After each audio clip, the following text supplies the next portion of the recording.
Attention in the paddock. Second call to the grid for race group number 1, Super Touring Light and Super Touring Under. Please head to the grid. Your race scheduled to start at 8 a.m. Race group 1, Super Touring Light and Super Touring Under. Please head to the grid.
Attention in the paddock. Attention the paddock. Final call to the grid for race group number 1, Super Touring Light and Super Touring Under.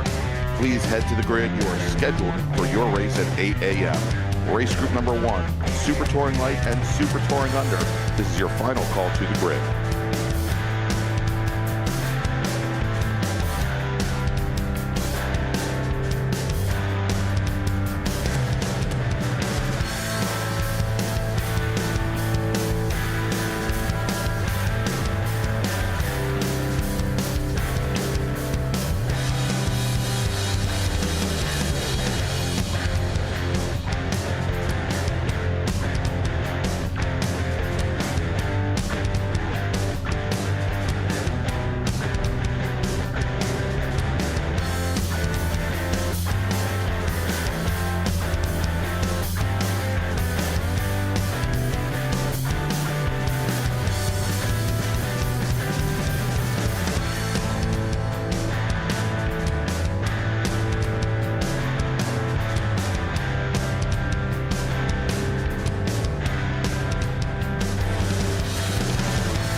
Welcome to round 2 of the 2024 Hoosier Racing Tire SCCA Super Tour.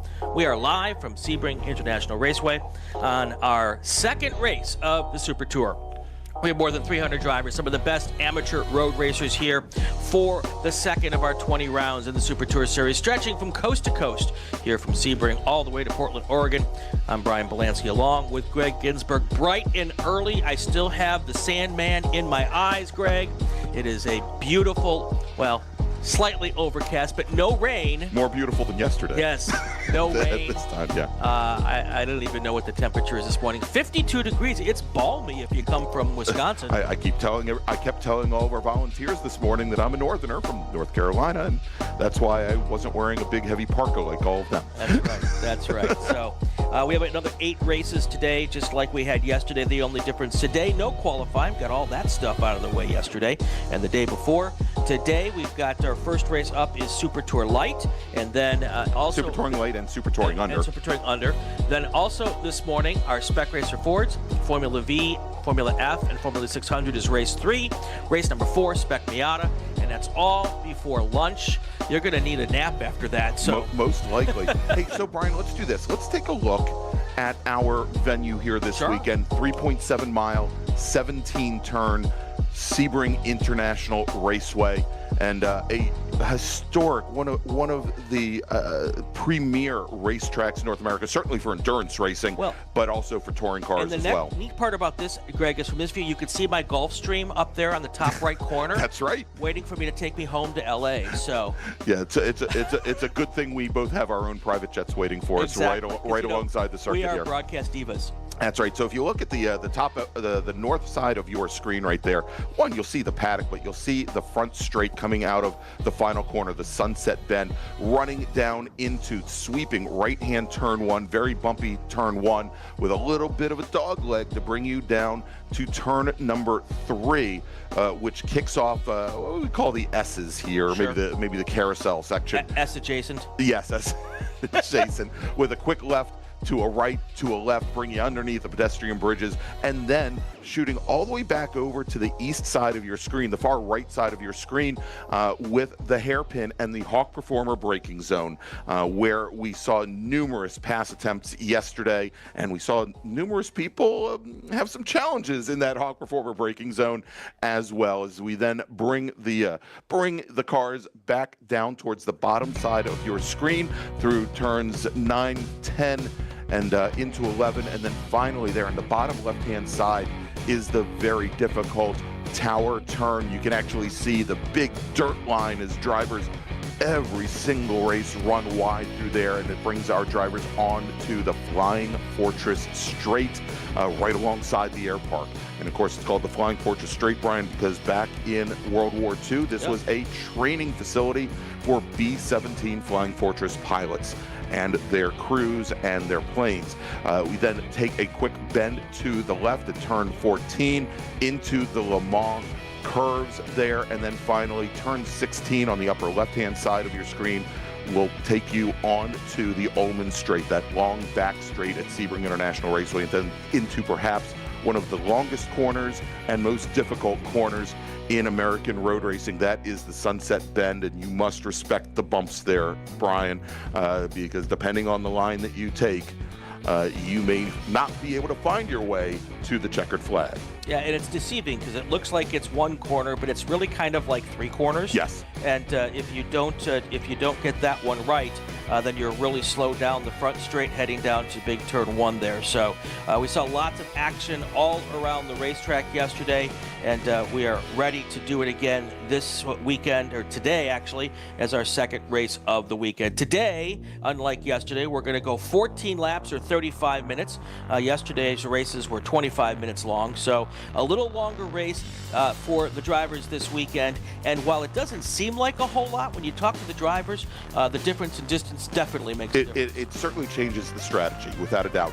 All right, so let's do this. Let's go and run down as we're getting ready. We're going to have our drivers heading onto the track for their pace lap in just a few moments. Let's run down the Mazda Motorsports starting grid, and then we'll talk a little bit about what we saw yesterday during that 25-minute sprint race for STL and STU.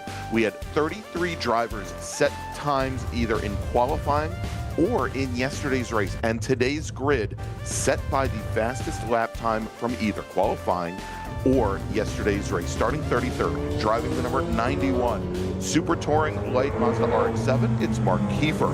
Joseph Miklos will start 32nd. He's in the number 97 Super Touring Light Mazda Miata. And, you know, we're going to run through a lot of Miatas and MX-5s here in this group. Starting 31st, driving the number 76 STL Mazda Miata. It is Warren Sackman. Dan Harding starting 30th. And in 30th, he is also driving, surprise, surprise, a Mazda Miata in STL. It's the 84 car, starting 29th, driving the number 15 STU Mazda Miata, Ray Philibert. Stephen Hawk will start on 28th on the field in the number 09 STL Mazda Miata. Then we've got Jeremy Goldberger. He's going to start 27th. He's in the number 155 car. That is also an STL Mazda Miata. Starting 26th, Isabella Brew. She's driving the number 11 STL Mazda Miata. And then we have a number of our MX-5 drivers coming up here. Driving the number 25, starting 25th, driving the 190 Mazda Miata in STL. It's Dexter Suba with Mike Ryan starting 24th. He's in the number 120 STL Mazda Miata. Miles Hewitt starting 23rd in the 16 Miata. That's another STL car with Michael Reese starting 22nd. He is in the number 89 Super Touring Under STU Honda S2000. Whitfield Gregg driving one of those SMX machines here this weekend, also in STL. Starting 21st, he is in the number 17 machine. Thomas Paulino starting 20th. He's in the number 34 STL Mazda Miata with Rafe Abdullahi starting 19th in the number 13 Mazda Miata. Zach Merlin will start 18th. Repeat it after me, everybody. He's in the 180 car, the Mazda Miata. Chris Shields will start 7th. The cat killer, as we like to call him. I love Chris. He's been a great friend for years. He is driving the number 7 Mazda Miata in STL. Starting 16th, driving the number 181 STL Mazda Miata. It's Mac Ehrlich with Adrian Comstock starting 15th, driving the number 5 Mazda MX-5. See, I changed it up on you a little bit. Starting 14th, driving the number 109 SMX Mazda MX-5.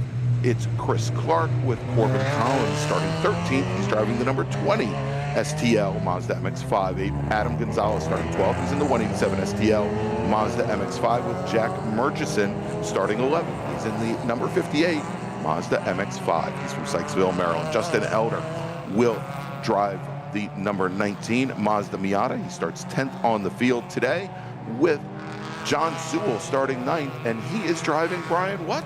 Not a Mazda Miata? That is correct. He's driving an Acura Integra. He's from Tallahassee, Florida. Mike Taylor, who finished 3rd yesterday in STL, he starts 8th on the field today. He's driving the number 39 Acura Integra. Matthias Ramirez will start 7th. He's in the number 41 STL Mazda Miata with Todd Clark starting 6th. Todd is driving the number 111 STU BMW 330ci. Amy Mills will start 5th today. She is driving the number 37 STL Mazda Miata with Devin Anderson driving his number 22 STU Subaru BRZ. He's going to start on the outside of row number 2 in 4th.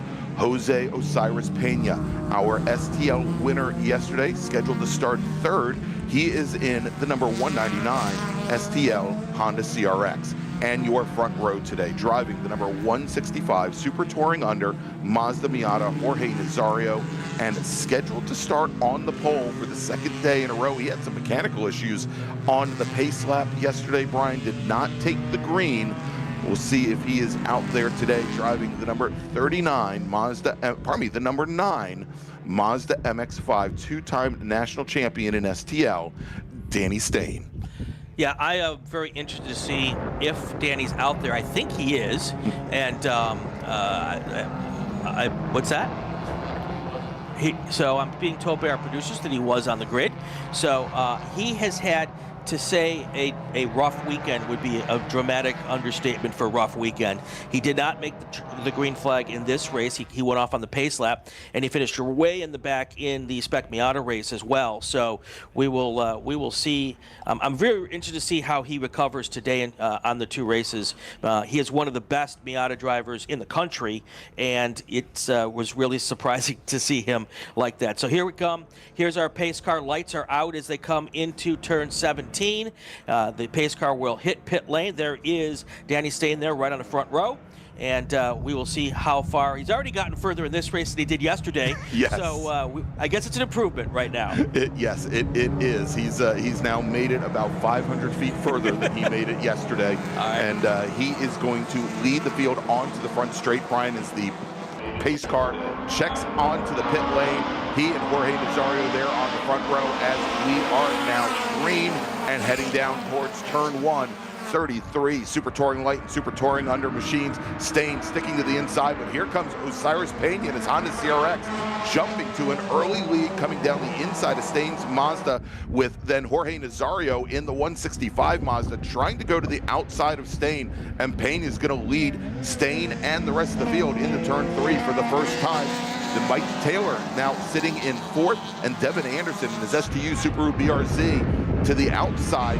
He is now falling back through the field as he was kind of stuck on that outside lane in 2 right-hand turns. Brian, he now falls back to 6th. Well, I think Osiris Pena likes this racetrack. He ran out front all day yesterday, right to the point again today. Good news, we've got that the low winds today. We just saw a brief glimpse of the American flag there, almost limp and not blowing at all. So we're happy about that. That shouldn't be an issue, at least for the early part of this morning. And here they go, snaking through the S's, coming out of turn 7, rolling down towards turn 8. All right, is the field still in some places here 2x2, Brian, but now as we come out of turn 10 and then up towards 11 and 12, Osiris Pena now with 2 car lengths, almost 3 car lengths on Danny Stain. We'll have to see, of course, the challenge with the CRX, front wheel drive, those front tires do a lot of work over the course of a long race. The MX-5s are a much more well-balanced chassis, and so Osiris Pena, he's jumping out to that early lead, but he's going to have to protect the equipment as this race goes on, as they go down the Flying Fortress straight and head into the Le Mans curves. We've got that quick little kink, the dog leg at turn 14, and here they come as they go a little bit wide there over the line and then through turn 16 onto the Ullman straight. And we saw yesterday where those Integras, they've got a lot of top-end speed, a lot of revs that maybe the Mazdas do not have.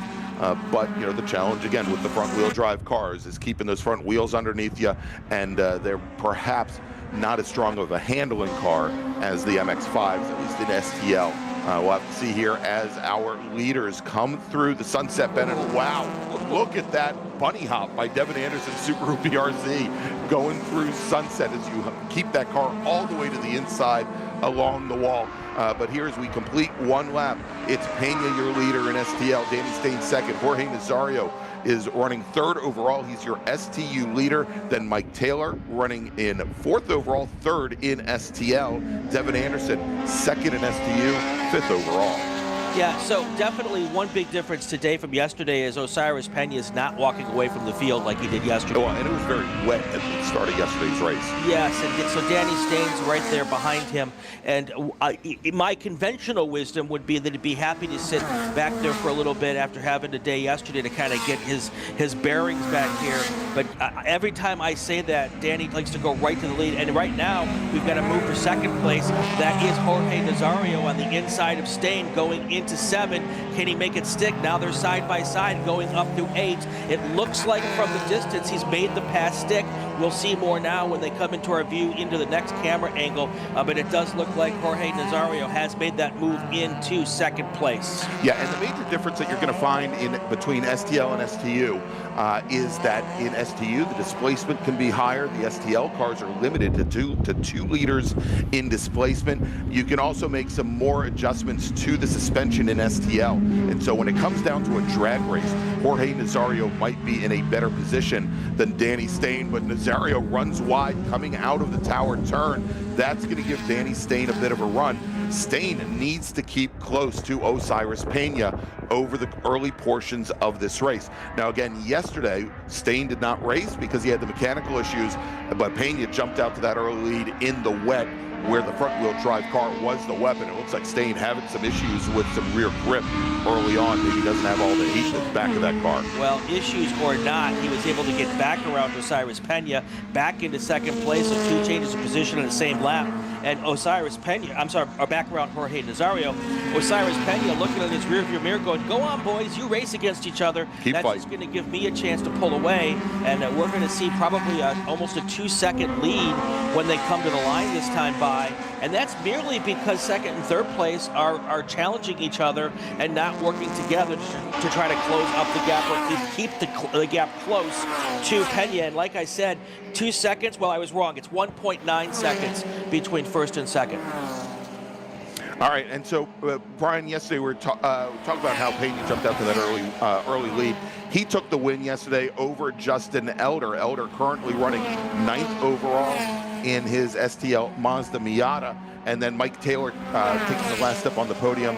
Taylor's teammate John Sewell in his Acura Integra finishing just off the podium. In STU yesterday, the Clark machine, the 111 car, Todd Clark, the BMW 330 Ci, he won on track but was underweight when he went to tech and lost the win. That escalated Jorge Nazario to the win.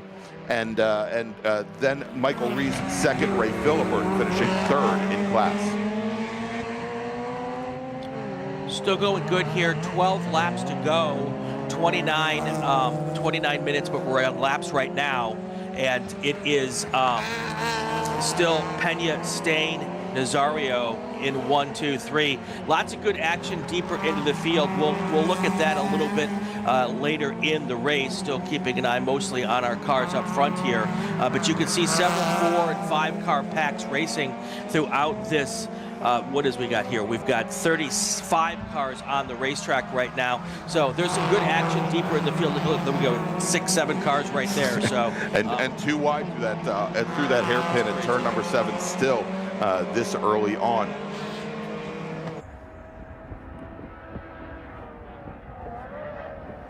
All right, let's jump back to the battle for the lead. And Brian, Danny Stain, he is making a run. He has made up a lot of ground on Osiris Pena this time by.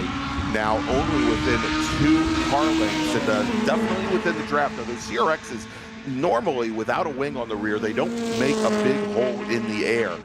But when you put that rear wing on the back, and it really displaces the air coming off the back, and it can make it much easier to draft as both drivers now head into the Sunset Bend to complete lap number 3. And as they come down, we'll check them here as they come down the front straight. And it looks like Jorge Nazario is starting to drop back a little bit here. But Danny Stain just turns the fastest lap of the race, Brian, 1.5 seconds faster than Osiris Pena on lap number 3. And look at him taking a very, very different line through turn 1, trying to keep carry as much speed through. And look, exactly that is what he has done. He was able to carry so much more speed that he was able to pass way before turn 3. And Osiris Pena at the line was quite a bit back. It says Devin Anderson, but that's Jorge Nazario, isn't it? No, that is Devin Anderson in his Subaru BRZ running 3rd overall right now. Yeah, Jorge Nazario now has dropped back. There he is behind Mikey Taylor. Nazario, who was leading early on in STU, now finds himself 5th overall. Now it's Osiris Pena's job to try to stick with Danny Stain. Danny Stain, after yesterday's, probably got a little aggression he wants to get rid of here. Here we've got an in-car camera. This is Chris Clark. He is in the Mazda STL car 109. And you can see here as we go with this camera, you can actually see the bumps. I want to see him come through turn 17 if we can keep the camera. If the camera stays good for us all the way to turn 17, that would be awesome. And there's a car that... that is Jorge Nazario that did not make it.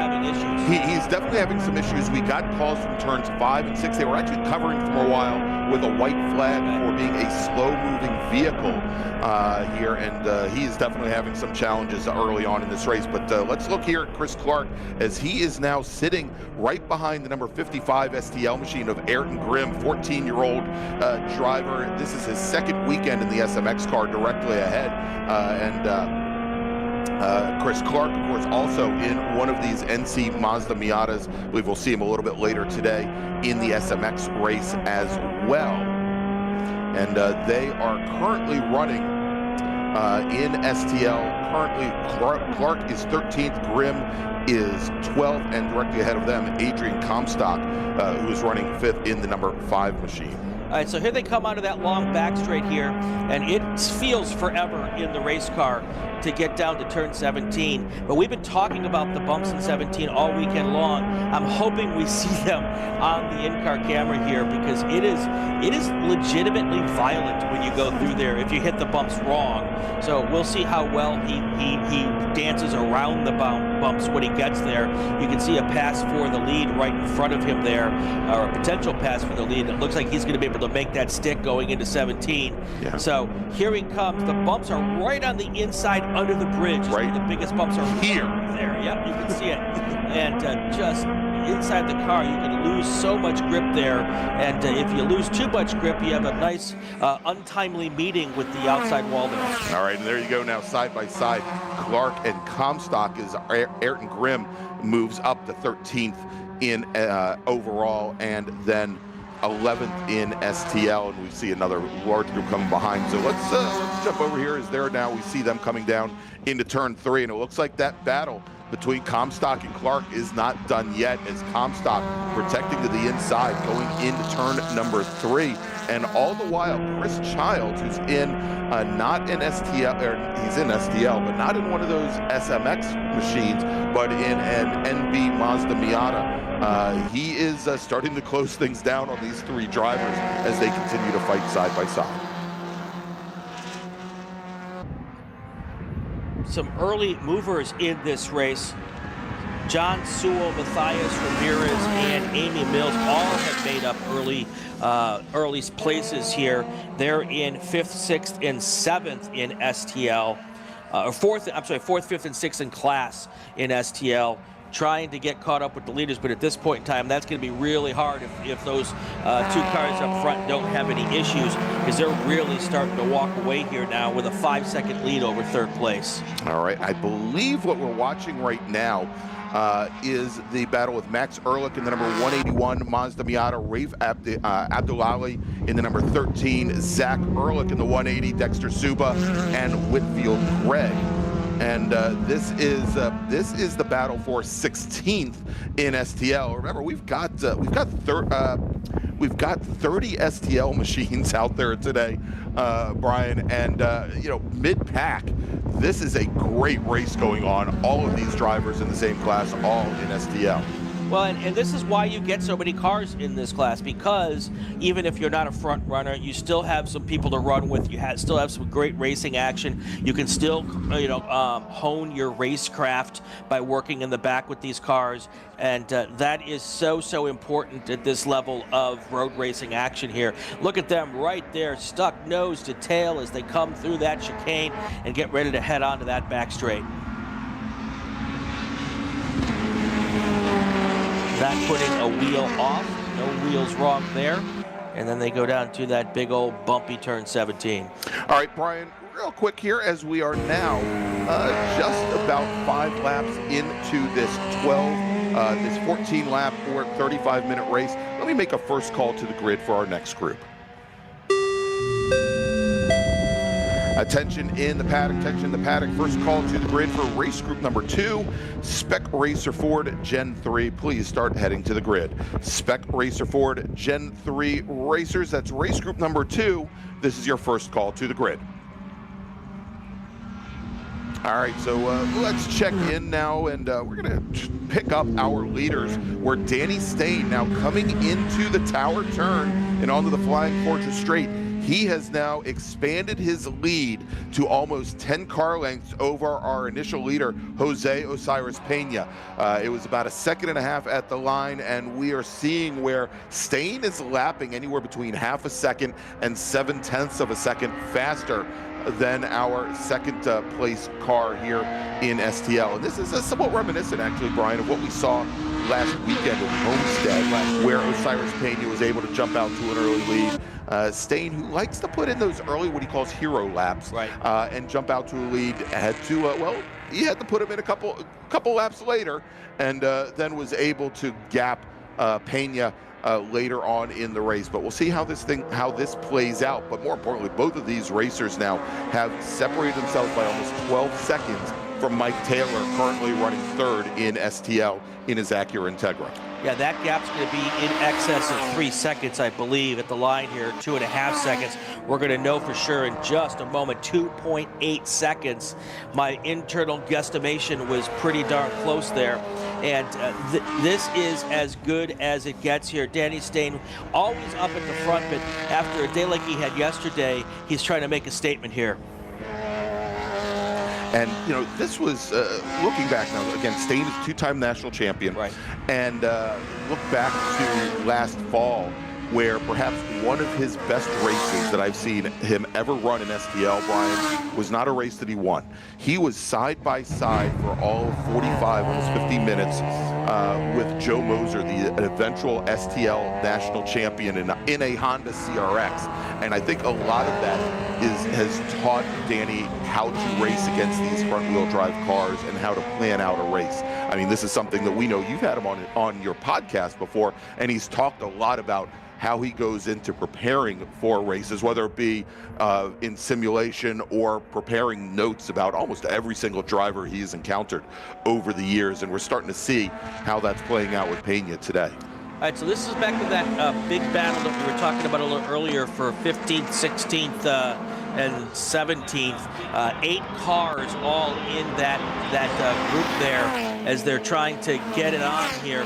And you've got Thomas Polino, Rafi Abduali, Mike Reese, and Max Ehrlich, and Zach Ehrlich, and Dexter Zuba, and Whit Gregg. It's just a great little group of race cars here as they push us through here now to 8 laps to go in this race. And they're just swapping and switching and really working their way through this.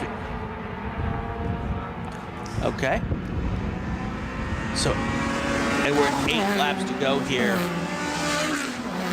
It's interesting today with with no changing conditions, where to see which team was able to come up with the right combination of stuff to put under their drivers to be able to work now, where they've been able to plan a whole evening and get the car set up exactly the way they want. And whereas yesterday there was like question marks all day long. Do I go with a wet tire? Do I go with a dry tire? And it's not just changing wet and dry tires. You change your springs and you change your bars and all of that. So, and it's always a compromise when the weather is kind of changing.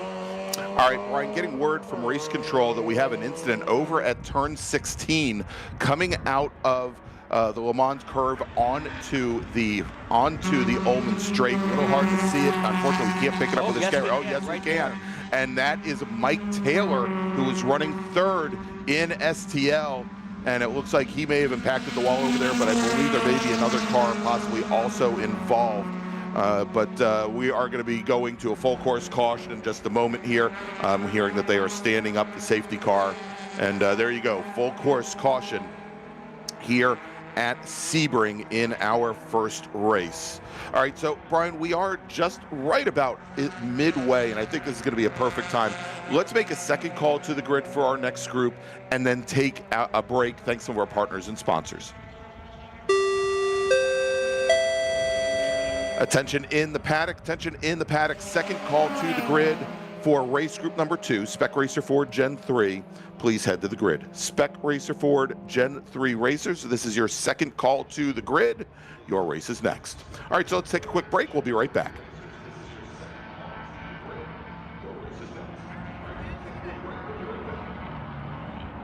Hoosier Racing Tire is proud to be the presenting sponsor of SCCA Super Tour.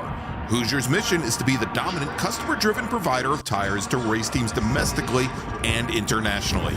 At Hoosier, we know that our success is dependent on how well we meet our customers' expectations by providing the safest, most reliable, high-quality race tires that put you in the winner's circle. For more information, see our trackside support personnel or the local Hoosier Racing Tire dealer near you, or contact us at HoosierTire.com. Hoosier Racing Tires, truly tires designed for champions. Mazza Vineyards is the exclusive sparkling wine for podium celebrations at the Hoosier Racing Tire SCCA Super Tour, SCCA Runoffs, and Tire Rack SCCA Pro Solo. Celebrate your racing weekend with Mazza Vineyards and learn more at enjoymazza.com. Tire Rack was established over 40 years ago by an SCCA member with a passion to find the right tires, wheels, and now brakes and suspension products for racers and enthusiasts on both street and track. As official tire retailer of SCCA since 1995 and sponsor of the Runoffs Pole Award, along with the National Solar Program, Time Trial Nationals, and National Tour and Track Night in America.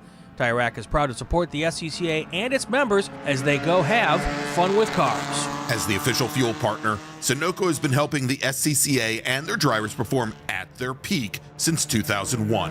Mile after mile, race after race, Sunoco has trusted the fuel over 50 racing bodies, including the SCCA, SCCA Pro Racing, Trans Am, NHRA, and NASCAR. As the largest manufacturer of race fuels, they're passionate about helping drivers and teams take the lead. To find race gas near you, visit SunocoRacefuels.com or call Sunoco at 800-RACE-GAS. Bravo Trailers is the exclusive trailer partner of the SCCA. Owned by longtime SCCA racers, Bravo Trailers work better, load easier, and tow better because we build them with racers in mind. Visit BravoTrailers.com to see your new trailer in aluminum or steel. If you like what you see today, become part of the action by joining the Sports Car Club of America. Whether you want to drive, flag, organize, officiate, have fun with cars, or meet 65,000 enthusiast friends, SCCA offers plenty to feed your motorsports obsession. Ask someone trackside about how to get involved or visit SCCA.com for more information. And we are back under full course yellow here at Sebring International Raceway. Big incident in the exit of turn 16 with Mike Taylor, one of the cars involved, and they're working on getting that cleaned up at this moment. And the car is already off. The driver is with the safety medical team, and we're just going to get this thing cleaned up. I'm seeing them run out with the oil dry right now. Yeah. And it's probably coolant from the front of that car. Yeah, definitely. So we'll get back into action here. But Greg, this does a really interesting thing. It does. Right now, what it means is that the Osiris Pena, he's going to be able to gap right back up to the back of Danny Stain, but he's also going to be able to cool his tires and come up with some strategery with 6 laps to go. We'll see if he can try to do that. We did at the start where he jumped out fast and then make Danny catch him again. So a lot of interesting storylines here. It also brings Matthias Ramirez, Amy Mills, and all of those other and John Sewell right into the mix as well. Right, and as we saw Devin Anderson start to fall back a little bit earlier, and Devin is showing his 2 laps down. I think he may have been involved with, actually he was showing his a lap down for Mike Taylor. I think he had actually pulled his car into the pits. But yes, it brings Matthias Ramirez and Amy Mills right up to the back of Stain and Pena. John Sewell in his Acura Integra, who finished yesterday 4th in class, he is now sitting 5th. All of those drivers in line here behind the safety car. Todd Clark, who took the win, provisionally won on track yesterday in STU. He is the first STU car. He's running 6th currently, so this could be a really pitched battle in STL running to the end. And then it is a whole long line of STL cars directly behind, made up primarily of some of those SMX machines, Spec MX5 Challenge cars. Corbin Collins, Jack Murchison, Adam Gonzalez, Aaron Grimm. We saw Chris Clark's onboard previously, and then there's Chris Childs there. It's not in an SMX car, but he's right with it as well. Well, I'll tell you, in the chat, Glenda Reich is really happy for this little full course yellow because she's rooting for Corbin Collins, who is now right there in 7th place overall, 6th in STL, with a chance to move up here coming out of this full course yellow situation. Looks like hopefully they'll be able to maybe get this thing back going here, if not this time by, next time by. Yeah, as we're starting to see, I believe some of those safety vehicles starting to pull away. But you said it, Brian, of course, you know, for those front-wheel drive cars, absolutely key to get some of the tire temps, also the brake temps down. Now in STL, drivers are allowed, or car owners are allowed to fit these cars with larger than stock brake systems in the front of the car, and so that helps cars like the Honda CRX. But I will tell you, as being a Honda CRX racer for a number of years, one of the challenges that those and also the Integras have is, although you can very easily work a way to get cool air into that braking system, getting that hot air evacuated out is actually very difficult because of the way those fenders are constructed. And so it is still always key to try and do temperature management at the front end of those machines over a long run. And certainly as you get into the brakes and use those brakes more, that's going to bring your tire temperatures and tire pressures up. And it's a, it's a vicious circle to keep that car from understeering and increasing braking distances as well.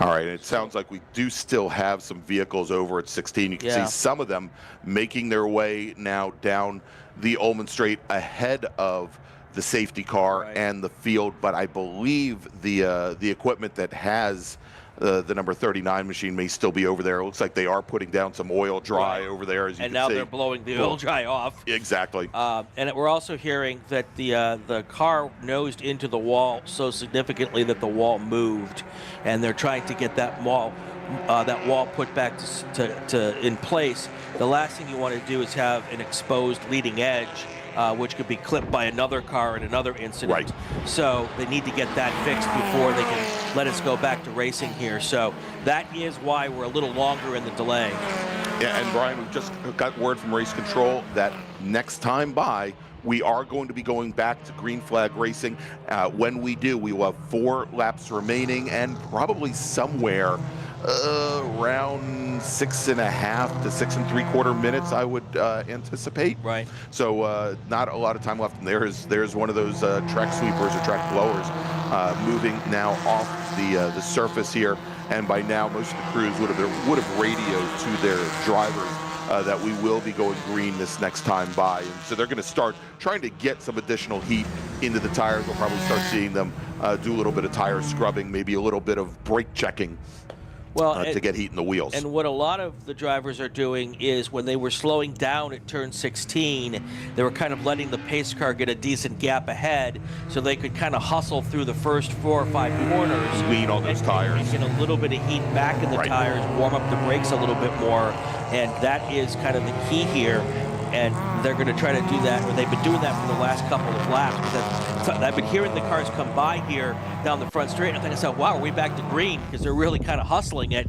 But now I've kind of figured out what their goal is there, and that's kind of been the game plan for them as they get ready to go back to green for this kind of trophy dash here, 3 or 4 laps to go. All right, Brian, tell you what, before we go back to green here, let me make a final call to the grid for our next race group, and then we'll take you all the way to the checkered flag.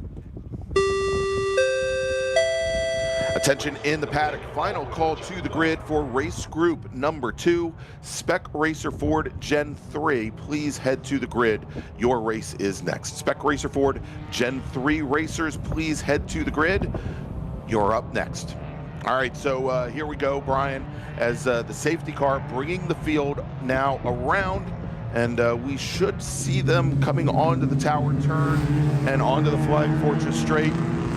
It's almost like I have the rhythm here now, Brian, as we switch to it. Thank you, producer Ryan. Is the rhythm going to get you? That's what I want to know. Yes, Gloria. I mean, we are in South-ish Florida. Yes. You know. I am nothing if not a Miami sound machine. All right. Well, you are a sound machine. Yes, I am. Last week I would have been a Miami Sound machine. All right. Oh my gosh. Anyway, it is going to have 4. I don't think we're going to get 4 laps in here, by the way. This is going to end on time. Absolutely. Very likely. Yeah, So definitely. Probably I think around we're going to get 3 laps. here Yeah. once we get back to racing action, which means it is serious go time, folks. Danny Stain's going to make that Mazda as wide as he possibly can, or he may just try to drive away and not even have to worry about it. And Osiris Pena is going to try to make the same type of move he made early. Go down in the one, Right try to down come in right the underneath one them. and see if he can get around him. So this will be a lesson in racecraft here, and with 2 folks who really know how to get it done.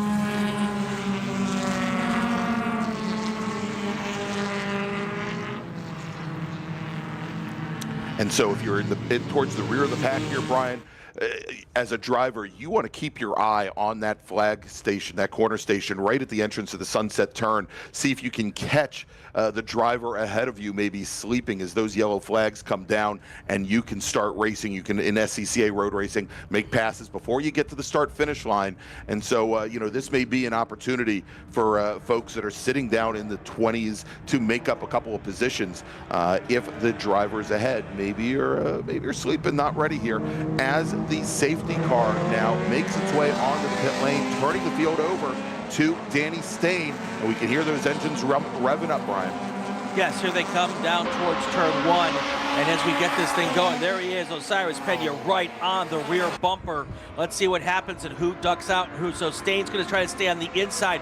Pena gets around him early. He gets a great jump out of turn 17 going into that front straight on the rear. But now Danny Stain comes around him again, goes on the inside. Osiris Pena went a little bit wide coming through 1. And there it is. Look at Danny Stain. He's already got a 5 car length lead. All right, so as he comes through, in third right now, Matthias Ramirez, John Sewell, and his Acura Integra, Amy Mills, fighting it out for 4th position. Mills gets the better of Sewell, and Sewell now has to contend with Corbin Collins and Jack Murchison in those SMX cars behind. But Osiris Pena, he had more top-end speed, was able to come underneath Stain, but went so far and so deep from the inside there, just could not hold that corner. Big brake lock up there from Amy Mills and that Flat Out Motorsports machine. Let's take a look here as we go back on board with Chris Clark. Chris Clark, this is the, well, that was a perfect moment to go back on board. Wow. What a great timing there. He had a whole big tank slapper, first to left, first to right to recover, and right there back in the action. There you go. And he may have given up a position there, Brian, but more importantly, he didn't give up the car. Exactly. So, great save there by Clark. Wow. All right, here is our leaders in STL. Danny Stain, Osiris Pena coming through the tower turn. And, we can tell as they've been lapping at about 224, 225, Brian, and we've got about 3.5 minutes remaining here. They're going to complete this lap and probably 2 more. Quick one to mention, STU, Todd Clark is your leader right now. He's in 8th place overall. The closest car to him in 2nd place is Michael Reese, all the way back in 15th. So that is the situation in the STU class. While we're talking about the STL, I want to make sure people who are following STU know what's going on there. All right, one of our SMX cars running very wide and trying to get car rotation there, which is the point through the Le Mans turn. They got rotation. They certainly did, that they could get that car squared back up and come onto the Ullman straight. But Osiris Pena is able to draft right up to Danny Stain, and he looks like he's going to try and look to the inside. Stain goes to cover. Now, as they come on to the front straight, Stain now with a half a car length advantage as they cross the stripe. And Brian, believe they'll be getting the white flag the next time by. I do believe that is going to be the case. Going back to the restart, I think the Osiris Pena car's got a different gear coming out of 17 to give him that little bit of a jump to get into turn 1 just a little bit faster. But that advantage goes away once they get up to speed. I'd probably a better 2nd or 3rd gear for that situation. All right, and Pena now right on the back of the MX-5. And again, we've seen already in a couple of situations where that CRX Danny gets a little bit loose coming out of turn number 5, where the CRX definitely has some top-end advantage. We'll see if Osiris Pena can make use of that as as they come down here under braking, going into the Hawk Performance braking zone. And there you go, Stain holds off Pena going through the hairpin. Yeah, that was a great move by Danny Stain, trying to block off the easy way for a pass there for Osiris Pena. Got the job done there. He's got to do that for another lap and a half to take his win this weekend. If he can do that, trying to make up for what was a rough day yesterday for him. Things looking good right now, but it is certainly not over here. Still a lap and a half to go here. The word is official from race control. We are going to get the white flag this time by. So this is the money laps here. All right, so here's where Pena might have an advantage going down the Flying Fortress Straight, and again when they get onto the Ullman Straight. But the question is, if he knows he can make that move, is he going to wait until the last lap? A little bit further behind, we can see John Sewell in that light blue Acura Integra all over the back of Matthias Ramirez. That is the battle for the last step on the podium for third. Quite a bit back from our leaders, and there they come down into turns 15 and 16, and they've got 80 mils in her Mazda Miata there as well. Three-car battle for the last step on the podium as Sewell had the advantage for a moment, but Ramirez jumps back into third. Great move by Ramirez there through 15. Yeah, don't count out Amy Mills there. She has got a great opportunity to take advantage of whatever problems might come in front of them. Here comes your leaders under the bridge for the second to last time. It is Stain and Pena heading down to the line. The white flag is in the air. 3.7 miles to victory for one of these two drivers.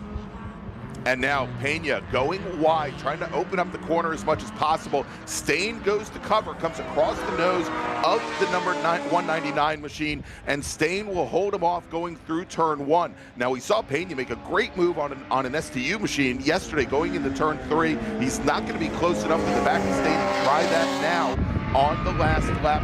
We'll see if he tries to make that pass once again going into the hairpin, into the Hawk Performance braking zone. I would call what Stain is doing is using creative lines right now. Yes. Trying to find a space where he thinks that the other driver might want to go, and then kind of trying to wait to cover. Here he is. This is not the way you want to go into turn 7, folks, but look at where Danny Stain is, trying to make sure that Pena can't dunk onto the inside. Job accomplished there as they come out of the Hawk Performance braking zone. All right, and Stain, he's going to lead. He's going to lead Pena through turns 8 and making the run now up to turns 10. And time is running out. John Sewell has gotten back around Ramirez, and so has Amy Mills.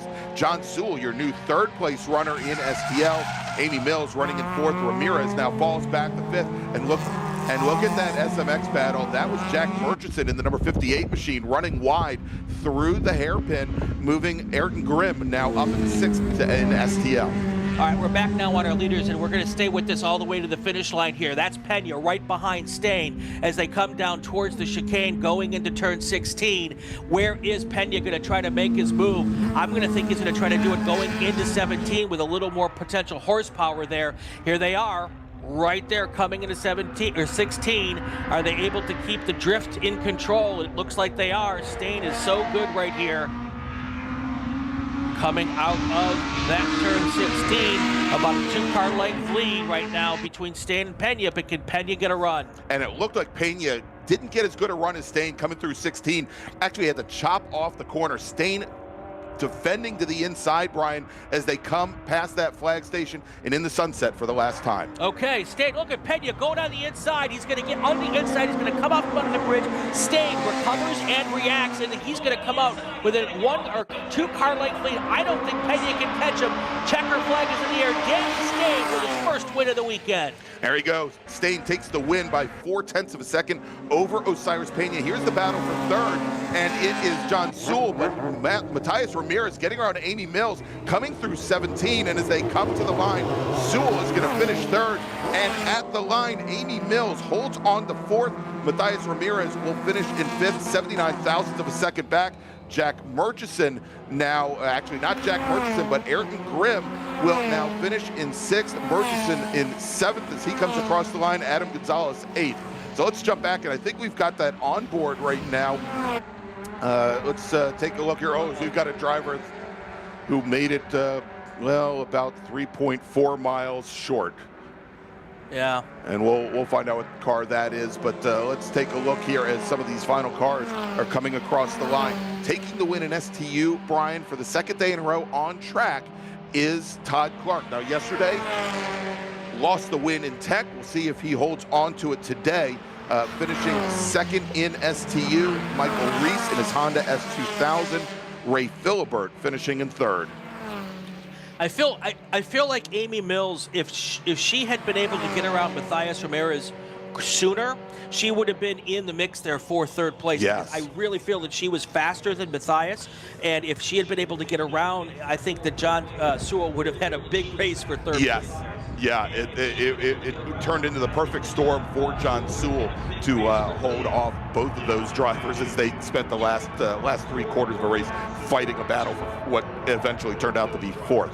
All right, so there you go. Stain, Pena, Sewell, your top 3 in STL. Mills, Ramirez, Ayrton Grimm, Jack Murchison, Adam Gonzalez, Corbin Collins, Justin Elder. That is your top 10 in STL. And again, Todd Clark, Michael Reese, Ray Philibert.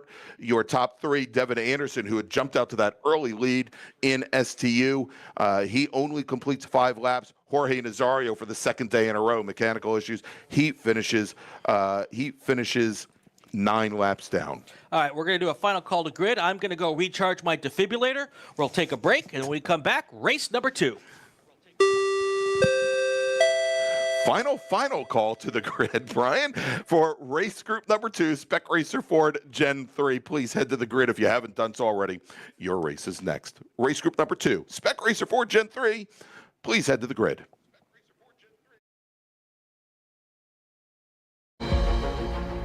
My customer experience with Mazda has been absolutely fantastic. I think they kind of cater to the whole crowd of people. They got the SUVs for the soccer moms and stuff like that, but then you got your Miatas and your Speed 3s for your car enthusiasts, so I think they cater to all crowds, and so I think that's something that everyone can get behind. In terms of maintaining equipment, I mean, running a prep shop, I mean, day in, day out, we're maintaining cars for customers all over the country. Mazda, hands down, is probably the best company to work with for sports car racing. Factory support is second to none in terms of specific competition parts availability, pricing, access to their technical knowledge and base. It just feels right. You feel connected.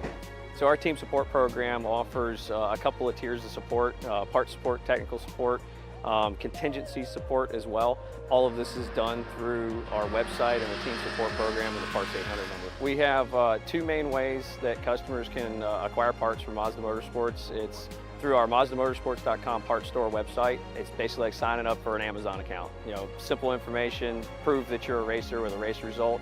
It gets you access to our 800 hotline that you can call and speak to one of our parts representatives basically 5 days a week.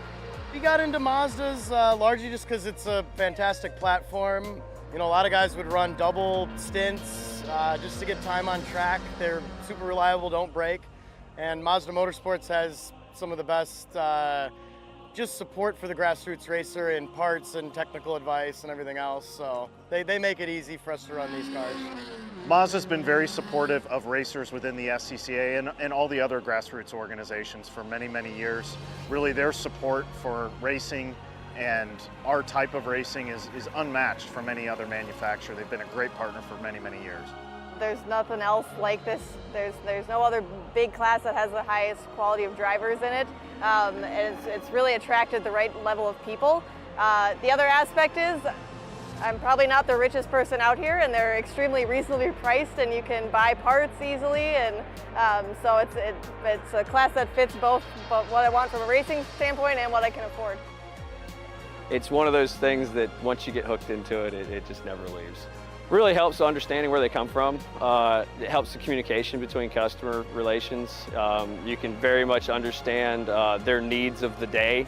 May not necessarily be the same each day, but you know how to adapt to it, and you know how to best serve the customer is really what it comes down to.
And we're back here, Sebring International Raceway. It is the Hoosier Racing Tire SCCA Super Tour. Gregg Ginsberg, Brian Bielanski, and we're getting ready for our second largest race group of the day, Spec Racer Ford 3. And if the show for race 2 is anything like the show by race 4, I may not make it to race 8. That's we're going to need that hour lunch break to come down off the high. All right, Brian, let's run down the Mazda Motorsports starting grid for Spec Racer Ford Gen 3, where we had 65 drivers set times this week, either in qualifying or yesterday's race. I'm going to give you the top 30.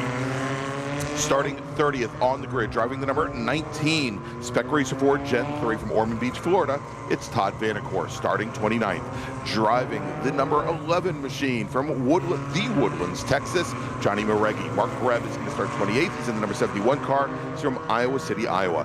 Jordan Weisley is starting 27th in the number 52 car. He's from your neck of the woods, Brian, North Hollywood, California. Yes.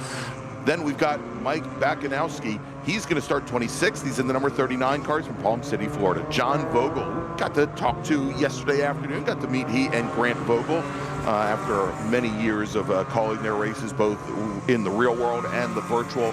John is going to start 25th. He's out of St. Louis, Missouri. James Regan is going to start 24th. He's in the 0 car from Long Meadow, Massachusetts.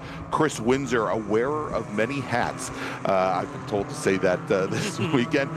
Representing Windsor Customs, he starts 23rd in the number 38 machine. He's from Thurmont, Maryland. Jean-Luc Liverato, longtime prototype racer, making his move to Spec Racer Ford this season. He's driving the number 8 machine. He starts 22nd. Brian Grigsby will start 21st. He's driving the number 70 Spec Racer Ford. He's from Austin, Texas, and he starts 21st. Connor Grant will start 20th today. He's in the number 97 machine. He's from Germantown, Tennessee. Jason Conzo will start 19th in the 56 car, and he's from Great River, New York. Then we've got Kema, Texas's Jason Conzo. He starts 19th in the number 56 machine, with Scott Monroe starting 18th. He's in the 00 machine. Ethan O-Ring out of Yardley, Pennsylvania, will start 17th. Over from Formula Continental. He is going to start 16th. He is in the number 30 machine. He's from Greenwich, Connecticut. Russ Turner going to start 15th today in the number 23 Spec Racer Ford Gen 3. He's out of Montpelier, Virginia. Jim Lebecco will start 14th. He's in the 198 car. He's from Salon, Ohio. Jace Petty from Oakland, Illinois will start 13th in the 02 car, with Colin Clark starting 12th in the number 23. Gian Claudio Angelini from New Haven, Connecticut is going to start 11th in the number 6, while Todd Vanacore will start 10th. Todd's in the 119 machine. He's from Ormond Beach, Florida. Richard Baldwin will start 9th today. He's in the number 2 car. He's from Covington, Louisiana, with Tyler Knighton starting 8th in the number 18 car. Tyler is from Orlando, Florida. Roswell George's Matthew Horst will start 7th in the 41 car, with Josh Hansen starting 6th. He's driving the number 144 car. He's from Burlington, Wisconsin. Morgan Burkhardt from Charlestown, West Virginia will start 5th today. He's driving the 102 car, with Grant Vogel starting on the outside of row number 2. He's driving the number 46 machine and is from St. Louis, Missouri. Brian Schofield, yesterday's winner, will start 3rd today. He's from Lakeland, Florida, driving the number 61 machine and your front row.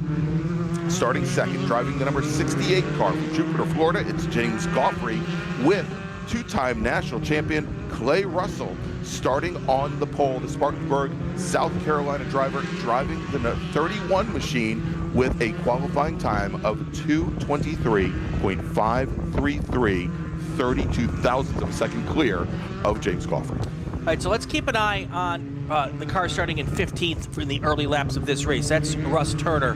He is not normally a guy who starts in 15th, so let's watch him as we get on through the early part of this race to see if he can make a move towards the front here. And it should be really interesting to see if he can make some moves there early on. Another guy who's not always as far back as he is, Jean-Luc Liverato. Let's see if he can move up through the field early as we get ready for our opening laps here here in our race number 2 as the field starts to come onto that very long back straight and tries to get lined up 2 by 2. All right, and so in yesterday's race, Brian Schofield, who started once again not on the pole but a couple rows back, took an early lead, managed after a number of changes in position, some fights between Grant Vogel, who had the lead for quite a bit, Morgan Burkhardt, who had the lead after lap number 1. Brian Schofield takes the win over James Goffrey. Grant Vogel took home the bronze with Clay Russell, who is our pole sitter today, finishing in 4th position just off the podium. Morgan Burkhardt finishing in 5th. And so you may ask, why is Clay Russell your pole sitter? It's because he had the fastest time in yesterday's race, and that time faster than anybody ran in the wet qualifying earlier on Friday. And today's grid is set by the fastest lap either in qualifying or yesterday's race, as the field now coming under the bridge at turn 17 at the sunset turn. The pace car now heading to the pit lane, turning the field over to our pole sitter, Clay Russell, James Goffrey to his right as they wait for the green flag. Yep, 68 cars, that's what it looks like, heading down towards the start stand now.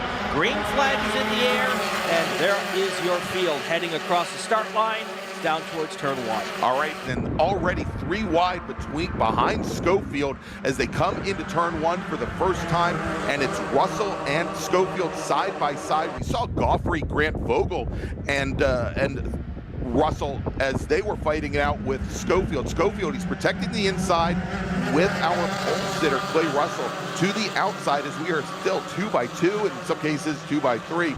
All the way through. It looks like almost everybody has made it through safely. We've got one straggler, it looks like, just now getting down into turn 1. Oh, we've got 2 cars coming through turn number 5. And we'll try and get the numbers on them in a moment, but they have thankfully already cleared themselves off the track surface so our rest of our drivers can continue. Yeah, they've cleared themselves off the track surface, and it looks like the debris also kind of self-cleared itself. So if they can get moving and get into a safe area, we can keep this race going green. But we will wait to see what that happens as the field continues on. They can let them race here for the rest of this lap before they call that full course yellow if they need to. Let's hope they don't.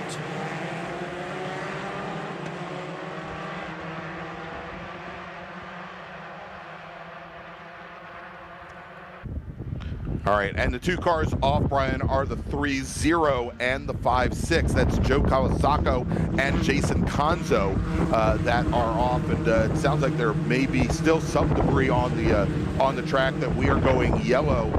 Local cautions at 4 and 5 currently as the field now on the Flying Fortress Straight, heading down through that dog leg at 14 and into the Le Mans curves. And look at this, Brian Schofield now has opened up about a 3.5 car length lead over Grant Vogel, who has gotten around both Morgan Burkhardt as well as James Goffrey.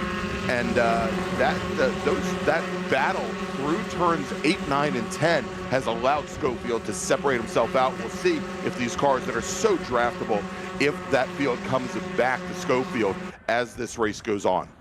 And here they come through turn 17. Schofield with a 5-car length lead going through 17 back onto the main straight side by side, coming off the bridge for second place. We'll take a look at who those 2 cars are, and they are all now coming down. Schofield, nice big lead, big battle for second place there. It is Schofield. And it looks like Schofield, then Vogel. Burkhardt. Exactly. Schofield, Vogel, and then Burkhardt. And that is now going to shuffle Clay Russell back to 4th position as they come through. And a little bit further back from there, Matthew Horst. Great start for a Horst. Now, as he moves up into 5th position, he started in 7th. James Goffrey, who had worked his way up into 2nd position as we were going into the hairpin just a lap ago. He now finds himself back in 6th. Oh, another spinner here coming out right back into the track, but doesn't look like he's going to be in a way because he ended up right in the spot offline. Car number 6 was the spinner. Gian Claudio Angelini, and yeah, good luck that he spun and stopped offline. Drivers left out of the rest of the traffic.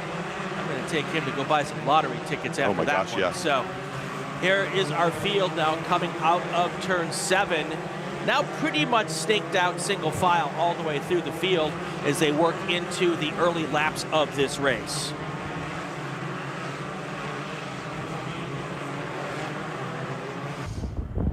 All right, and we are now finally starting to get in single file here, almost through the entire field, as Grant Vogel, Morgan Burkhardt, and Clay Russell trying to make up some ground, trying to get back up to Brian Schofield. Schofield looking for the sweep here this weekend, as he did last season, and as he's done, I believe, 4 times out of the last 7 here on the Sebring Super Tour.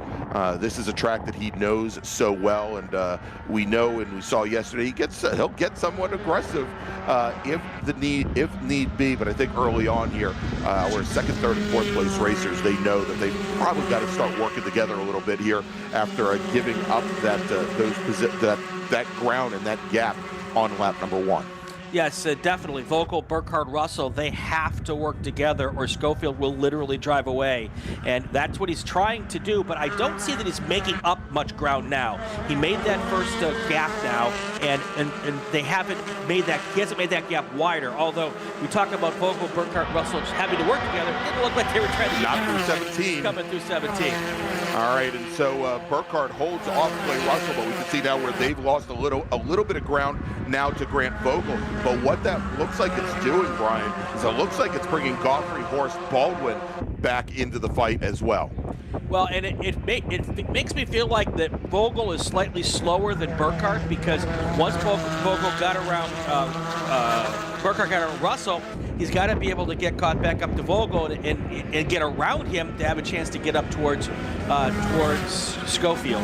Yeah, and for these longer format races, and again today this race is 14 laps or 35 minutes, whichever comes first, as opposed to that 25-minute timed race yesterday. This is the time where you can go with a different strategy, but it never is to your advantage to be fighting right from the drop of the green flag here, because you'll lose track of the leader here early on, and you end up spending the last 12 laps, 10 laps trying to fight your way back.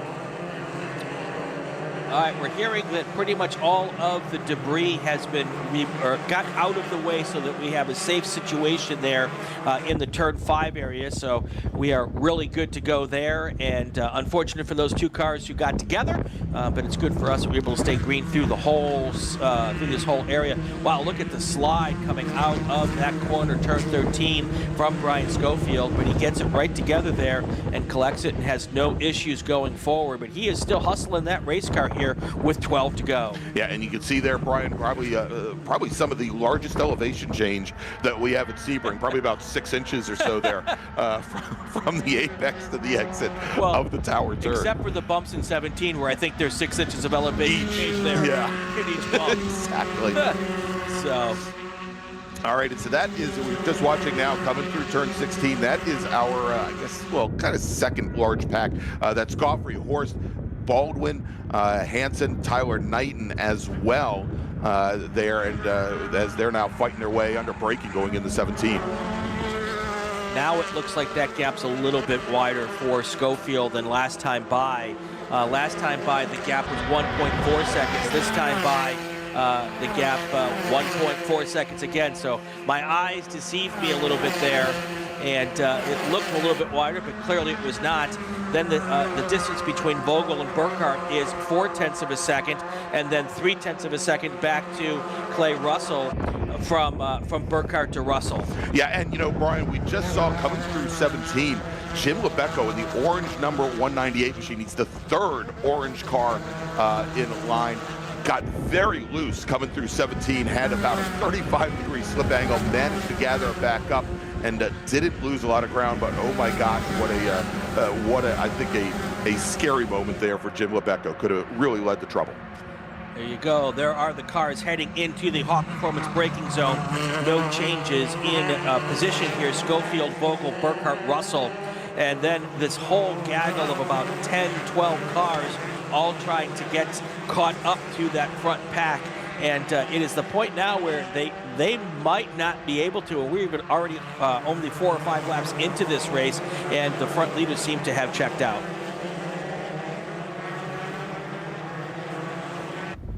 Oh, and a little bit of contact coming through the hairpin there, a little bit further back of the field. We'll try and get the numbers from them when it comes in from race control.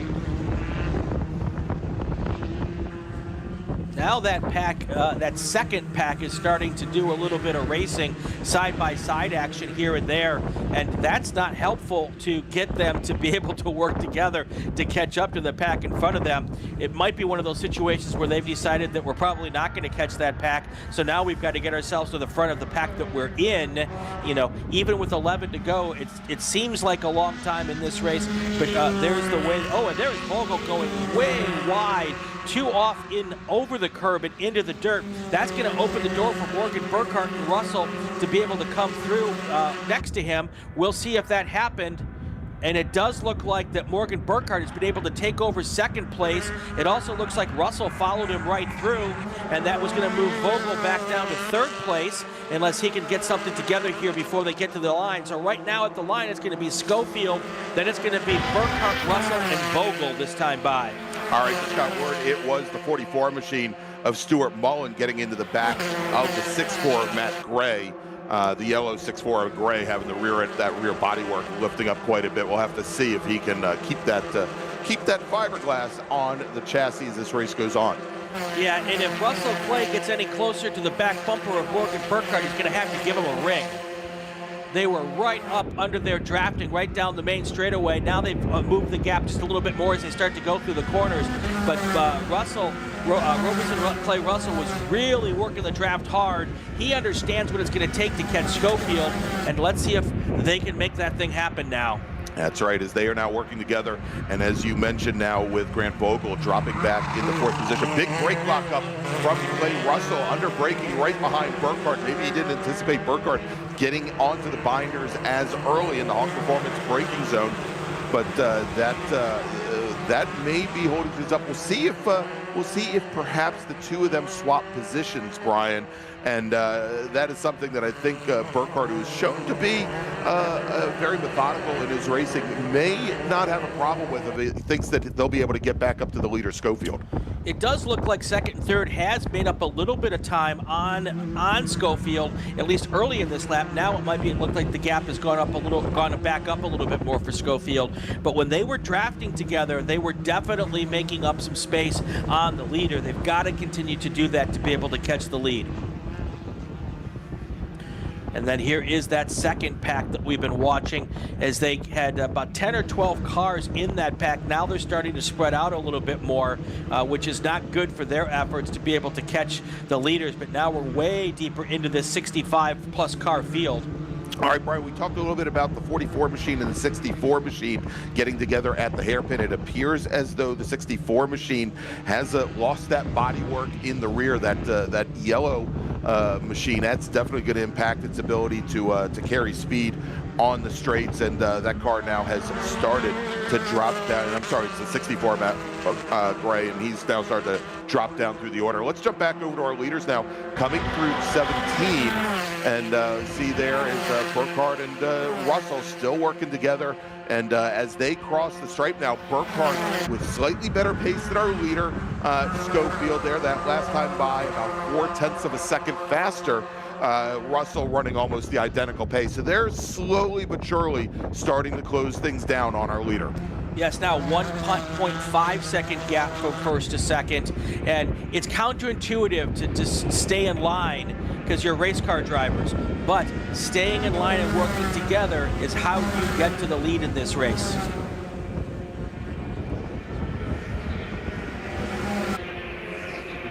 Nine to go here in our race. Let's make a call to grid here, Greg. Sounds good. Let's do that. We'll make the first call to the grid for our next race group.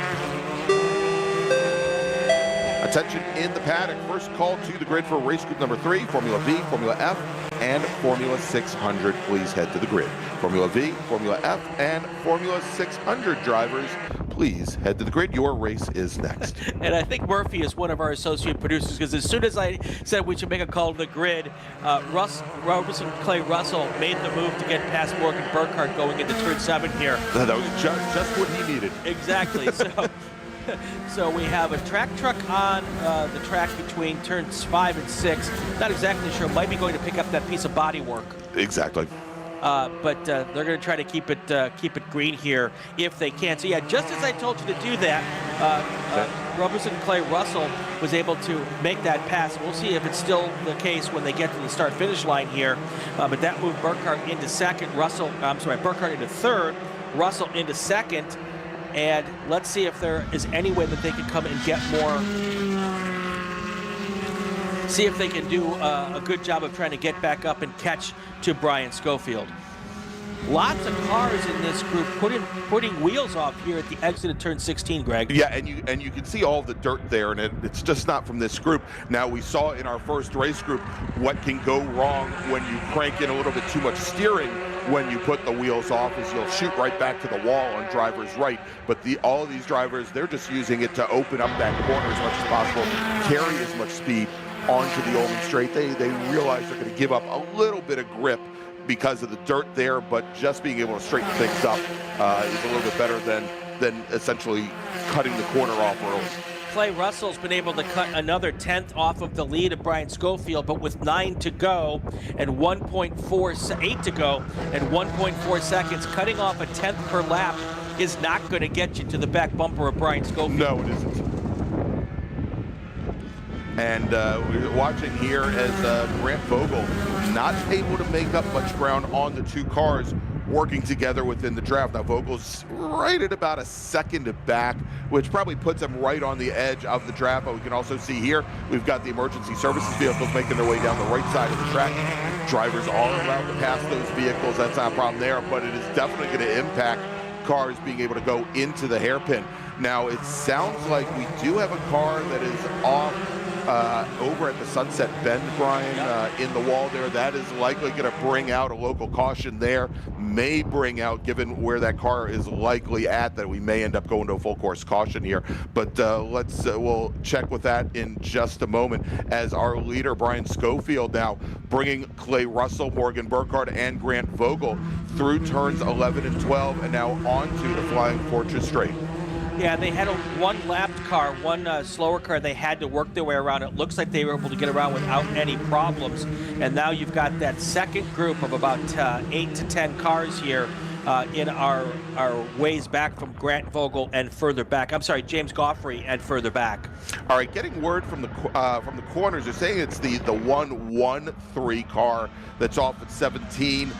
I don't think we have a 113, so we'll try and get that. But they're standing the safety car up, so we are likely going to be going to a full course car. Actually, it is Michael McGahern out of Ottawa, Ontario, Canada, there that is sitting disabled over in the Sunset Turn. And it looks like we've had at least a car go off on the outside of turn 16 as well.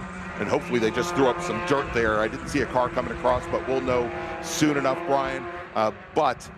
Now, as we are right about 17 minutes into this race, about 18 minutes remaining. Let's do this. Let's make another call to the grid for our next group, and let's go and we'll thanks to our partners and sponsors and take a break.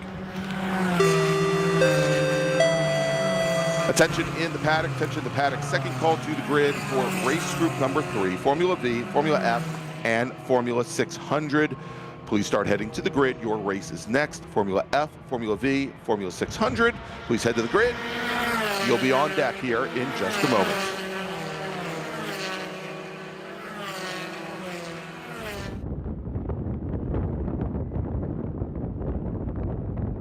Congratulations to all of our top finishers at this weekend's Hoosier Racing Tire SCCA Super Tour. Your results earn you a place in our For over 25 years, championship-winning drivers and teams have demanded Hawk Performance Motorsports brake pads. Now you can have their advanced technology on your daily car, truck, or SUV with Hawk Performance Street products. With the improved HP Plus pad for the hybrid street and track feel, or Super Duty pads for tow vehicles, their all-new ER brake pad designed to take on even the longest race, and their all-new high-performance brake fluid. Hawk has all your braking needs covered. Visit hawkperformance.com and like them on Facebook or Instagram to learn more about the Hawk Performance Advantage. Hawk Performance, what's stopping you? Tire Rack was established over 40 years ago by an SCCA member with a passion to find the right tires, wheels, and now brakes and suspension products for racers and enthusiasts on both street and track. As official tire retailer of SCCA since 1995 and sponsor the Runoffs Pole Award, along with the National Solo Program, Time Trials Nationals and National Tour, and Track Night in America, Tire Rack is proud to support the SCCA and its members as they go have fun with cars. Mazda Vineyards is the exclusive sparkling wine for podium celebrations at the Hoosier Racing Tire SCCA Super Tour, SCCA Runoffs, and Tire Rack SCCA Pro Solo. Celebrate your racing weekend with Mazda Vineyards and learn more at enjoymazda.com. Get more bang for your buck at summitracing.com. Choose from millions of in-stock parts from over 1,500 name brands. Parts for racing, street performance, trucks, plus tools, accessories, and more. Shop anytime, anywhere with the Summit Racing app. Hoosier Racing Tire is proud to be the presenting sponsor of SCCA Super Tour. Hoosier's mission is to be the dominant customer-driven provider of tires to race teams domestically and internationally. At Hoosier, we know that our success is dependent on how well we meet our customers' expectations by providing the safest, most reliable, high-quality race tires that put you in the winner's circle. For more information, see our trackside support personnel or the local Hoosier Racing Tire dealer near you, or contact us at HoosierTire.com. Hoosier Racing Tires, truly tires designed for champions. Welcome back, everybody, to Sebring International Raceway in round number 2 of the Hoosier Racing Tire SCCA Super Tour live from Sebring International Raceway. I'm Gregg Ginsberg along with Brian Bielanski, and we are currently under full course caution here at Sebring, as we did have a car go off over at the Sunset Bend, turn 17, the final corner here at Sebring, and we've got emergency services teams responding to that right now, trying to get that car removed so we can go back racing here for the Super Tour. Your current leader in Spec Racer Forward, Brian Schofield, out of Lakeland, Florida, looking to repeat his win from yesterday. Clay Russell is currently running in second, Morgan Burkhardt third, Grant Vogel, James Goffrey. That is your top 5 as the safety car now starting to bring them down the Ullman Straight here. And we should be going full course caution for at least one more lap, Brian. Yeah. So just before we went to break, I got a little excited seeing a car go off way off in the distance here on this camera coming out of turn 16. And I got excited because a lot of times cars shoot back onto the racetrack there. There were a ton of cars coming out of 16 at that time that would have been collected had that happened.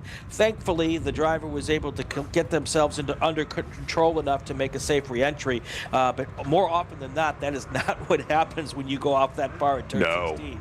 So good on them for making that happen. And as you can see, all the cars going real slowly here through 17. The incident is off to our left here on this camera, and I don't think we have a picture of it in our camera view. I think it's behind where our camera's looking. So that's yeah, and you can see all of the work being done down there by the track trucks there. So they're getting all of that cleaned up here, and like Greg said, I'm pretty certain that it'll be one more lap, maybe 2 before we get to go. And what they're doing, and you can see here, Brian, is they're bringing all of our racers, a little bit of an accordion effect here, they're bringing the racers down the pit lane in order to give those emergency services teams as much room as possible to work, as they're doing a little bit of tire wall repair as well over there. And so while this was happening, there were actually just before the issue with the 113 car, McGahern, which was the car that was over at turn 17, we had a report come in about Ethan Bentnick-Smith's car. Bentnick-Smith out of Duxbury, Massachusetts, driving the 34 machine. His car was quite a bit off the pace. He did manage to limp it back to the pit lane, and looks like that car now has retired. And I think we'll actually get a pretty good view here of the machine that we called in earlier. I believe it was the 54 machine. I'll have to go back and check the number. The yellow Spec Racer Ford that is missing the bodywork in the rear that's continuing on. That was from that early incident over at turn 7. Right, and if it hasn't gone through yet, we'll get a real good view of it here when it comes by. And we may have already had it go by here. But here it comes. It's this the yellow car. It's going to go out of our screen and then come back through, and you're going to see it without the rear bonnet on it when it comes here. There he goes. There. And I can also tell you that I've driven a Spec Racer in that configuration, and it is weird. I am sure. I mean, a lot of the downforce that you have in the rear goes away, and it makes for a very unsettled race car. And it sounds like we'll check here, but it sounds as though for a moment there the 171 car is being towed in currently. And that is not that's not the car from the incident over at turn 17, but it looks as though the 171 machine, his race now likely finished. That is Ben Jacobs out of Oshkosh, Wisconsin. All right, there's one of our sweeper trucks getting ready to go and help out at one of our scenes. We've got a lot of cars that have gone off in various areas, so they may be taking advantage of this full course caution to sweep some dirt off the racetrack at various spots here. And that gets called in from our corner workers, and that truck can get out there and do a quick sweep or a quick blow, and then get back into the action. Getting a little bit more windy now, Greg. The wind is starting to pick up just a little bit. Still not like yesterday, but more than it was earlier this morning. All right, Brian, we've got about 10 minutes remaining in this race, or 6 laps, whichever comes first. But let's do this. Let's make a second call to the grid for our next race group. Attention in the paddock, second call to the grid for race group number 3. That's Formula V, Formula F. Actually, I guess it's a third call. Third call to the grid for Formula V, Formula F, and Formula 600. Please head to the grid. Race group 3, Formula V, Formula F, Formula 600. Please head to the grid. Your race is next. Let's take a minute here to thank all the folks in the associate producers in the chat. Andy Murdoch, Brian Straczynski, Jim Daniels, Jeremy Randall in the chat, Taylor Hyatt. Hey, Taylor, how are you? Brian Brewer, Kimberly Holt, a bunch of good folks. Beth Burkhardt, I know who she's rooting for. We know who she's rooting for, yes, exactly. Ginger Blur, Morgan Burkhardt, and he is currently in third place. Well, here. he takes after his mother, who yes. quite the redhead. Absolutely. So appreciate everybody in the chat. Also want to say that Brian Straczynski is going to take home our Inside the SCCA swag. Wow. As being our associate producer honoree of the weekend. Excellent. Congratulations, Brian. Chatted with him, and we're going to get that out to you once we get back home after the race weekend. So thank you, Brian, giving us some awesome. Thank you, Brian, for some awesome feedback yesterday. You're back in the chat today. Appreciate all that. Hey, Brian, real quick, and we've been talking to Director Ryan about this. We said that the skies looked awfully clear when we opened the broadcast this morning. As I'm looking out our about 1 foot by a half foot viewport here in the tower at Sebring, things are starting to look awfully dark and ominous. And so, there you go. Director Ryan throwing up, and you can see those storm systems to the northwest, or I guess coming from the southwest, up and heading northeast. And for the moment, looks like, if we go back there for just a second, Ryan, it looks like Mother Nature is a race fan, because it's all going just north of us. Yes. And it doesn't, I mean, obviously it can move, but very interesting. Very interesting. All right, just got word from race control. 1 more lap under caution, and then we will be going back to green. So the safety car not going to be pitting in this time. We've got another 3.7 mile circuit of Sebring International Raceway, and so when we go back to racing, much like in our STO and STU race, Brian, we will have either 4 laps or about maybe a little bit less than 6 minutes. So probably 3 laps, a 3-lap run to the checkered flag. All right. And gosh, if that rain does come in the last 3 laps of this race, that's going to be exciting. Oh, yes, it will. I mean, it would have to come down awfully hard, though, as we saw during the test day and also during qualifying.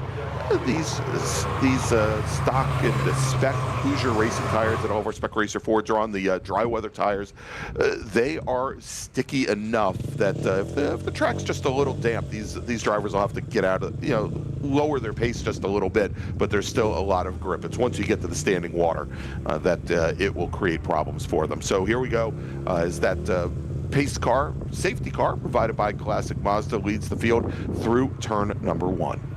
Yep, Classic Mazda of Orlando providing all of the safety cars and support vehicles for Central Florida region here.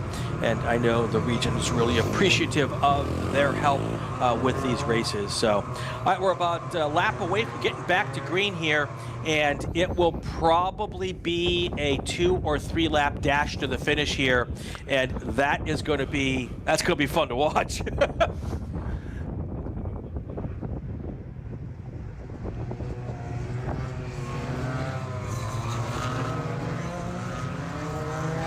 And so we see now, Brian, a number of the drivers starting the weave, trying to get some heat in the tires. We'll see some of them try to take some of these corners at maybe not full speed, but at a higher rate of speed. They lean on those sidewalls just a little bit, try to get some heat in the wheels and in the brakes. We'll see some of these drivers, and it's going to be very difficult given how closely they are packed up, that they want to get some heat back into the brake pads, into the wheels and tires, get those tire pressures back up.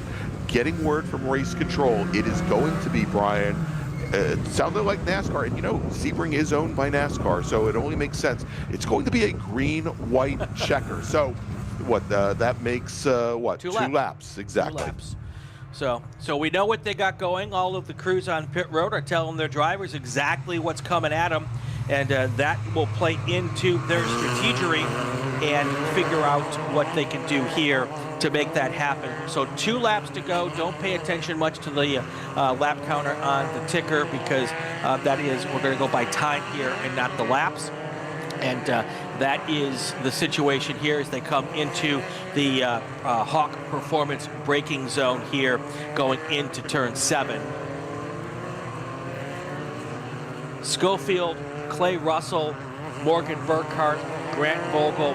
Don't count out James Goffrey. He's got a ton of experience in these cars. And remember I talked about earlier that Russ Turner is a guy starting deep into the field that I wouldn't expect to be deep in the field. Right now, he is in 7th position. So, yeah, anything's possible, especially if there's issues with the cars up front. Don't count out anybody in that type 5, 6, 7 cars with 2 to go here as we get through and get ready to finish this race up.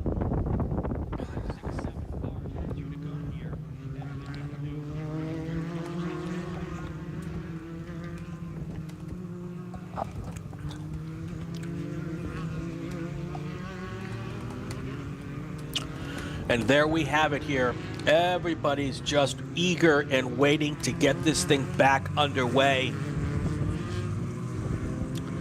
as we tiptoe through another 3.7 mile car.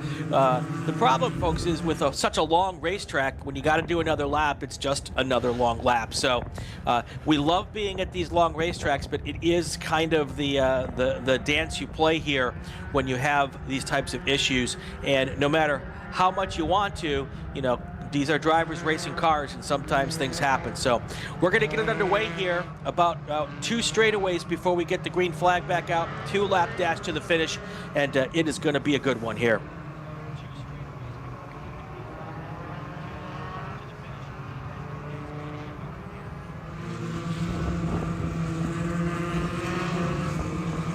So, Greg, if you're getting ready for these final 2 laps, which car do you think is in the best spot right here?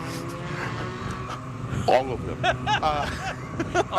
Thank you for really wussing out on me. I know. Well, you know, I mean, obviously the big thing, and we hadn't really talked about during the caution, is that huge gap that Schofield had built up from lap number 1 as all the cars were starting to fight.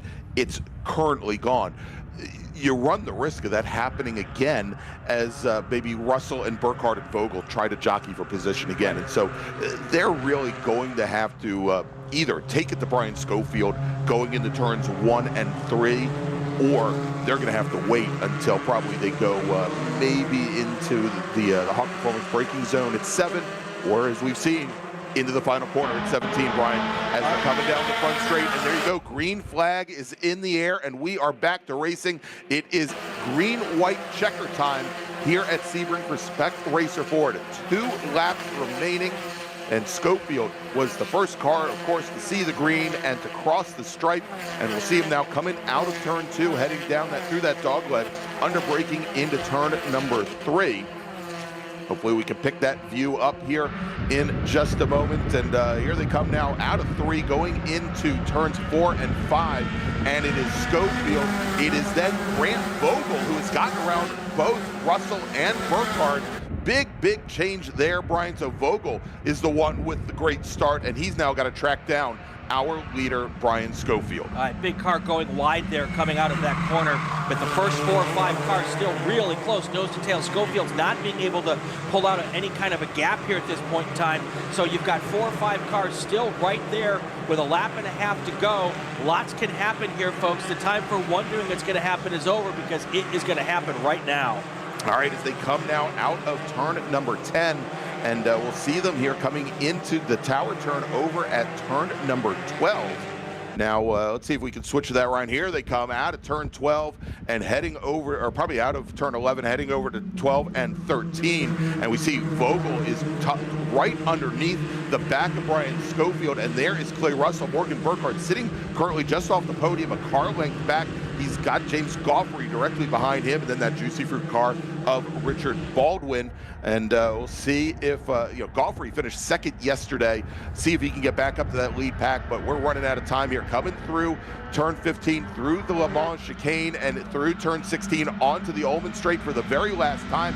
And as they do, Brian Schofield, great run. He opens up almost 2 car lengths on Grant Vogel, our second place racer, with Russell and Burkhardt behind, and that may seal the deal for Schofield as he moves to the center of the track, trying to break the draft of Vogel as he sets up for the final corner now, Brian. And Vogel getting a great run into 17, but we'll see here, and yes, it appears as though Brian Schofield is able to cover as they now come onto the front straight. White flag is in the air, 1 more lap. Vogel now trying to find a way around Schofield. Schofield doing everything he can to break the draft from about 2 car lengths up. All right, Schofield is there. Then Vogel, Clay Russell, Morgan Burkhardt. That's your top 4 as they come through turn 1, heading down through turn 3 for the final time here. Still unclear who's going to take home the top 3 positions in this race. All right, and we just saw Baldwin and Goffrey side by side fighting through turn number 1. Russ Turner, who started so far back, is up to 7th. We haven't talked about that, but Russ Turner, who started in 15th position, now making up 7 positions. He may have just had his run somewhat stunted there as he's got a couple cars sitting right in front of him, but now coming down into the Hawk Performance braking zone, it is Brian Schofield. Now Vogel moves to the inside, late on the brakes, and as they come through the hairpin at 7, we have a new leader, Brian. It is Grant Vogel. And Morgan Burkhardt makes a move to try to get into 3rd place as well, tried to squeeze it in there. Not sure if he was able to make it stick. We'll know here in just a second. So coming out of that corner, it was Vogel, then Schofield, and I think Burkhardt, then Russell. We'll know more here in just a second. All right, Brian, as they come up to turn 10 and 11 now, let's take a look. They should be coming over the little crest. Here they come, and Schofield now has gotten back. Oh, no, he hasn't. He's side by side with Grant Vogel, and then, yes, Morgan Burkhardt now side by side with Clay Russell as they come into turn 13. And as they come onto the Flying Fortress Straight, it is Grant Vogel, your leader. Brian Schofield is running in 2nd. Looks like Morgan Burkhardt has been able to hold off Clay Russell for 3rd position, and then James Goffrey and Richard Baldwin with Russ Turner there in that lead pack as they're coming through Le Mans now and onto the front straight. And now coming on to the Ullman Straight for the last time, Grant Vogel is your leader. He's going to try to break that draft as we saw Schofield do just 3.7 miles before.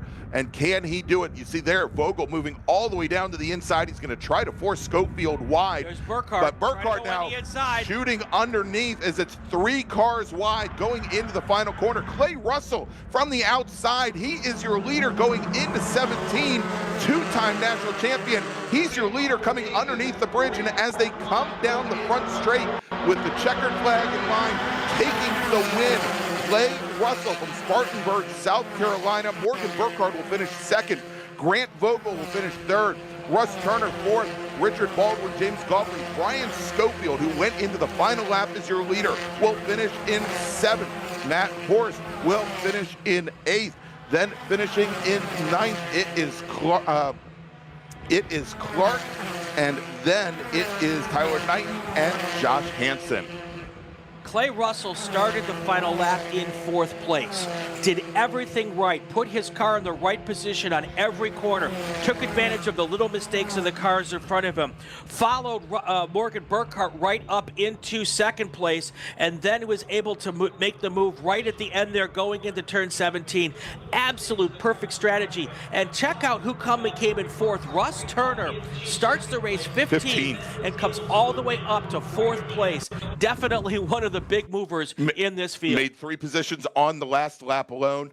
They're amazing race there, and that's 2 great races in a row that we've seen for a win in class. And so let's make a final call to the grid for our next race group. We'll take a quick break. Once again, we're going to break out your defibrillator, and we're going to calm down here. Oh my gosh, 2 days of wonderful racing. Attention in the paddock, final call to the grid for race group number 3, Formula V, Formula F, Formula 600. Please head to the grid. You're scheduled to be on track for your feature race in just a moment. Race group number 3, Formula V, Formula F, Formula 600. Please head to the grid. All right, let's take a quick break here from Sebring, and we'll be right back. Congratulations to all of our top finishers at this weekend's Hoosier Racing Tire SCCA Super Tour. Your results earn you a place in our podium celebrations with trophies and Mazda sparkling wine. Top results also earn contingency payouts. And now is the time to file. Contingencies throughout the SCCA are now digital. Visit myscca.com to begin your claim. Brands like Hawk Performance offer significant amounts to drivers and pay through 5th position.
And welcome back, everybody, after a little bit of a delay there for some cleanup after that spectacular Spec Racer Ford race. But next up, we've got our first of 2 open wheel races here today, Brian. These are our smaller open wheel cars, our wingless things.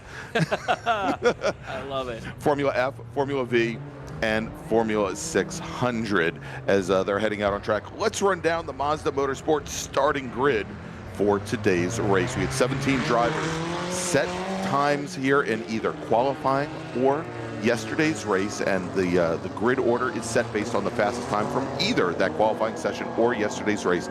2 different groups, and we're going to run them down here.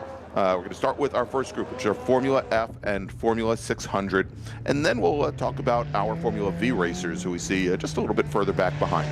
All right. Starting in 11th position, driving the number 9 Formula 600 Scorpion, it's Russell Straight. Jack Walburn will start 10th. He's driving the number 67 Formula 600 Scorpion. He's out of St. Louis, Missouri. George Bugg will start, Russell Straight will start 11th. Jack Walburn will start 10th. George Bugg will start 9th. He's driving the number 8 Scorpion. He's from Tony, Alabama. Charles Foster will start 8th. He's in the number 27 Formula F Piper. He's from Fredericton, New Brunswick, Canada. Then we've got Eric Van Cleef. He is going to start 7th. He's in the number 86 Formula 6 Nova car. And he lists his home, Brian, he should be like Driver X. He lists his car as Somewhere, USA. Corey McLeod's going to start 6th. He's in the number 58 Formula 600 Red Devil. He's from Charlotte, North Carolina. James Morgan going to start 5th. He's in the 01 Formula F Swift from Lighthouse Point, Florida. Starting on the outside of row number 2, driving the number 69 Formula F Swift from Daytona Beach, Florida. John Chimenti with Keith Jocelyn. He is our Formula 600 pole sitter, driving the number 55 Scorpion Rotax from Grand Island, New York. He starts 3rd, and your front row today, both Formula F machines. We've got John Robinson. He is driving the number 19 Swift. He's from St. Cloud, Florida, and your pole sitter, driving the number 08 Formula F from Edwards, Illinois, driving a 2014 Miguel SJ 2014. It's Mateo Naranjo. I'm sorry about that, Mateo. Now let's move over to the Formula Vs, where we had 6 drivers qualify. Ray Carmody starting 6th. He's driving the number 81 Mysterian. He's from Horseheads, New York. Jeff Filipkowski starting 5th, driving the number 20 Caruso CBR1 from Mount Bethel, Pennsylvania. William Straczynski starting 3rd. He's driving the number 21 Vortec. He hails from Downers Grove, Illinois, with Danielsville, Georgia's Stephen Davis driving his Vortec. That's the number 80 machine. He starts 3rd. And your front row in Formula V, driving the number 23 Caracal from Northport, New York, it's Russell Fredericks. And your pole sitter in Formula V from Fletcher, North Carolina, driving the Agitator. It's the number 30 machine of Donnie Isley. All right, one of Ray Carmody's family members chimed in. Horseheads, New York is a native name. It's from finding tons of buried horses' heads in the valley near where they live. Oh. So that is the background. Not in anybody's beds. Horseheads, New York.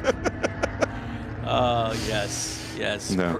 Gregg, the Godfather. That would be your 6G. That would be the Godfather. Gregg Godfather Ginsberg. Now we can call him 6G. Oh, jeez. Anyway, getting ready to get this race underway here. We've got all of our cars coming out of Le Mans and heading onto the back straight here. They'll come together 2 by 2 behind the pace car. Pace car ducking a pit lane.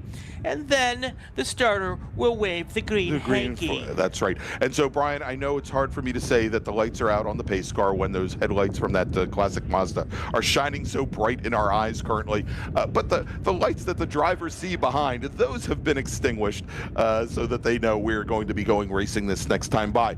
And so yesterday, in our sprint race, taking the overall win was Formula F driver John Robinson. He took the win over Keith Jocelyn. It was a great battle between Robinson and Naranjo up until the very last lap. Naranjo went off at turn number 7 at the hairpin, and that kind of gifted the win to John Robinson. A great battle for him in Formula V. Taking the win yesterday, it was Stephen Davis in the number 80 machine. We'll see if he can repeat today as the pace car is on the pit lane. Brian, turning the field over to our pole sitter, Mateo Naranjo. green flag in the air. Here comes your first group.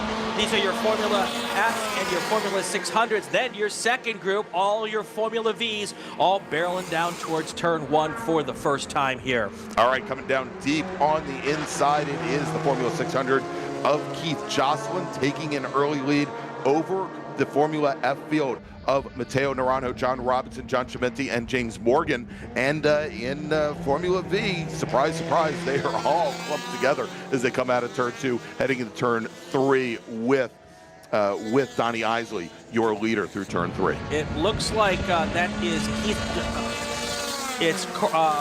I believe that's Corey McLeod who has taken the early lead here in that orange Formula 6 car. And Brian, you'll notice we have a driver that has looped the car around. That's one of our Formula 600 drivers that has gone around over at turn number 4, and it is Keith Jocelyn in the orange and black number 55, who is not the driver who spun, but the driver who is leading the field currently, Keith Jocelyn. We'll get the number on that driver in just a moment, and it sounds as though that car has no power. They can't get it restarted, and that may bring out a very early caution. Yeah, and fortunately, with these small cars, if they do have to go full course, it'll be a real quick pickup. But Keith Jocelyn there driving away from the front of the Formula F field here.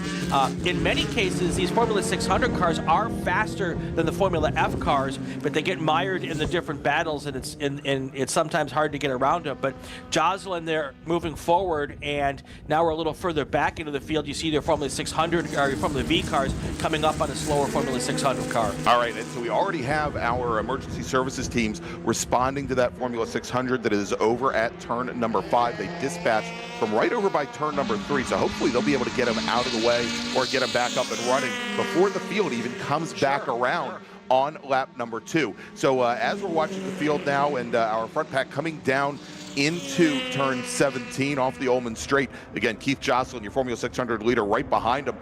It is right now taking the lead John Robinson with Matteo Naranjo running in second. John Chimenti running in third with a bit of a gap there now back into to James Morgan and Charles Foster.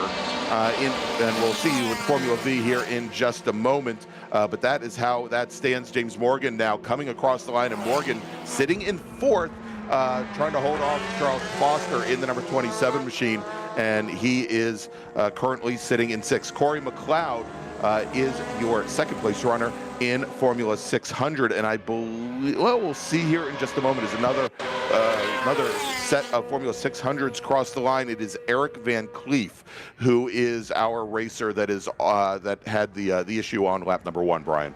All right, so Jocelyn up front, Naranjo, Robinson, Chimenti, your top 3 in Formula F. And now Jocelyn pulls over, it looks like. Did he have a problem with the car? I'm not sure. I'm guessing he slowed down for the yellow there, and the cars then came right from behind him, got back on the gas quicker coming out of the full course yellow. That's the only thing I can think of, because he looks like he's up to speed. Yeah, he's back up to speed here. So your new overall leader is Matteo Naranjo in that yellow number 08 Formula F machine. John Robinson second. Chimenti got around our former leader Keith Jocelyn as well. So that moved Jocelyn back into 4th position. Now in Formula V, a little bit further back, it's Isley, Frederick, Stephen Davis. That is your top 3, with Jeff Filipkowski currently sitting in 4th. They're coming down into the Hawk Performance braking zone now for the second time here, and that crowd still very tightly packed, but split up actually in 2 groups of 3. Right, so it looks like it's Naranjo, Robinson, and Chimenti up front now, and then Jocelyn was able to slide in behind that front 3, and that's the only thing I could put together there, is that just kind of coming through that local yellow. Yeah, he did what we want our drivers to do, which is to be careful and give deference to our emergency services teams and volunteers that are on the ground working an incident.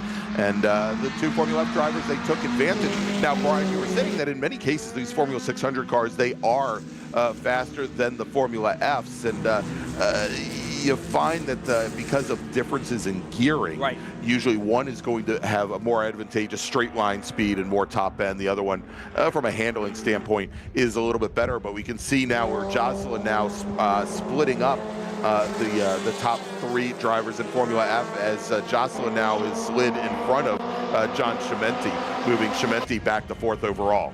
Well, and the good news for Jocelyn is he's got, he's not racing against the Formula Fs. He's racing against his own class, and the next closest Formula 600 car is several seconds behind, so not a big worry there.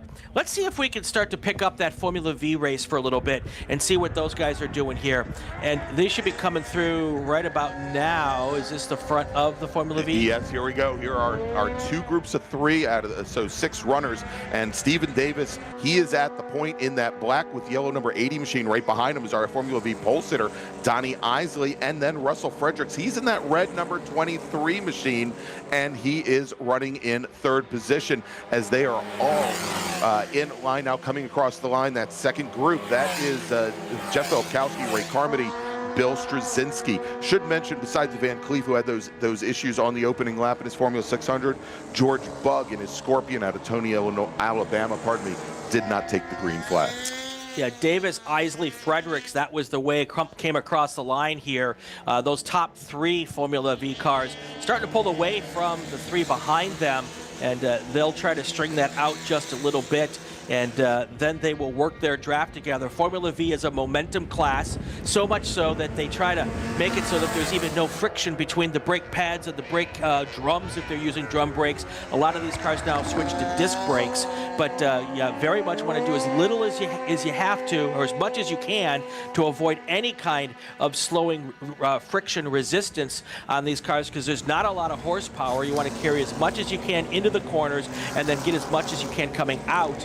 And it's so important on these cars because there's not a lot of go faster pedal in the go faster pedal. Right, I believe there's less than 70 horsepower in these cars, and although they look like, little cigar-shaped bodies, they look fairly aerodynamic. They actually put a pretty big hole in the air for the cars behind, and the draft is very strong for them. And if you lose any kind of momentum out of a corner, that is going to just increase the opportunity for somebody to make a pass on you. All right, so we have a new leader here. And it is John Robinson who gets around Matteo Naranjo, coming through the final corner through the Sunset Bend, and that is how it's going to be going down into turn number 1. Now, we saw yesterday, Brian, in our 25-minute race where Matteo Naranjo, we thought he was in pretty good shape.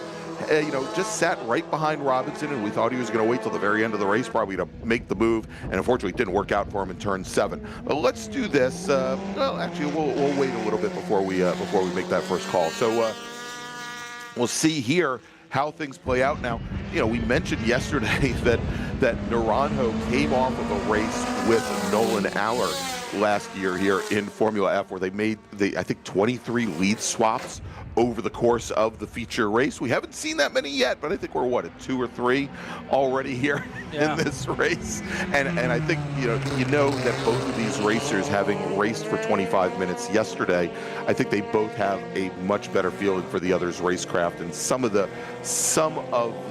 tricks that they may try to pull out of their hat over the course of this race. So most of the Vs in this race have the floating calipers and floating rotors to keep that friction off, like I was talking about. Right. That's how they're doing it with the rotors versus the drum brakes. Back when it was drum brakes, you had to adjust those brakes every single session, and that was a total pain in the tuchus. Yeah. But they did it, and that was what they needed to get these cars to go fast. Here is Stephen Davis. Looks like he tried to take a peek out there. No, it's not Davis. It's Davis, then it's Isley, and then it's Fredericks. Was peeking out to see if he wanted to make a move there going into turn 3. Thought better of it.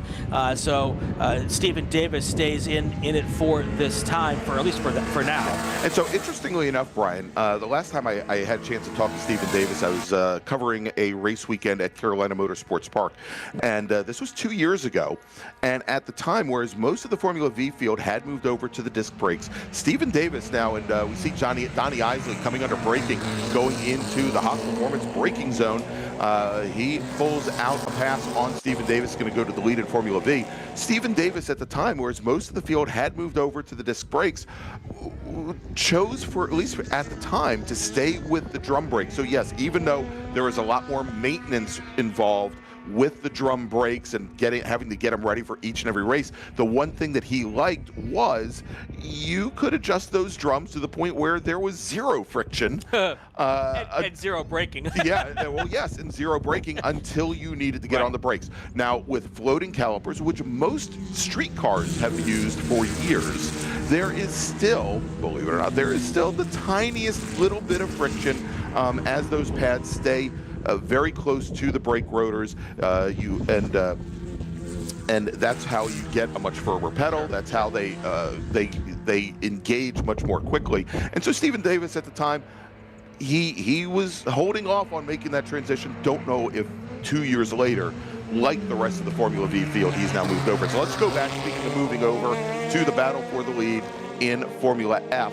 And Matteo Naranjo has indeed gotten around John Robinson here. So add one more lead change to the book in Formula F. Chimenti still running third in class behind Keith Jocelyn. Our second place runner in Formula 600, Brian Corey McLeod.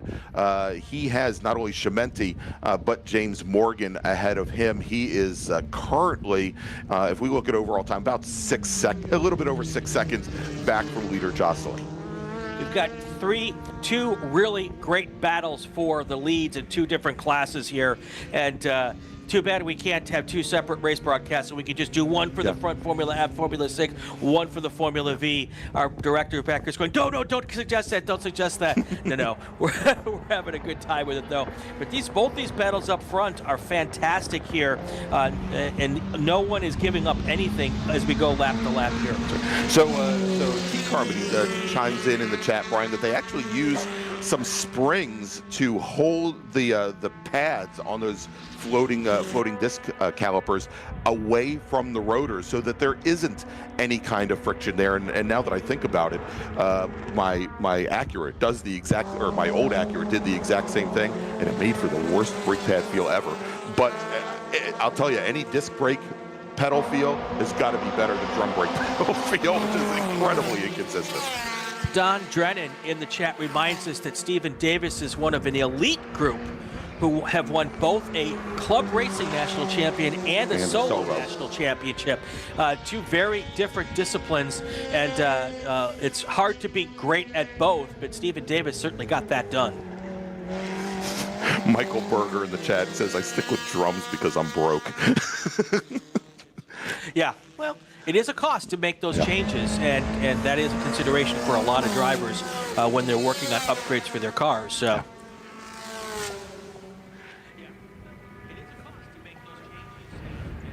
All right, here we come. This is our front group here. Those are two Formula Ford cars. They're Formula F cars. Matteo Naranjo. Robinson. Yeah, you know, I put a quarter in the tip jar here, and then Keith Jocelyn in that Scorpion Rotax, trying to keep up with them. And he's in a good spot. He doesn't need to pass those cars. His closest competitor behind him is, let me look at this real quick. His closest competitor is Corey McLeod, 8.9 seconds back. So he can just sit and watch those guys up front play, not have to worry about getting mixed up in their fight, and then they can go from there. Yeah, and that advantage, that lead in Formula 600 is increased by almost 2 seconds over the last lap. All right, Brian, let's do this. Let's quickly make a first call to the grid for our next run group. Attention in the paddock, attention in the paddock. First call to the grid for Spec Miata, race group number 4. Please start heading to the grid. Spec Miata racers, please head to the grid. We'll be right, your race is next.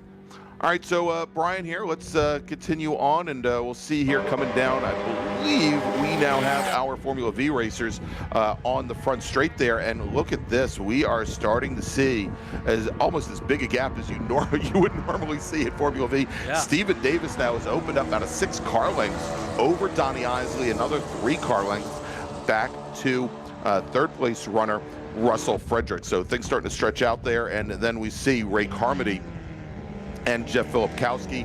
Bill Straczynski now has definitely fallen off the pace. Some issues now. We know Straczynski was having some issues keeping his car in 4th gear a week ago at Homestead. That may still be an issue for him. Well, and we had Steve Witston in the booth with us last weekend, and he had said that, we got a big car off there. That was one of the backpack. I think that may have been Carmody that just went wide going through turn number 5. We'll see here as they come down into turn 7 and into the hairpin. We'll see if we can pick up which cars are still there. Actually, I think that might have been Straczynski. Yeah. So what I was saying was we had Steve Witston in the booth last weekend, and he had said that at 1.5 to 2 seconds, the draft is gone between these two cars. Right now, Stephen Davis, his lead, 1.5 seconds.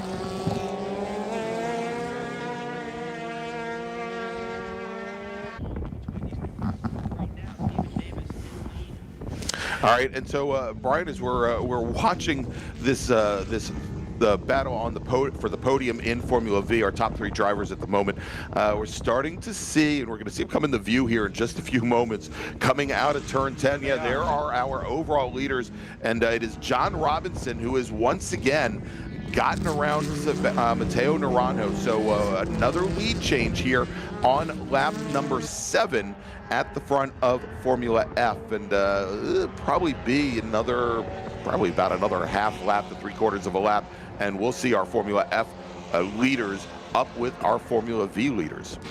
And we talk about it a lot, where these drivers got to work together to pull away and not be racy in the middle sections of this. There's a plane landing in the background. That's the best part here of being at Sebring, with a working airfield going on around us.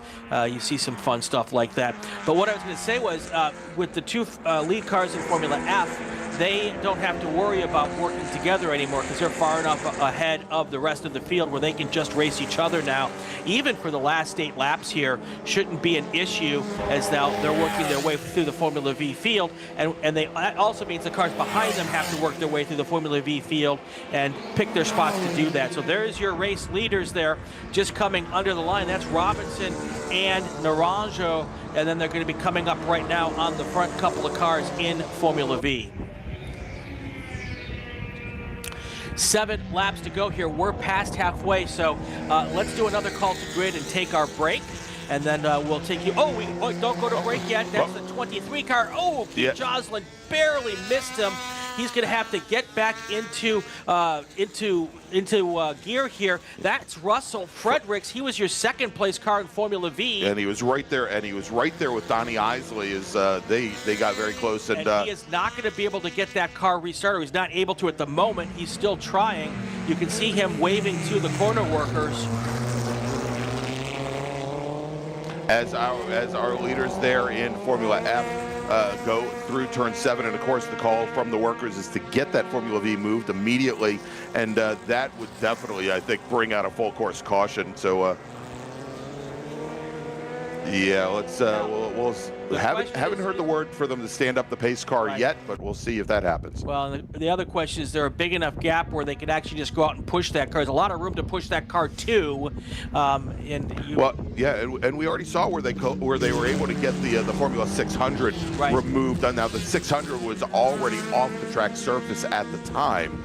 But we'll watch and see if they deploy anybody over there towards turn number 5. So far, no call to stand up the safety car. But that really makes a huge change at the front of the Formula V field. Of course, Stephen Davis still your leader. That's going to move Isley back up to second. That now, for the moment, moves Ray Carmody into 3rd position, albeit a distant 3rd, but a 3rd it is. A huge wiggle from Keith Joslin as he comes through Le Mans onto the back straight. He was, when you wiggle that much where I can see the car numbers, that is a big wiggle there. So, whew.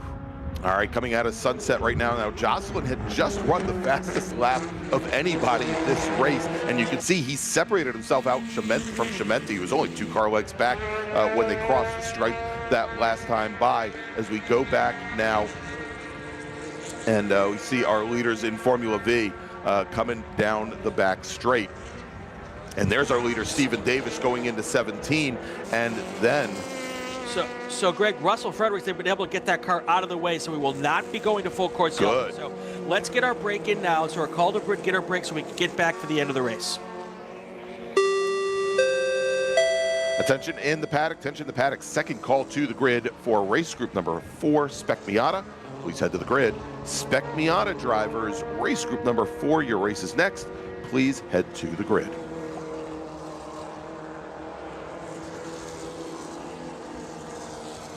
Hoosier Racing Tire is proud to be the presenting sponsor of SCCA Super Tour. Hoosier's mission is to be the dominant customer-driven provider of tires to race teams domestically and internationally. At Hoosier, we know that our success is dependent on how well we meet our customers' expectations by providing the safest, most reliable, high-quality race tires that put you in the winner's circle. For more information, see our trackside support personnel or the local Hoosier Racing Tire dealer near you. Or contact us at HoosierTire.com. Hoosier Racing Tires, truly tires designed for champions. Hagerty is the official and exclusive insurance partner for SCCA and provides affordable off-track insurance protection for motorsports vehicles while in the paddock, in transit, in storage, and at the shop. Hagerty also provides guaranteed value coverage and even has protection for your trailer. Did you know that SCCA members can save 5% on insurance through Hagerty? Hagerty, let's drive together. Learn more at Hagerty.com. Get more bang for your buck at SummitRacing.com. Choose from millions of in-stock parts from over 1,500 name brands. Parts for racing, street performance, trucks, plus tools, accessories, and more. Shop anytime, anywhere with the Summit Racing app. As the official fuel partner, Sunoco has been helping the SCCA and their drivers perform at their peak since 2001. Mile after mile, race after race, Sunoco's trusted the fuel over 50 racing bodies, including the SCCA, SCCA Pro Racing, Trans Am, NHRA, and NASCAR. As the largest manufacturer of race fuels, they're passionate about helping drivers and teams take the lead. To find race gas near you, visit SunocoRacefuels.com or call Sunoco at 800-RACE-GAS. For over 25 years, championship-winning drivers and teams have demanded Hawk Performance Motorsports brake pads. Now you can have their advanced technology on your daily car, truck, or SUV with Hawk Performance Street products. With the improved HP Plus pad for the hybrid street and track feel, or Super Duty pads for tow vehicles, their all-new ER brake pad designed to take on even the longest race, and their all-new high-performance brake fluid. Hawk has all your braking needs covered. Visit HawkPerformance.com and like them on Facebook or Instagram to learn more about the Hawk Performance Advantage. Hawk Performance, what's stopping you? If you like what you see today, become part of the action by joining the Sports Car Club of America. Whether you want to drive, flag, organize, officiate, have fun with cars, or meet 65,000 enthusiast friends, SCCA has plenty to feed your motorsport obsession. Ask someone trackside how to get involved or visit SCCA.com for more information. We're back here at Sebring in the middle of our small Formula Car race, and it is 5 laps to go here. The gap in Formula V has widened out a bunch to 13 seconds. No, Brian. We just watched him coming through turn 5, and we now have Donnie Isley within about a half a car length of Stephen Davis, and we'll see them here, and that is, well, I thought that was them. That was the leader. Oh, no, you are absolutely correct. About Sorry. A 13-second I apologize, lead for Brian. Stephen Davis here. And he's got Ray Carmody in Formula with him. V, and before Donnie Isley and Ray Carmody. So we're going to get back to focusing on our front race here in Formula F here for the last few laps, because that is where the action is at the moment. Up front in the overall and in Formula F, you've got John Robinson and Matteo Naranjo, and that gap is less than 0.98 seconds at the line last time. A little bit closer in that race. That's right. They're running, and here they come underneath the pedestrian bridge with Naranjo's Miguel now right under the back of John Robinson's Swift, and here they come down into the front straight. Now again, they've only swapped position, Brian, like 10 or 11 times today, but it is one of those things where Naranjo is going to have to, as opposed to what we saw yesterday, he's going to have to keep those aggression levels somewhat on an even keel, as now we see Robinson starting to defend going into turn number 3, and now with only 4 laps remaining, I think he wants to keep that lead position now, maybe all the way to the checker, and maybe he's had enough of watching the back of the yellow 08. And then Keith Joslin there, the third car that we're seeing in our picture here. That is the orange Scorpion Rotax. He's from Grand Island, New York. He has been putting on a clinic this weekend and showing just how to get it done in Formula 600. He's got a 16-second lead over Corey McLeod in the Red Devil Arrow from Charlotte, North Carolina. Then you've got Russell Straight Jr. He is in third place right now. So the real battle right now is that battle for first place overall and first place in Formula F. Hey, Brian, want to quickly welcome to the chat Scott Brallier, of course, his daughter Lauren, very good Formula V racer in her own right, and sometimes booth partner here for the two of us. Yes, Lauren's been up here several times. She's been to the Mazda Shootout, and just one of those really great up-and-coming young racers who we love to have join us up here. So here are your Formula F cars here, going through Le Mans and heading onto that back straight and just trying to kind of bide their time until this is where the strategery plays in. Yes. Yeah, absolutely. You know, and Robinson has been, in the time that he has been behind Naranjo, he has been looking to see what Naranjo's tendencies are. When Naranjo has been behind Robinson, he's been watching Robinson's, oh my gosh. And now they are side by side coming underneath the bridge. I was going to say tendencies. I was going to use the same word, and all of a sudden I forgot it. But now Robinson to driver's left, Naranjo to driver's right as they cross the stripe, and we should have 3 laps remaining. And Naranjo crosses the stripe when they cross the start-finish line, Brian. 1/1000th of a second separating those two cars. I think it was closer than that. It might have very well been. And now we have a and Robinson slides very wide coming through turn number 3. The rear end stepped out on him, and Naranjo with the largest lead that either of these racers have had over the past 2 days, I think, with the exception of the last lap yesterday, as Naranjo now opens up a 3-car length advantage over John Robinson. Yeah, we have no idea what the tire management was for these cars over the weekend, as you know, whether or not Robinson started this race on new tires or a couple of heat cycle tires. And with Naranjo staying in second place, probably being able to save his tires a little bit, now it looks like he's able to pull away just a tiny bit here. We'll know more next time we see him come into our view, but that was a good move by Naranjo, and with 3 laps to go, it's time to make some things happen. That's right. Hey, want to mention as we wind things down here, wanted to welcome him to the chat, Ernie Francis Jr. Nice. Hi, Ernie. Former GT1 national champion, also Trans Am champion.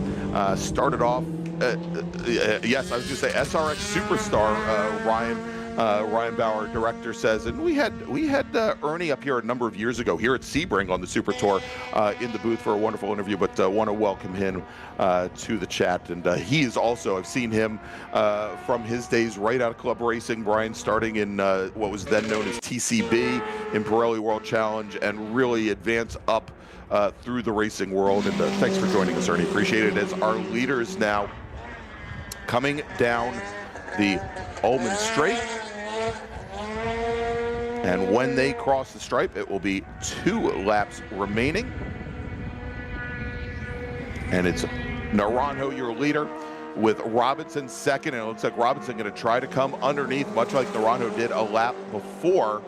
Oh, big wiggles from Keith Joslin coming underneath the bridge over in turn 17 in the Sunset Curve. And, you know, that was kind of like the bucking bronco that we talked about yesterday, Brian. And Joslin gathers it back up. All right, and so now coming down into turn number 3, coming up on some slower traffic, Naranjo coming through turn 3. Robinson trying to open up turn 3, apex it as late as possible so he can get a straight run through turns 4 and 5. And now both of these drivers, they're going to have to deal with that, what we would call slower Formula 600 traffic, some lap traffic. But again, there is that speed in a straight line that those Formula 600s have. It's going to make it very difficult for our 2 Formula F racers who are now side by side going under braking into the Hawk Performance braking zone. And as they come through the hairpin, Brian, now side by side once again with a lap and a half remaining. Well, Robinson was our leader yesterday after Naranjo had some problems. Naranjo's not having those problems today. He's right in the mix. And after winning the final 2 races of last year's Super Tour at Road America, Naranjo's trying to follow it up with a win in the first race of the season this year. So last year's Super Tour champion fighting for the lead here at Road America, at Sebring. Or Road Atlanta, or somewhere here at Sebring, exactly. All right, so now as they come out of turn 11, make their way to 13 in the tower turn, it is Mateo Naranjo leading Robinson on to the Flying Fortress straight as we now have a lap and a quarter remaining. Lap and a quarter exactly, coming now into Le Mans for the second to last time. You'll see them come into your view here in just a second. And there they are. Naranjo, oh, Robinson went way wide there. That's going to give it to Naranjo, and he will not be able to come and make that up unless Naranjo has a problem. There's no way with a lap and a half to go that Robinson will be able to catch will be able to catch Naranjo at this point in time. Ooh, another plane coming in. Oh, there's my Gulfstream coming to That's right. Yeah, that's right. Getting ready. That's our flight out of here. That's right. That's right. Here they come under the bridge. Look at the big lead that Naranjo has now over Robinson after that mistake going into that chicane area. And of course, Keith Joslin is now in the picture there. Of course, they're not racing each other, different classes there. But this has just kind of made an easy trip to the finish line for Mateo Naranjo, as long as he doesn't have any problems in this last lap of the race. I was going to say he's got now 14 more turns that he has to negotiate here, and he's got some slower traffic ahead of him. Once again, he has to make sure that he does not let his nerves get the better of him, and he holds firm here as he's coming underneath turn 5 again, getting held up maybe just a little bit coming out of turn 5 by some slower Formula 600 traffic, and as they are coming out, and they're actually coming back up on the back of the Formula V fight right now, Brian. They're actually coming up on Jeff Filipkowski, Ray Carmody, and Donnie Isley in what is the battle for second in Formula V, and here's our Formula V leader. We'll see the Formula F machines coming up here probably in just a few moments, but that is a race we'll definitely want to get back to because there are a lot of implications there for the podium in Formula V. Yeah, definitely. Our best race on the track right now is the race for second, third here in Formula V, and that will be our closest race to the line right now as our leaders now try to get through that pack. So now you've got a thing where those Formula Vs don't want to get in the way of the race leader, but the racer doesn't want to mess up this race for a podium position, right, and might not even know this is a race for a podium position. Hopefully they're being able to tell him in his ear. It looks like he's negotiated around that just fine, and it doesn't look like it's made too much of an effect on those Formula Vs either. So there is your race leader coming through Le Mans for the final time. Right behind him is your a spinner. That was Jeff Filipkowski spinning out of second place. That means that right now Ray Carmody is in second place and Donnie Isley is in third as they come out of 16 and head to down the back straight for the final time. Here's your leader overall. This is Mateo Naranjo, and right behind him is the battle for second place overall, or second place in Formula V. There and Keith Joslin has been able to get around, and it doesn't look like those Formula Vs are close enough to have any big issue here coming to the line. And here we go as they come underneath the pedestrian bridge. It is going to be Mateo Naranjo taking the win in Formula F. He finished a little bit further back in the pack yesterday, takes the win today in the feature race. Keith Joslin winning Formula 600. He'll finish second overall. John Robinson third. And now we've got that battle coming across the line, taking the win in Formula V. We've got Stephen. Yep. That was our second place runner in V. That was Donnie Isley finishing second as he takes the checker flag. Stephen Davis going to take the win for the second day in a row. Stephen Davis sweeping Formula V. Jeff Filipkowski will finish in fourth behind Ray Carmody. What a heartbreak for Filipkowski in that Brandon Caruso CBR1. That is a new Formula V, first Formula V built new in the series in a long, long time. He was on pace for a second place finish before he spun going into 16 on the final lap there. Wow, what an amazing change of events here. All right, and your podium in Formula 6. Keith Jocelyn, as we saw, finished second overall. Corey McLeod will finish in second. Jack Walbrin will finish in third. Russell Straight finishing just off the podium in fourth. Okay. Let's make a final. Yeah, now we can breathe. Let's make a final call to the grid for our next group, Brian, and then we'll take a quick break. Attention in the paddock. Final call to the grid for race group number 4. Spec Miata, all 70 plus of you, please head to the grid if you haven't done so already. Spec Miata racers, please head to the grid. You are scheduled to be on track in just a few moments.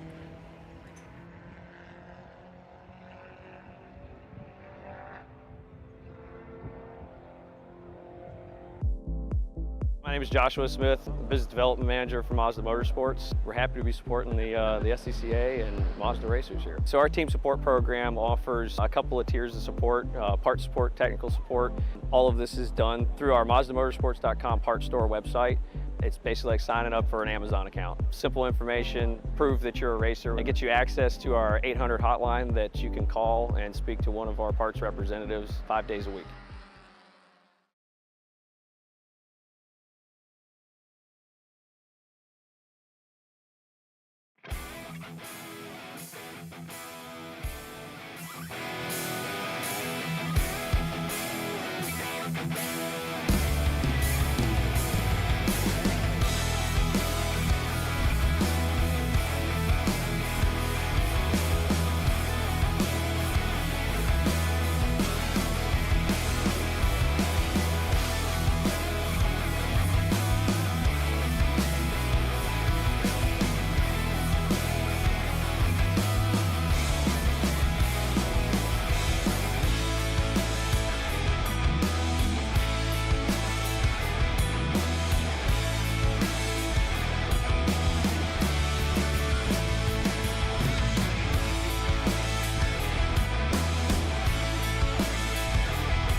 And we are back. Sebring International Raceway, Spec Miata. This is going to be like 747 cars heading down to, no, it's not that many, but it's a lot, folks. 650. Yeah. 650. Okay. This is round 2 of the Hoosier Racing Tire SCCA Super Tour, and we are at Sebring. And of course, we have our largest subscribed class coming up right now, Spec Miata. I'm Brian Bielanski. He is Gregg Ginsberg, and we're having a great time today. We have had 3 races and 3 amazing finishes. Yes, and I would be remiss if I didn't think that this won't be exactly the same way, especially if we go by what we had yesterday with 27 thousandths of a second separating cars at the line or thereabouts. All right, we've got cars starting to leave the pit lane now. We're going to see them come into view right behind the Mazda pace car. And so, Brian, let's do this. Let's run down the Mazda Motorsports starting grid for today's feature Spec Miata race. What we're going to do, because we had, well, about 740 drivers, actually 76 set qualifying times, whether during the qualifying session on Friday afternoon or during yesterday's race. I'm going to give you the top 30 here. Starting 30th, driving the number 163 car from Montgomery, Texas, it's Mark Hurley. Matt Stretch, driving the number 89 Miata from Arlington, Texas, will start 29th. Starting 28th, from Glen Head, New York, as opposed to Horseheads, New York. Glen Head, New York, driving the number 88 Miata, it's Anthony Garaci. John Rodat will start 27th. He's driving the 63 car. He's from Chester, Connecticut. And then we've got Miami, Florida's Alfredo Sedan. He starts 26th in the 113 car. Zach Ehrlich will start 25th today. He's driving the 180 machine. He's out of New York, New York. Max Schweid will start 24th. He's in the number 198 Mazda Miata. He's from Boca Raton, Florida, with Nick Leveroni starting 23rd. Nick is driving the 188 car. He's down from Mendon, Massachusetts. Also coming down south here this weekend, Ethan Goulart driving the number 80 Spec Miata. He starts 22nd. He's from Sheldon, Connecticut. Atlanta, Georgia's Skylar Cottrell will start 21st. And he is in the number 9. Driving the 0 car today is Sean Noonan. He's from Newburgh, New York, and he is starting 20th, with Boris Sett Jr. starting 19th. He's out of Escondido, California, and he drives the 133. Noah Harmon was driving the 199 car. He starts 18th. He's from Orlando, Florida. Frankie Barroso from Miami Springs, Florida, starts 17th in the 48 car. Jose Olfe is driving the 00. He starts 16th. He's from Greenville, South Carolina. And then we've got 2-time national champion Jim Drago. He's from Memphis, Tennessee. He starts 15th in the number 2 car. Brett Kowalski will start 14th. He's in the number 15 machine. He's from Las Cruces, New Mexico, with Tyler Gonzalez from St. Cloud, Florida, starting 13th, driving the 57 car. Stuart McAleer, he's all the way from Glasgow, Scotland. He's driving the 143 car, and he starts 12th, with Matthias Ramirez from Bradenton, Florida, starting 11th. He's driving the 41. Nick Bruni, one of our reigning co-national champions, starts 10th today in the number 6 car. He's out of Arlington, Virginia, with Travis Wiley driving the 77. He's from Mooresville, North Carolina. He starts 9th, starting 8th. Alex Acosta from Southwest Ranches, Florida. He drives the 29 car. And then starting 7th, Danny Stain. He is out of Fort Lauderdale, Florida. Logan Stretch will start 6th. He's driving the number 98 machine. He's from Arlington, Texas. And starting 5th, it's Chuck McTudis. He's driving the 66 car. He's out of Little Mountain, South Carolina. Your top 2 rows. Starting 4th, driving the number 70 machine from Shelton, Connecticut, it's Elvin Goulart, where Todd Burris, who is your 2019 national champion in Spec Miata, he starts 3rd on the inside of row number 2. He's in the 56 car. He hails from Melbourne, Florida, and now your front row. The other reigning co-national champion in Spec Miata starts 2nd on the field today. He's from New Smyrna Beach, Florida, driving the 42 car. It's Preston Pardis. And Connor Zillage driving the number 172 machine from Mooresville, North Carolina. He is starting on the pole today with a fast time set during yesterday's race of a 2:35.304. Yeah, Connor Zillage, yesterday's race winner. On track. On track, and at the end as well, because that race did not go official until a little while ago, but it is now official. He was the race winner yesterday. So your winning cars yesterday were Zillage, Pardis, Burris was your podium, followed by Elvin, Goulart, Bruni, Drago. So that was the end results official. They had to go look at a lot of different cameras and a lot of different camera angles to determine how that whole thing played out. But in the end, it is done, and he is the race winner. All right, Brian, while we are finishing up the pace lap here, I have a quick announcement that we need to make.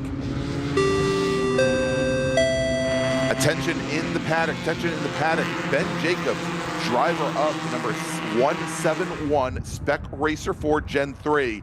Please see the race director. Ben Jacobs, driver of the number 171 Spec Racer 4 Gen 3. Please see the race director. Well, now that that's out of the way, the lights are out, and the pace car 70-plus cars are looking for a glory here at Sebring, and they are going to get it all on here very, very shortly. There's the pace car heading into turn 17, lights out. It will duck into pit lane, and then Connor Zilich will have control of the field as they head down to the start stand for what we're hoping is going to be a green flag. Here they come, looking really nice for the first 15, 20 rows here. Spread out a little bit more in the back, but you can only expect so much with 77 cars. And here they come. And good enough for the starter. Here they go. 3 wide already, halfway through. 4 wide a little further back. Now they come down towards turn 1. Connor Zilich to the inside, or to the middle. Todd Burris to the inside, and then pushing out wide. Looked like we had the 66 of Chuck McTudis, and they are still 2 and 3 wide coming through and jumping to an early lead. That is Todd Burris, driver of the number 56 car, with Connor Zilich running in second. Chuck McTudis tucked right underneath Connor Zilich, going through turn number 3. And then we've got Danny Stain, Preston Pardis, Elvin Goulart there in the gray number 70 machine, running wide, coming out of turn number 4, actually right in front of Danny Stain, as those drivers all not only fighting for position, but apparently just fighting for some track space as well. Danny Stain, one of those drivers, yesterday had problems in this race as well as this early race. Oh, big lockup going into the Hawk Performance braking zone. Danny Stain had problems early in yesterday's race and finished at the back of the field. Made up for it in the first race of the day, winning today in STL. And now he's trying to go back-to-back STL and Spec Miata today. Yeah, big brake lock up there from Connor Zilich in the that Turnt Motorsports, Paddock Motorsports, Mazda Miata, and doesn't lose a lot of ground. And we've got a local caution, Brian, over at turn number 7 at the entrance to the hairpin at turn number 7, looking to see if there is a car off there. I don't see one, but we'll track and see if we can get some information from our corner workers a little bit further on in the race here, as we've got racers now coming out of turn 13, coming onto the Flying Fortress straight for the first time. Most of them nose to tail for the first 10 cars or so. Exactly. And after that, all bets are off. That's right. Here comes our field. They're heading out of the Flying Fortress straightaway towards Lamar chicane here, and Danny Stain still holding off the field here in the early laps. Todd Burris holding off. Todd Burris, sorry. No, and Burris runs wide coming out of the final corner, and that was where he got into trouble on the last lap yesterday, coming out of 16. He's going to give up a lot of momentum there, and maybe for the second day in a row, Connor Zilich going to be able to take advantage of that, as they are now side by side coming down the Ullman Straight, going into the turn 17 sunset turn, and it's Burris. He's got the position, but Chuck McTudis trying to sweep around the outside. Connor Zilich trying to sweep underneath, going through there, and we're 3 wide coming through 17. And there they are across the line. 2 by 2 for the first 2 rows. Across the line this time by, it was... It's Burris, Zilich, Chuck McTudis, Elvin Goulart, and Matthias Ramirez, who we saw a little bit earlier today in the STL race. He's now running in 4th. Tyler Gonzalez now. Gonzalez, who started in 13th position, he now is all the way up into 6th, Brian. So great run for the number 57 driver, who we're going to see in just a few weeks at Daytona in the Michelin Pilot Cup. So unlike yesterday when Todd Burris made that mistake and ended up going way back on the final lap, he was able to hold on and continue with the lead here. That may have been different if it was the final lap of the race. The other drivers behind him may have treated that slightly differently, but both times Burris was able to collect himself and get back into the fray, but this time he was able to stay up front. All right, Don Drennan in the chat telling us that Chuck McTudis last year at the, I guess this would be at the SARC Championships, the SIC, at Roebling Road. Actually spent some time on the corners with some of the flaggers. Don, flag chief down in the Southeast Division and a longtime flagger, and good to hear that some of our drivers taking some time with a volunteer effort here to help us put on races. And I think it gives drivers, Brian, as obviously you're a flagger, I've flagged, gives drivers a very different perspective on racing when they can see it from the other side of the wall.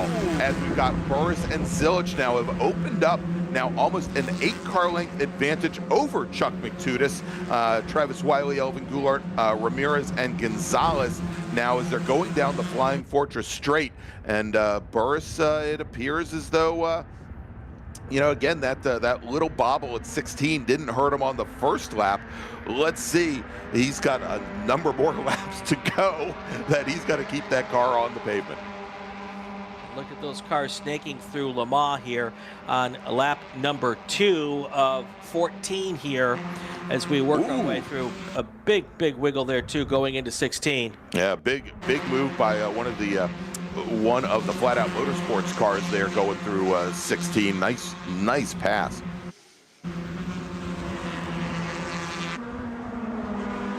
All right, there comes your leaders from under the bridge heading down toward the start-finish line. And then 8 cars there all trying to get up to 3rd place right now.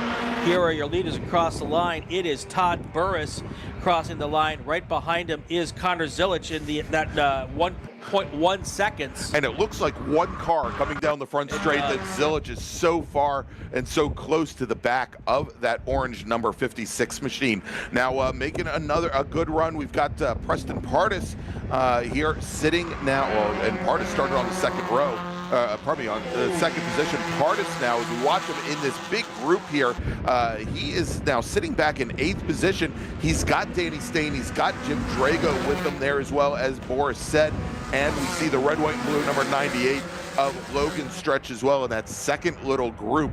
A lot of racing years and talent and championships in that second little pack there. Yeah, that second pack, the blue car had a huge lockup right in the middle of that pack, and I was like, if he's not careful, he's going to take out the entire pack, but he was able to collect it and keep moving forward here. And Connor Zilich, the previous lap, going onto the Flying Fortress straightaway, hit the curb so hard on the inside that the car got airborne in the right wheels. He was able to put it back down and not lose any momentum or anything. He never lifted. All right, we're going to go on board right now with Chris Clark in the number 109 machine. We saw him a little bit earlier today in STL. It sounds as though we've got a local caution over at turn 17 trying to get some information on that car, and it appears as though the car may require a tilt bed. And we'll see where he is. I believe he is out of the way currently, but that may possibly, Brian, if they can't leave him there, that may bring out a local caution, or probably it may bring out a full course caution. You can see how close those cars navigating those corners together, and that is, like we said, the Chris Clark car, number 109 here. Also want to remind anybody in the paddock who's got an in-car camera streaming, we'd love to put your cars on the live stream, so get us that information before the race weekend, and so we can utilize that for our live stream coverage.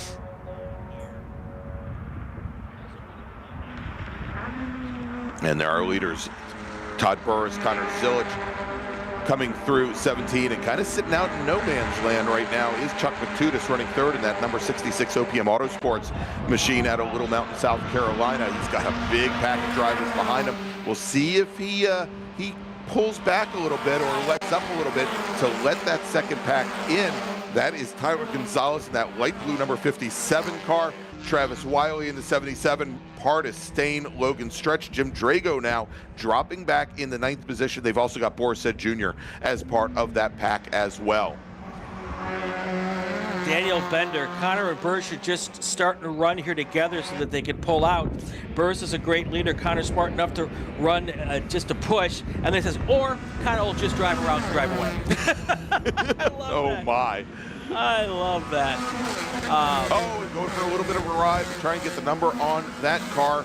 And I think that was the 133 of Boris Said, Ryan, that just went for a little bit of a run through the grass in coming out of turn number 5.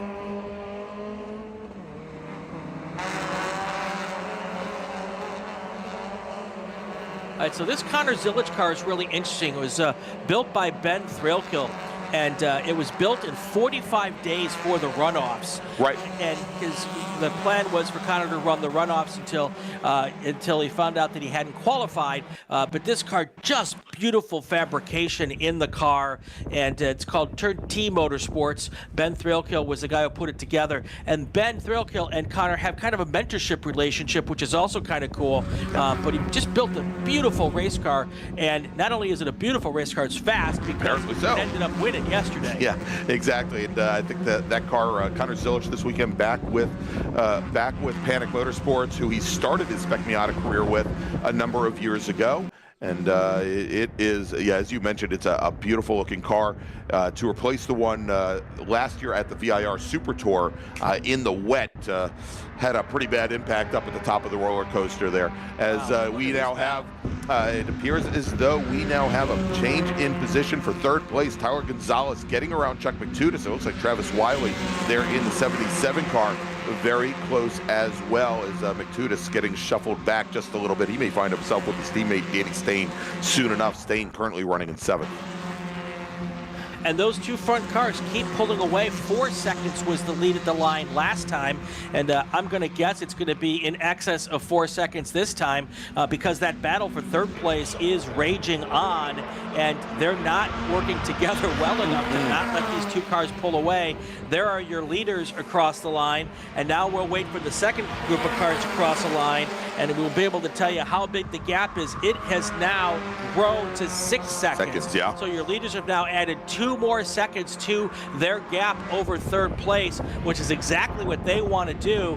Keep making that gap bigger, and then the last half of the race, or the last 3 or 4 laps, they can just battle each other for the win.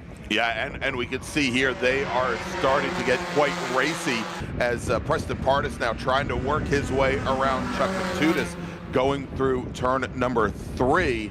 And then we've got just ahead of him Danny Stain, and indeed Chuck McTutis, who had been running in 3rd for the first 3 laps. He's now starting to drop through the field and now finds himself back in 9th position. Yeah, Danny Stain currently running in 6th place, not up front like he did in the first race of the day, but a whole lot better than he did yesterday. So good for him to get that car put back on the racetrack, get whatever the gremlins were out of it, and be back in the mix this afternoon.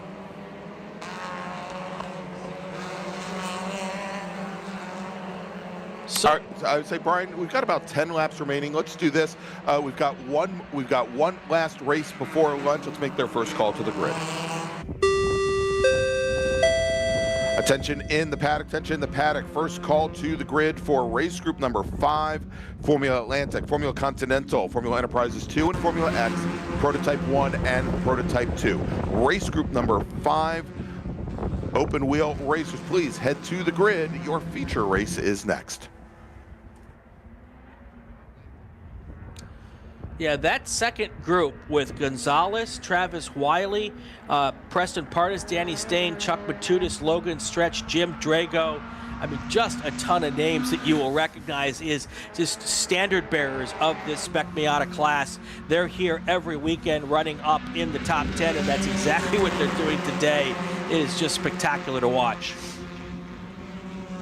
All right, and for the second lap in a row, Connor Zilic, he runs the fastest lap of the race.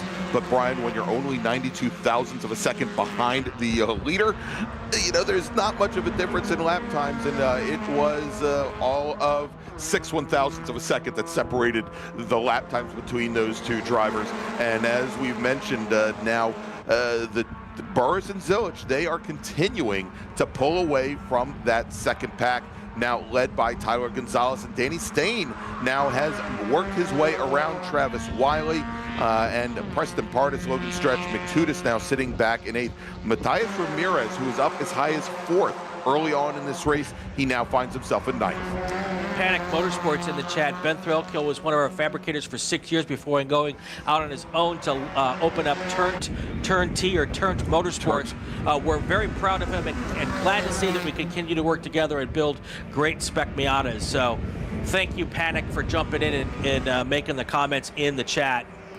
Yeah, and I think that was Becca Burtock from Paddock Motorsports. Of course, her husband Steve, she and her husband Steve own and run that shop there, and have turned out a lot of great Spec Miata racers over the years. And Steve's not such a bad shoe himself here. And, you know, Brian, as we continue to look at this group and sitting up at the front of the group, it's Tyler Gonzalez. Sitting at the rear, it is Ethan Goulart, who's sitting in 13th position. So we're talking about a 10-car train right now.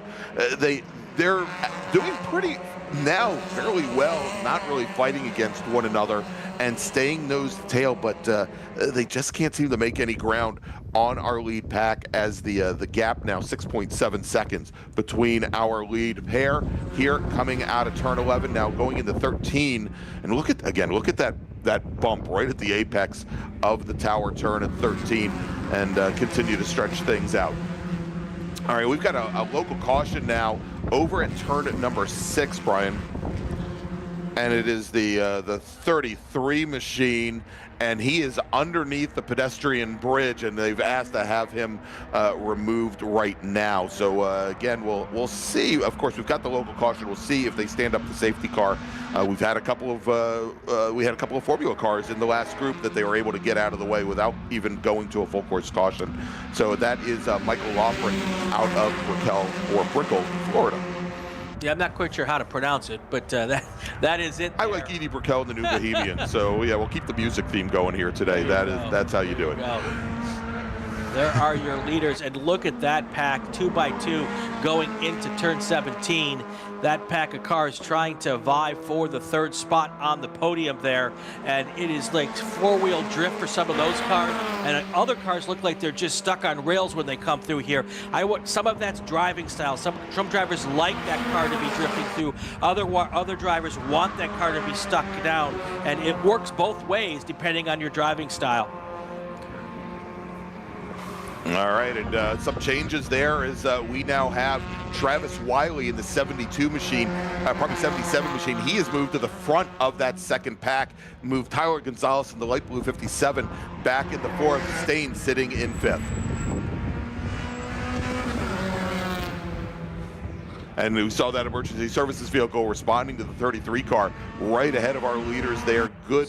And we see everybody moving over now, drivers left, to stay clear of that team working the incident. So I just want to mention, you saw that blue car make a pass with that waving flag going into that corner. A little hard to see on our camera the color of that flag. That was a white flag for the emergency vehicle and not a yellow flag. Not a yellow. So that was not a pass under the yellow by the blue car there, and he was able to take advantage of that. So it's a little hard with the contrast on the cameras and the weather forecast that we don't see the vibrant color on the flag, but I want to make that clear before everybody went crazy. Oh my God, there's a pass under the yellow. Exactly. That was not what this was in this particular situation. Yeah, and in SCCA road racing, that white flag has multiple meanings. When we see it on corners around the course, not at the starter stand, and it is a stationary yellow, not being waved, it means that there is a slower vehicle ahead. It could be safety equipment. It could be a driver that is off pace. When we see it waving at the start-finish line, it then means obviously one lap to go. Yeah, and it's been really fun. I know it's two guys out front just driving around, it looks like, but seeing Todd Burris, who's got many, many years of experience in Spec Miata, and then seeing Connor Zilic, who is the youngster, who is the up-and-comer, right on his back bumper, learning lap after lap after lap of what's going to go on, trying to figure it out. It's just this juxtaposition of surly veteran and young up-and-comer, and it's just great to watch. But I'll tell you this, in watching the two of them, I will say that Zilic, who I think has come so far in the last couple of years, since I saw him racing for Paddock Motorsports, I think at 15 years old, when you watch Zilic, he opens up corners quite a bit more. You know, we've watched and seen over 2 days in a row where Burris has issues going into 16, and now, and he comes underneath the 56 car, and they're going to have a drag race down the front straight. But it looks as though, Burris maybe turning in at some corners, maybe a little bit earlier. He's pinching exits and losing momentum, and Zilic is just waiting for the right opportunity. And we see here as they come down the front straight, Burris with a little bit more straight line speed than that brand new 172 machine. He's going to hold off Connor Zilic going down into turns 1 and 2. I'm so impressed with Connor Zilic's mature decision making. He could have pressed that right there. Oh, big car goes wide, trying to get back on the racetrack there. No problems, and then a second car behind him. Things are getting really, really busy here. We're right at the halfway point on this race now. So why don't we do this, Greg? Why don't we do another call to grid, take our break, and then we'll come back and take us all the way to the checkered flag. All righty.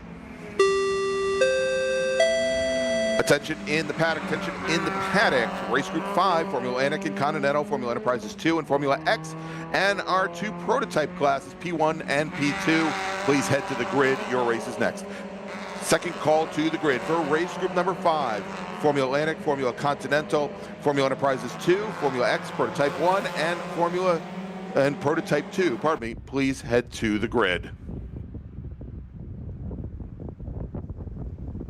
Hoosier Racing Tire is proud to be the presenting sponsor of SCCA Super Tour. Hoosier's mission is to be the dominant customer-driven provider of tires to race teams domestically and internationally. At Hoosier, we know that our success is dependent on how well we meet our customers' expectations by providing the safest, most reliable, high-quality race tires that put you in the winner's circle. For more information, see our trackside support personnel or the local Hoosier Racing Tire dealer near you, or contact us at HoosierTire.com. Hoosier Racing Tires, truly tires designed for champions. Hagerty is the official and exclusive insurance partner for SCCA and provides affordable off-track insurance protection for motorsports vehicles while in the paddock, in transit, in storage, and at the shop. Hagerty also provides guaranteed value coverage and even has protection for your trailer. And did you know that SCCA members can save 5% on insurance through Hagerty? Hagerty, let's drive together. Learn more at Hagerty.com. Bravo Trailers is the exclusive trailer partner of the SCCA. Owned by longtime SCCA racers, Bravo Trailers work better, load easier, and tow better because we build them with racers in mind. Visit BravoTrailers.com to see your new trailer in aluminum or steel. For over 25 years, championship-winning drivers and teams have demanded Hawk Performance Motorsports brake pads. Now you can have their advanced technology on your daily car, truck, or SUV with Hawk Performance Street products. With the improved HP Plus pad for the hybrid street and track feel, or Super Duty pads for tow vehicles, their all-new ER brake pad designed to take on even the longest race, and their all-new high-performance brake fluid. Hawk has all your braking needs covered. Visit HawkPerformance.com and like them on Facebook or Instagram to learn more about the Hawk Performance Advantage. Hawk Performance, what's stopping you? It's the 2024 Hoosier Racing Tire SCCA Super Tour, the premier amateur road racing series bringing together top SCCA road racers from around the country. The Hoosier Super Tour visits some of the greatest tracks in North America, showcasing each of our 28 car classes. From production to GT cars, prototype to formula cars, the Hoosier SCCA Super Tour packs a ton of wheel-to-wheel racing action into every event. Back here at Sebring International Raceway, round tour of the Hoosier Racing Tire SCCA Super Tour. Spec Miata, 77 cars. The two we're looking at up front right now are your new leader, Connor Zilich and Todd Burris. Todd Burris led for the first half of this race. Now Zilich takes the point. The question will be, does Todd Burris have enough to be able to stick to the back bumper of Zilich like Zilich did to Burris for the first half of this race? And right now, Zilich is making a bit of a gap between first and second. You know, and I think if we go to the chat and call out Danny Bender, I think he had it about 5 laps ago, Brian, and he said Zilich was just waiting for his time and he might just pull away. And that is, what we're saying. We'll see, again, the draft is very strong in these cars, and that would help Todd Burris stay here. But we've seen our leader in other race series start at the back of the pack and work his way all the way through 30 cars and take a win. We'll see what he does when he doesn't have any kind of traffic ahead of him. And as we were watching here out on track, even with 70 cars, Brian, we may not see any lap traffic maybe until the very end of this race here in Spec Miata. So Zilich now leading Todd Burris gap 2 car lengths going into turn 17. Yep, and now it's going to be Todd Burris's job to try to hang on here.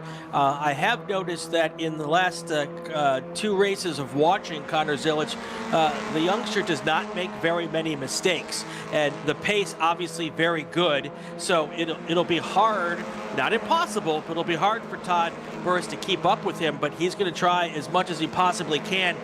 And then we have to look back also, the gap to third place is fairly significant. It's 8.4 seconds. So I'm not worried about, I'm not a big worry on whether or not the second pack's going to catch the leaders, but nonetheless, you still want to be able to try to keep yourself in the mix for the final lap of this race. Yeah, indeed. And so that as the gap or difference between our front pack and the rear pack about 4/10 as our leaders continue to stretch out the advantage now on the second pack. And you see now as they come into the Hawk Performance braking zone, the large gap there is our second pack was just coming through turn 6 underneath that pedestrian bridge when our leaders were going into the hairpin at turn 7. And now side by side in the battle for 4th position, Preston Pardis alongside Tyler Gonzalez, or probably alongside Travis Wiley. Tyler Gonzalez is back to the lead of that second pack,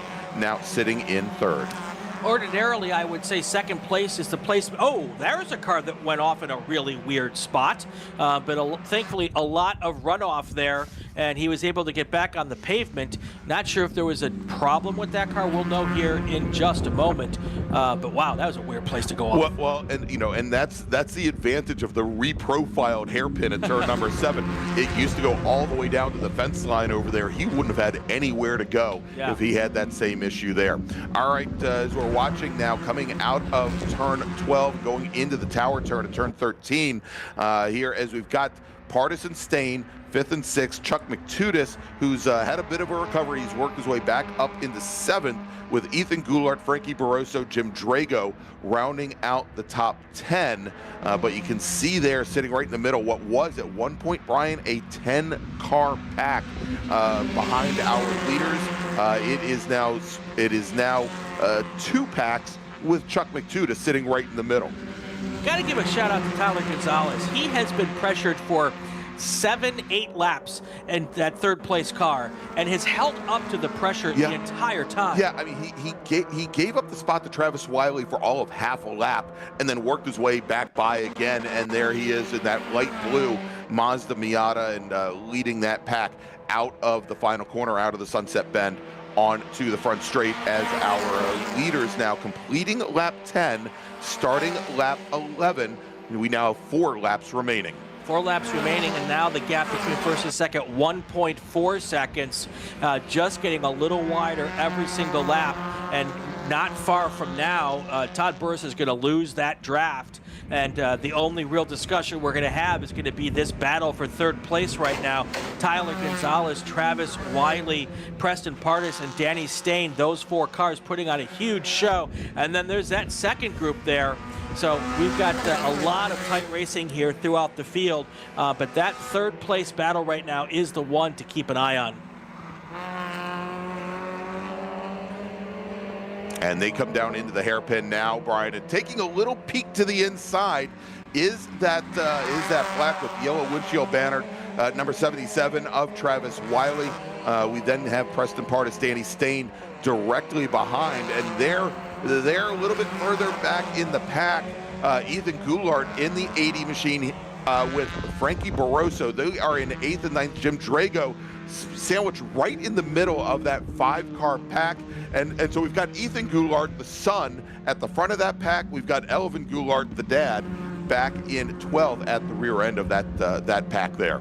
There is so much experience in this front 15 cars. It is crazy. Oh my gosh, yes.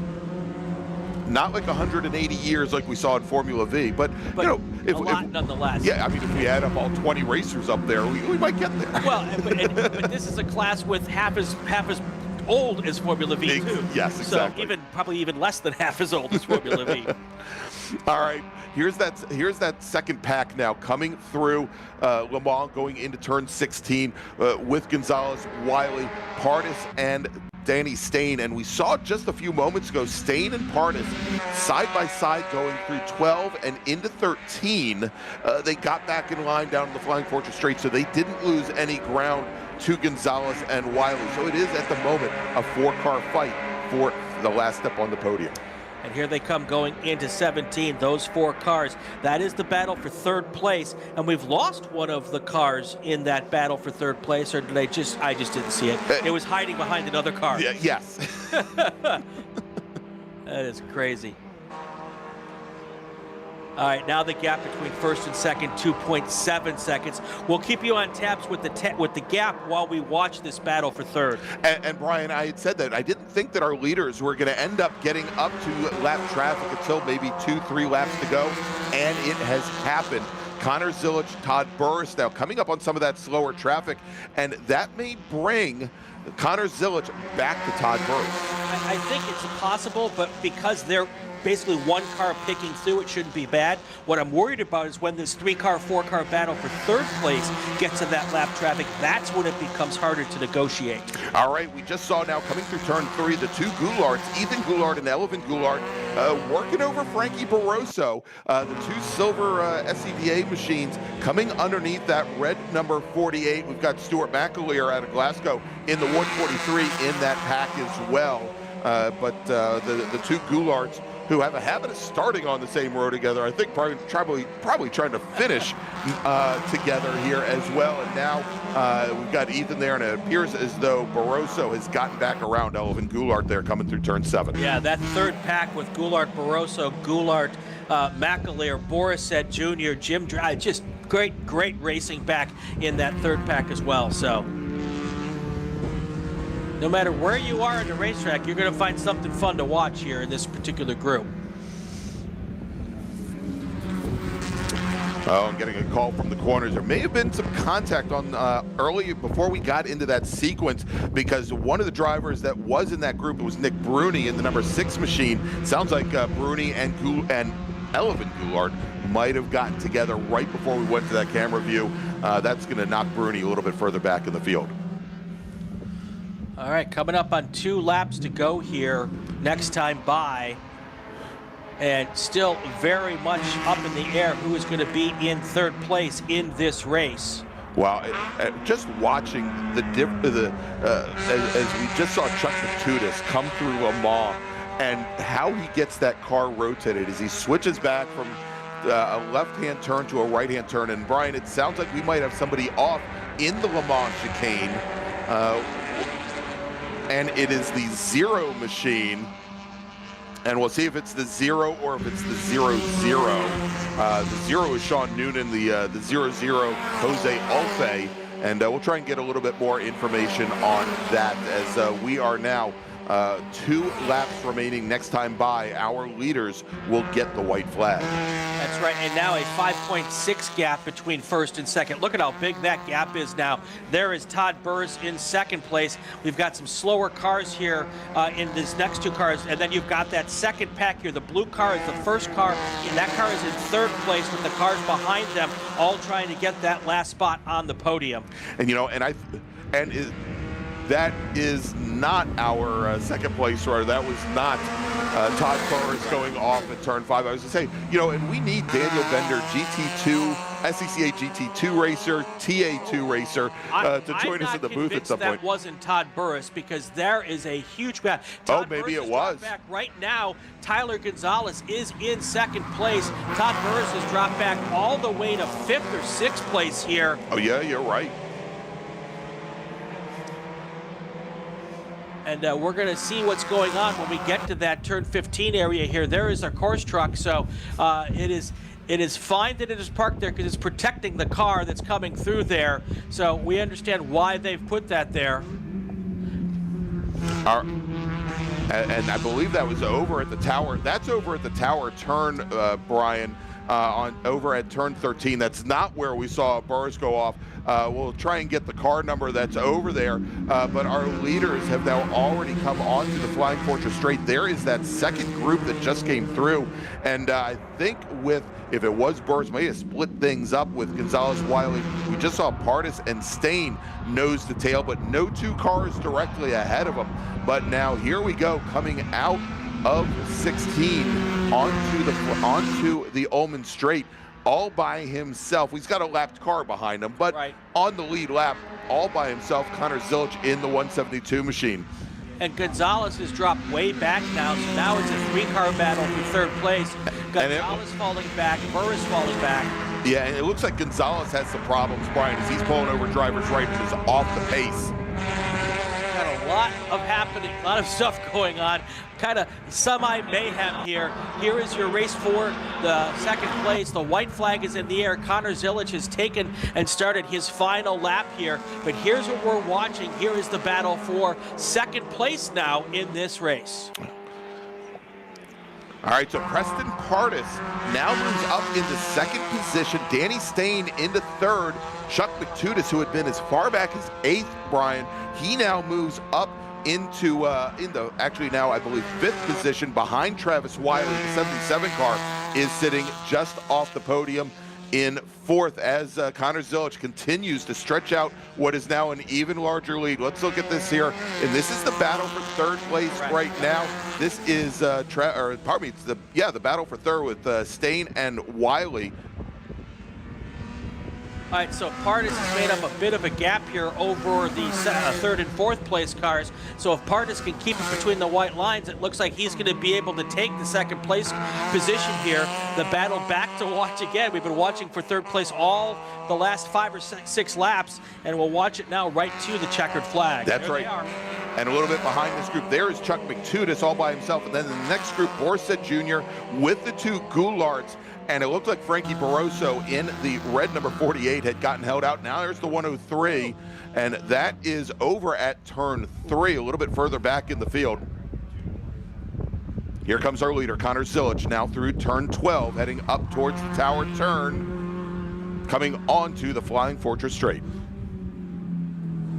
All right, let's stay with the leader here to the finish line. Then we'll pick up the battle for third place, and we'll get you all home here for Spec Miata. The last couple laps, fast and furious action here at Sebring. Exactly what we expect from Spec Miata. Not disappointing today. Here is your leader, Connor Zilic, trying to go back-to-back for the first 2 Super Tours of 2024. Without any issues, he'll do just fine, coming through 16 for the final time. Connor Zilic heading for a win, Greg. All right, as it comes down the Ullman Straight for the very last time. We see there Preston Pardis, 3.5-time national champion, 4-time national champion, our reigning co-national champion.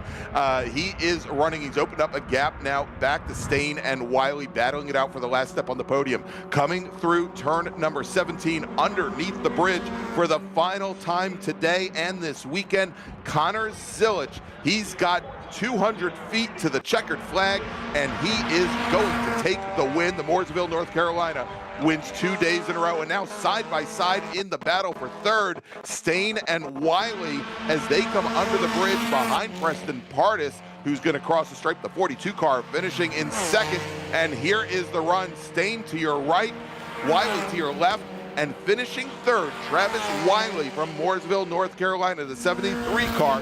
Danny Stain finishing a 10th back. Chuck McTudis, Stain's teammate, will finish in 5th. And then Ethan Goulart, was it age over treachery, treachery over age, something like that. Ethan Goulart, the 15-year-old son, beats out his father to finish 6th. Elvin Goulart will finish 7th. Logan Stretch will finish 8th. Frankie Barroso will finish in 9th. Stuart McAleer will finish in 10th, and just out of the top 10, Borisset Jr. and Nick Bruni. Well, what a great race, and I don't believe there'll be any having to have any long discussions about who won this one today. No. This one looks very cut and dry to me. Todd Burris had to fall back through the field. It'll be interesting to find out what the situation was with him after being up front most of the race. Todd Burris drops all the way back to rolling through the field here. Did I miss him? I'm still looking. 59th, Brian. Yeah, so clearly something happened to that car, which forced him to slow down. But what a great showing he had for, I would guess, probably 10 of the 15 laps here, or 14 laps. So. Indeed, and let's also take a look here. And I'm looking for the Gonzalez car that, of course, had been running in third, or had been running 4th and then 3rd for so long. We saw him fall off the pace with a lap remaining. He finishes quite a bit further back in the field as well, finishes in 51st. All right, so Brian, let's make a final call to the grid for our last race before lunch, and then we'll take a quick little break. Attention in the paddock, final call to the grid for race group number 5, Formula Atlantic and Continental, Formula Enterprises 2 and Formula X, Prototype 1 and Prototype 2.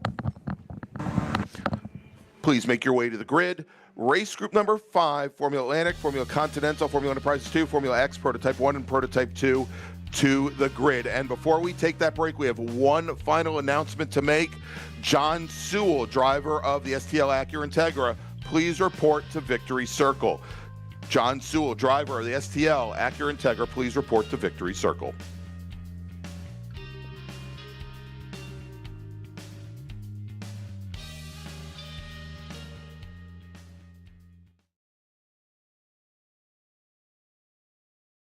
Don't forget to file for your contingency payouts for the Hoosier Super Tour. Partner payouts include offers from companies like Hawk Performance, including product certificates to the top 5 positions in class. And they can be used on any Hawk products. Hawk Performance also offers a benefit discount to SCCA members of $20 off a $200 purchase and is the Novice Group sponsor for the SCCA's Track Night in America. Search Contingency on the SCCA website to view your contingency options.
And we're back. Sebring International Raceway, Hoosier Racing Tire SCCA Super Tour. Little cleanup after Spec Miata. We're done with that. We're getting ready to get back to racing here with our Wings and Things. My favorite race group of the day, Greg. Yes. And the action should be fun. Yeah, and especially after the activity in that Spec Miata race. Wow. Let's carry it on for our last race before lunch. This is Formula Atlantic and Continental, Formula Enterprises 2, Formula X, and our two prototype classes, Prototype 1 and Prototype 2. Let's run down the Mazda Motorsports starting grid. We had 35 drivers set qualifying or set times, whether it be during qualifying yesterday or during yesterday afternoon's race. Let's run down the order. Starting 35th, driving the number 46 Formula Continental Van Diemen out of Sansfield, Massachusetts, Doug Rocco. Peter Gonzalez will start 34th. He's in the number 15 Formula Continental Radon. He's from Norwalk, Connecticut. Starting 33rd, driving the number 08 Formula Continental Van Diemen from Aurora, Ohio. Mark Depper. Hartley McDonald will start 32nd. He's in the number 27 Formula Continental Van Diemen from Mulberry, Florida. Then we've got Paul Farmer. He is driving the number 11 Radon RN10, another Formula Continental. He starts 31st. Starting 30th, Chris Charno in the number 24 Formula Continental Van Diemen from St. Petersburg, Florida. And our pole sitter in Formula Continental, starting 29th in the number 52 Van Diemen from Grosse Pointe Woods, Michigan, Robert Aller. And we are going to have, Brian, another split start where those Formula Continentals, they all start at the rear of the field. There'll be a bit of a gap to our first group who are going to run down now. Starting 27th, driving the number 16 Formula Enterprise 2 machine from Nashville, Tennessee. It's Carl Wingo. Camille Kopko will start 26th. He's in the number 14 Formula Atlantic Pro Formula Mazda. Ken Denault will start 25th. He's our sole driver in Formula X, driving a Formula Mazda. He is out of Cedar Falls, Iowa. Derek Lamana will start 24th. He's in the number 12 Formula Atlantic Pro Formula Mazda. Starting 23rd, he's in the 25 Formula Atlantic Pro Formula Mazda from Naples, Florida. It's Mark Lurden. Then we've got Brian Yates. Brian is starting 22nd on the field in the 145 FE2 machine. Russell Straight will start 21st. He's in the 91 FE2. Then we've got Roy Hillenberg. He's starting 20th. He's in the 111 FE2 machine.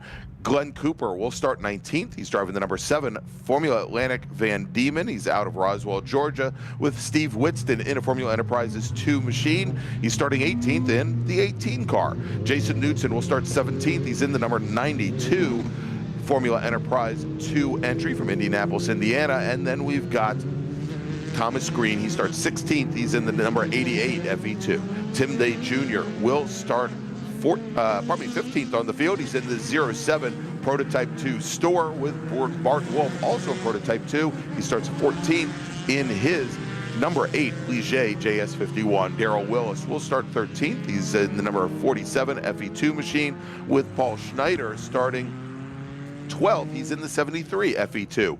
Also in FE2 today, starting 11th, driving the number 98 car. It is Jim Lebecco out of Salon, Ohio, starting 10th in the number 75 Formula Atlantic Elan. It's Rob Radman. J.R. Smart is going to start 9th. He is in the 06 Formula Atlantic Swift. He's from Madison, Wisconsin, with Sherman Chow. He's your pole sitter in Prototype 2. He starts 8th today, driving the 03 Storm. Starting 7th, driving the number 32 Formula Enterprise 2 machine, it's Russ Turner with Jason Conzo, our pole sitter in FE2, starting 6th, driving the number 4 car. Starting 5th, driving the number 48 Formula Atlantic Ligier, it is Brandon Schwartz with Asen Yelkin starting on the outside of row number 2. He's in the number 79 Formula Atlantic Swift. Daryl Schaff will start 3rd today. He is in the number 94 P1 Elan DPO2. And your front row today. Let's see if we can get this right. As racers come up, it is in P1. It is Schwartz on the outside of the front row. Todd James French on starting 2nd, and Todd Vanacore, your pole sitter. both in Prototype 1. All right, here they come down the line to turn 1 here for the first time here. Everyone's looking to get through cleanly. We got one prototype car starting from pit lane. You saw them sneaking out in the back there. So that is not sure which one. Oh, big car off to the right, going in towards the wall there. Not quite sure if he was able to get it under control before it got to the Armco. He did, and now he's back in the race action. What a fantastic save. Now, was that our lead car in Formula Continental? That was not Ross. Well, I don't know about that. That may have been. Okay, now getting word that was 3 wide for 3rd or 4th in the group. I was wondering because we know Rob Aller, our pole sitter, is in a black Formula Continental, but I don't think it was that machine. It was a little bit further back in the Continental field as our FE2 field, our first field there, filtering their way through turn 7 at the hairpin. And we had one of our prototype cars, and there was a question as to which group he would start behind because he did not make the grid with 1 minute remaining, and I believe that was Sherman Chow. Sherman was our pole sitter for Prototype 2. He's going to start all the way from the back of the field in his Store WF1, I believe 33rd in the group. Well, they did let him out after the first green flag, so he got out between the starts. So that will be helpful to him, but still in the back of that big group up front. So here are your 2 leaders up right now, French and Vanacore. And then your first set of Formula cars. Yeah, and then you see Austin Yelkin in his Formula Atlantic Swift and Daryl Schaff currently running 3rd in P1 in that blue and yellow number 94 machine. He runs 4th with Brandon Schwartz running 2nd in Formula Atlantic, currently running in 5th as our leaders in Prototype 1, French and Vanacore, come through turn 17. And Brian, I think we've got a car. We've got the 1-1 car that is off track. Farmer, I believe that's the car that went off. Right. May have broken something, tried to continue, and they're trying to get the driver over the wall right now. So. All right, and the word from race control is that we're going to stay at a local caution for about a lap over there. And then that is over at turn 5, and then we will go back to green flag racing over there. They believe that car is far enough off the track surface and out of an impact zone to go back green flag. Well, that clears up some of that confusion for us. All right, our cars are starting to come across the line after the end of the first lap. Your race leader is Todd Vanacore, followed by French. And they're going through the hairpin now over at turn number 7 as Vanacore got around French on that opening lap. Back behind them now, almost 7 seconds already, is our Formula Atlantic leader. That is Austin Yelkin, and he's got one heck of a large field back behind him, almost 10 cars. Yelkin, then Schaff, who's running 3rd in Prototype 1. Russ Turner gets around Jason Conzo to take the lead in Formula Enterprises 2, so drop Conzo back to 2nd in class, 6th overall. We got Brandon Schwartz, Jim Lebecco, Rob Radman, Paul Schneider, Steve Whitston, and Bart Wolf, all part of that second pack behind our 2 leaders. Yeah, Jason Conzo, his friends call him Legend. I'm sure there's a backstory behind that I'll find out some point in time, but he's trying to vie for the lead there with Russ Turner. Russ Turner in first place in FE2, so a tight community in that FE2 class. As Barney Stinson would say, legendary. All right, bring up my odds references there. All right.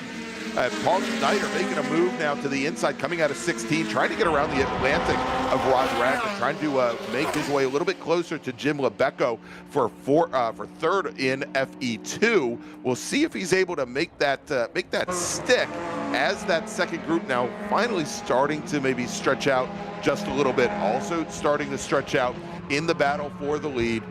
Vanacore now opening up about an 8-car length advantage over James French.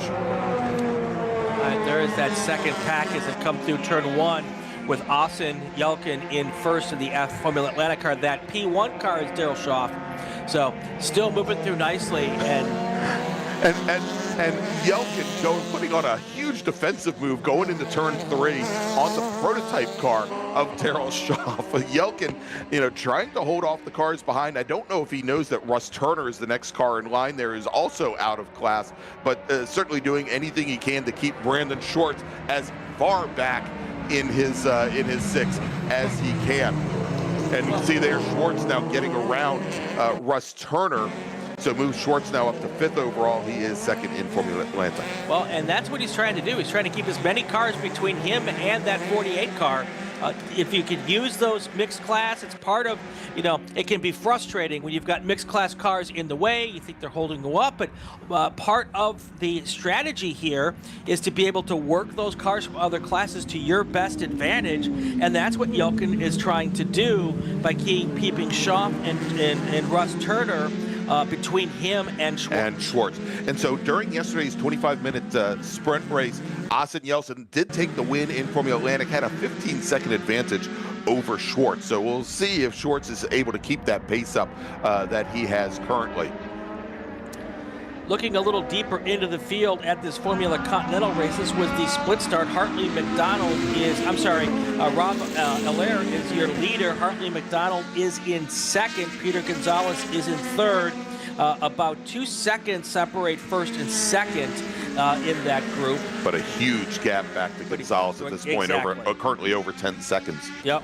And so Aller took the win yesterday over Paul Farmer. Farmer did not complete a lap, and we've already discussed this. He's the car that is sitting dead stick over by turn 5, and we have gone back to green flag racing over at turn 5. The local caution that was there for Farmer on lap number 1 has been withdrawn.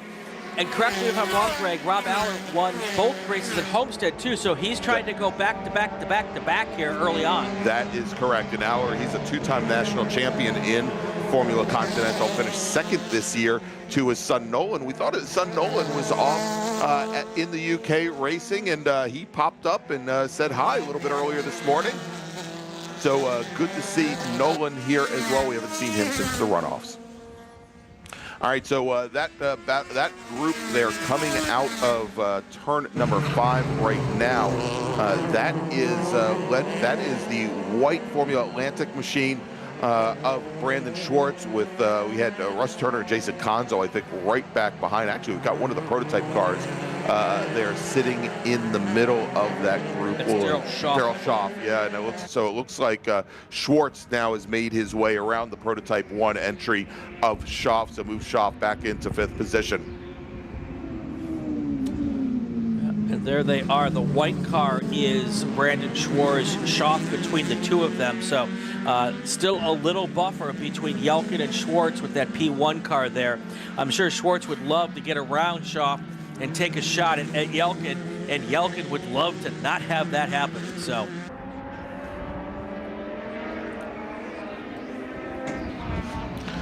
All right, we're getting word from one of our corner workers, Jim Lebecco, driver number 98 Formula Enterprises 2 machine. He's currently running 14th overall, 6th at Formula Enterprises 2. One of the stanchions holding the front wing may be damaged. They think that he may be close to losing that front wing, which obviously is going to lose a lot of front downforce. And now it sounds as though he may have already parted ways with his lovely front wing. Yeah, and kudos to Gabe Fairbach in the chat. He picked that Jim was having a problem and alerted us to that as well. So now we know what that problem is.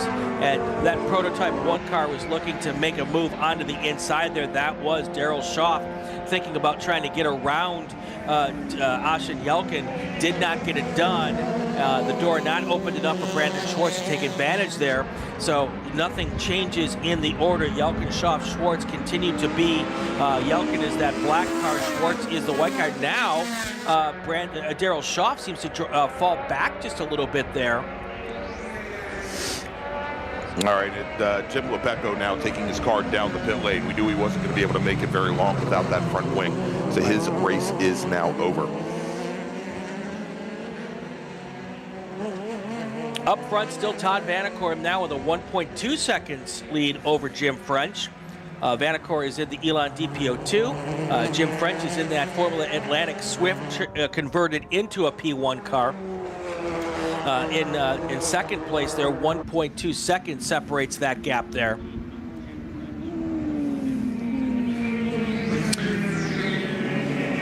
And Brian, we just saw them going through turn 1. Nice little battle right now in Formula Continental with Rob Aller and Hartley McDonald now only a couple of car lengths apart, about 5 car lengths apart at this point. And so, yesterday Aller had after like the first 6 laps or so, had a fairly easy run of it. Certainly, he did at Homestead, and there we go as we see them now coming down into turn number 3 in very close proximity there.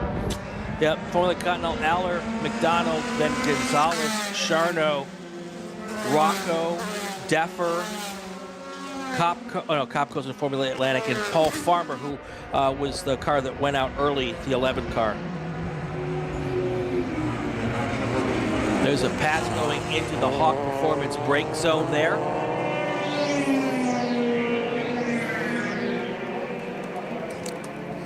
And just saw there as Chris Charno in that green Formula Continental, the number 24 machine, getting around Ken Denault's red number 99 Formula Mazda, the sole Formula X car in the field. So Charno now moving up into to 25th in the field here. And again, Denault, our sole driver in his class. Not much sense putting himself right in the middle of that Formula Continental race. Russ Turner, Jason Conzo, Paul Schneider, Steve Witston, your top 4 in FE2. FE2, it's 0.2 of a second between first and second, so Jason Conzo is trying to hold on to Russ Turner here and keep the whole thing moving down the street here. And then you've got Bart Wolf, who is in the middle of that battle as well. And so it's 5 seconds back from Conzo to Schneider with the P2 car, Bart Wolf, that Ligier out of Elkhart Lake, Wisconsin. Oh, there was a car off there. I thought I just saw on that previous camera.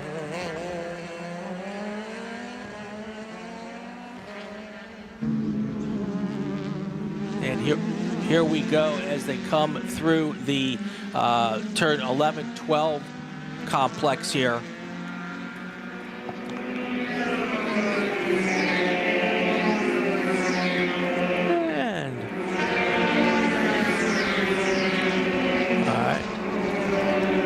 There are your leaders starting to make their way through the Formula Continental field. That is Vanacore and French. So they have caught the back of the Formula Continental cars. And there's your FX car there. Our lone FX car on the racetrack right now, that would be Ken Denault.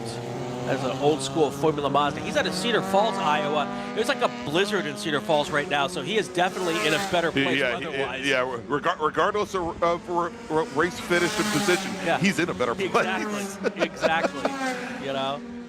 Yeah, and want to give a shout out to all the folks from the SCCA National Office in Topeka, Kansas, because I know they've had some weather the past couple of days as well. So one thing that was really interesting, Greg, is that all weekend long, if you look at the flag that we just saw on the previous shot, the flag was blowing towards the east. Now the wind is blowing to the west. It's blowing towards the west. So all these drivers who have set their cars up and are used to 3 days worth of driving with the wind coming in one direction, now it's coming in a different direction, which can really unsettle the cars. And maybe not such a big deal in a sedan, but in these cars with the aero that are so dependent on that, that's a whole different process that they're going to have to learn how to do really fast here. Yeah, so they have it coming and hitting them in the face when they're on the front straight. When they're on the long back straight, the Ullman straight, it is a tailwind that they have behind them. Kirk Canestis in the chat says, driving a Formula car on this rallycross course looks really painful. Bring your rib protectors. I love it. So, all right. All right, and so, Brian, we are now down. We've got 7 laps remaining. We are just about halfway here.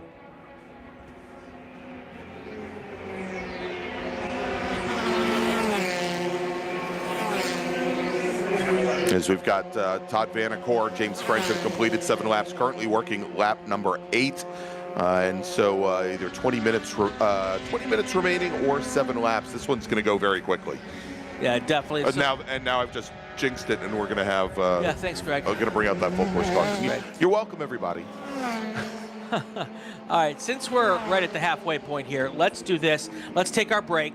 And when we come back, we'll get you all the way to the checkered flag. You're watching the Hoosier Racing Tire SCCA Super Tour live from Sebring International Raceway. We'll be right back.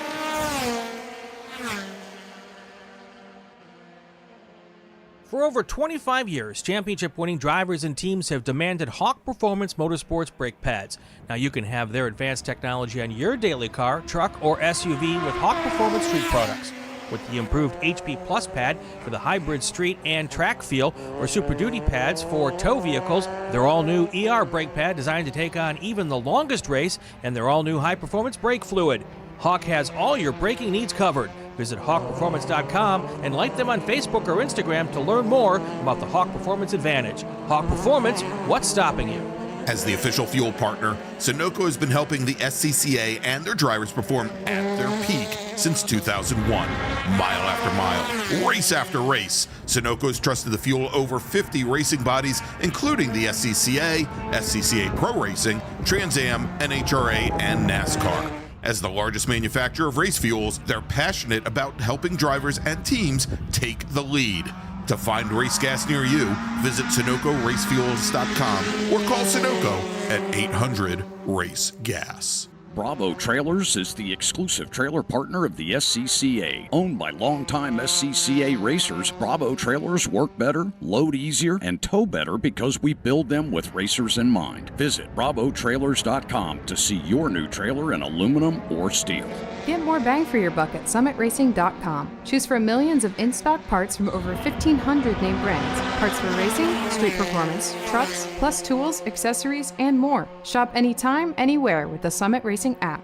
Mazza Vineyards is the exclusive sparkling wine for podium celebrations at the Hoosier Racing Tire SCCA Super Tour, SCCA Runoffs, and Tire Rack SCCA Pro Solo. Celebrate your racing weekend with Mazza Vineyards and learn more at enjoymazza.com. If you like what you see today, become part of the action by joining the Sports Car Club of America. Whether you want to drive, flag, organize, officiate, have fun with cars, or meet 65,000 enthusiast friends, SCCA has plenty to feed your motorsport obsession. Ask someone trackside how to get involved or visit scca.com for more information. And welcome back, everybody, to Sebring International Raceway and the 2024 Hoosier Racing Tire SCCA Super Tour, and our last race here before lunch. And Brian, while we were at break, lots of changes here in our open wheel and prototype classes. Let's start off with the battle that we're watching right now, and that is the battle in Formula Atlantic as Brandon Schwartz, well, let's just say we were talking about how Austin Yelkin wanted to keep that prototype car behind him, how he wanted to keep his Brandon Schwartz as far back as he could. Well, Brandon Schwartz has gotten around not only Darrell Schroff's B1 car, but he's gotten around Austin Yelkin as well. And Brandon Schwartz, he is your new Formula Atlantic leader. And we've also had a change in position and a change in the lead in Formula Enterprises 2, as well as the legend, Jason Conso, now takes over the lead from Russ Turner. They are running 7th and 8th overall, respectively. I need to figure out if it's the legend or legend. Just legend, no the, not like the Grigamy. Yes, or the Ohio State University. So, nonetheless, Conzo's taken over the point here, as you said. Russ Turner now second. So, good battles all around the racetrack right now. Small battles, but good battles that we're watching here as we keep going here. And Gabe Fairbanks says it's just legend. It's just legend. Okay, thank you, Gabe. Appreciate that. And that's why he will. I will say that Dave Ogburn was the first one to alert us to the legend status. Yes. So I'm gonna have to get a adult beverage and sit down with these guys and figure out what the backstory is. So. All right, and we've got a local caution, Brian, over at turn number 6. That's coming out underneath that pedestrian bridge. Correct. We've got some emergency services vehicles responding, and there is a machine actually just before we get into the Hawk Performance braking zone at turn 7, on driver's right. And I think actually it's right before the pedestrian bridge that we're looking at, right before that Advent Health Bridge along the right-hand side. There it is. So things are moving around so quickly, though, and it's Brandon Schwartz. It's Ashen Yelkin is really trying to get around that P1 car so he can get up to fight with Brandon Schwartz, but not having an easy time doing that.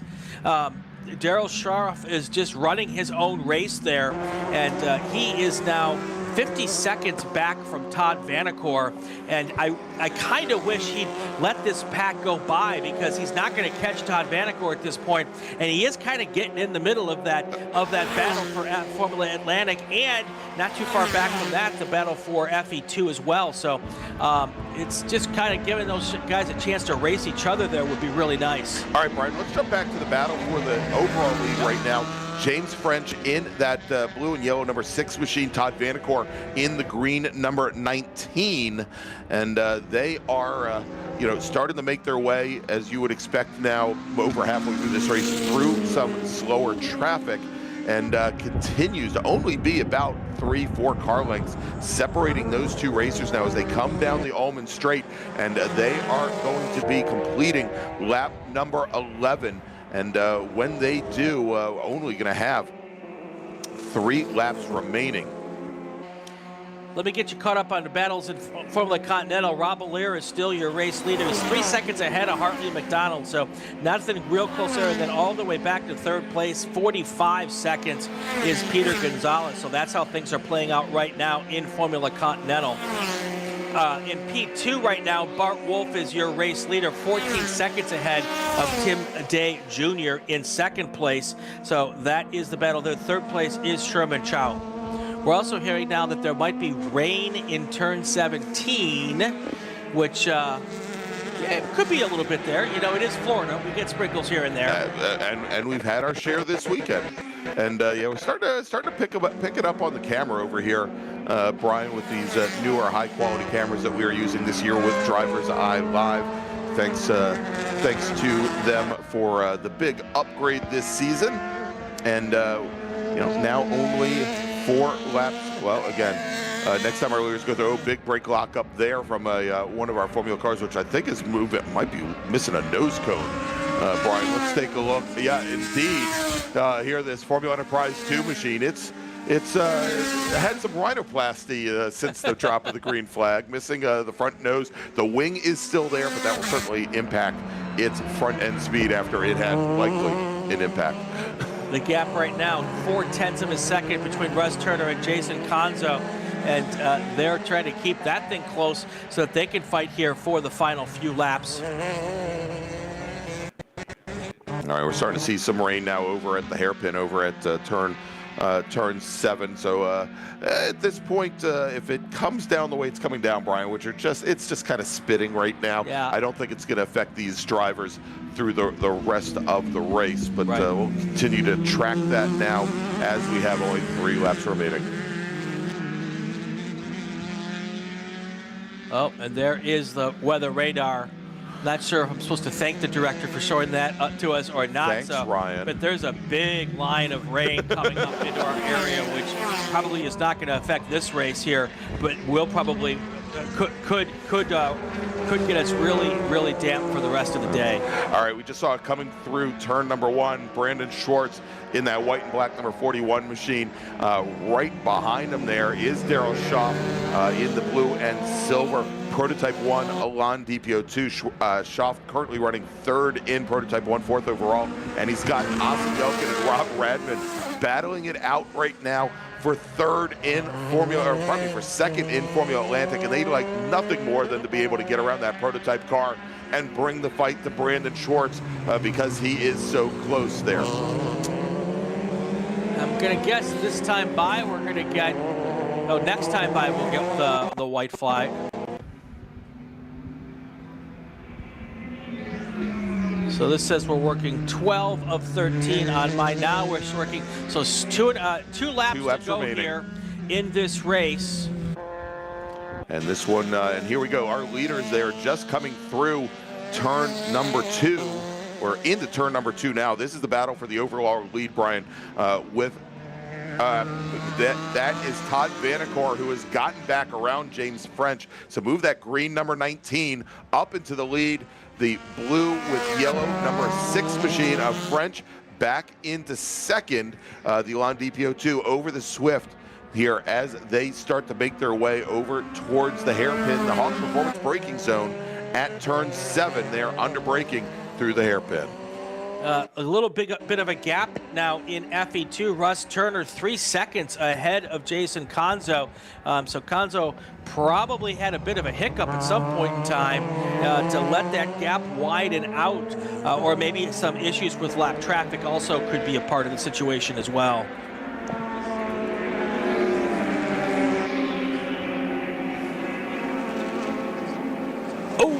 Wow, that car hit that curb. It got really squirrely there.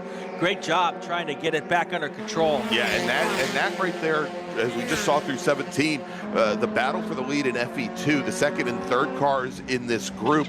The second car in that group, that is the blue number 32 of Russ Turner, then Jason Conzo in the gold number 4 directly behind. And as they come through now, we see as Russ Turner gets around Rob Radman's Atlantic to put a little bit of clearance between he and Jason Conzo here on the last lap. Conzo in that gold number 4. Second to last lap. Second to last, thank you, sorry. It's so much going on. But our leader now, Brian, and that's Todd Vanacore. He gets the white flag, and so he is starting the last lap. Let's see if we can pick them up. There we go. There are our 2 leaders, the 2 prototype cars. Ryan, as they're coming out of 1, going into 2, they are the 3rd and 4th cars in line here. As the Vanacore is going to, oh wow, Vanacore pops underneath the 2 Formula cars, and then James French gets balked coming through turn number 3. He's still trying to get around these Formula Enterprise 2 machines, as we have a car that goes around just ahead of when our leaders are coming into the Hawk Performer braking zone. You can see them getting on the brakes just a bit there. And you can see the rain coming down, so it's just enough to be, oh, there's another one. And we're seeing more cars going around. And there's a lot of debris in a car right just before the apex here. That's the number 92 car. The number 92 car is, hold on a second, I'll find it. That is Jason Knutson in his Formula Enterprise 2 machine. Knutson at the time was running 6th in Formula Enterprise 2, and yeah, we're starting to see more cars having some problems over here. We can see that there is a piece of nose cone sitting just before the apex over there as these drivers trying to make do with this last part of the race. All right, so let's see if we can pick up our leaders now, Ryan, and we'll see where indeed they are. They should be coming down the Flying Fortress Straight right now. There they are coming onto the Ullman Straight, and we can see the rain really starting to pick up now as we are working the last lap. Coming down now into the Sunset Bend for the very last time. Our leaders, Todd Vanacore and James French, and they are coming underneath the bridge now. Second and third car spinning right in front of Vanacore is a slower car. Vanacore manages to avoid, and they come around, but I think Vanacore might have gone around as well, Brian, and coming to the line. Nope, that is Vanacore, Todd Vanacore. He will take the win. And James French will finish in second. We see the 88 car. That's the Formula Enterprise 2 machine of Thomas Green that went around just ahead of our leaders coming through the final turn for the last time. Brandon Schwartz, he will... Let's take a look here. I don't know if French actually made it to the checkered flag, Brian. Waiting to see here, because I am showing French as still not being on the lead lap. Well, here comes a prototype. Oh, no, it's not a prototype car. Yeah, we're going to wait for a few more of these machines to cross the line here, Brian, because I'm still starting to wonder whether or not James French has taken the checker. I'm showing him as a lap down. There's still a yellow flag being shown in 17, which means something's going on down there. Yeah, and that. Well, let's take a look.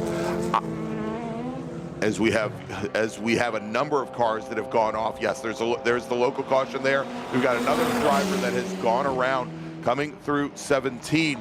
And now coming across the line. Let's take a look. Yeah. And indeed, James French dropping through the order. So Todd Vanacore wins P1. Brandon Schwartz will finish second overall. He takes the win in Formula Atlantic. Daryl Schaff in that blue and silver number 94 prototype. And there, right there, Brian, right in our camera at 17, there is James French. Spun the car on the very last lap in the rain, and as the rest of the field goes by. So let's take a look as more drivers continue to cross the line. Again, and I'm going to start again, Todd Vanacore, your overall winner, takes the win in P1.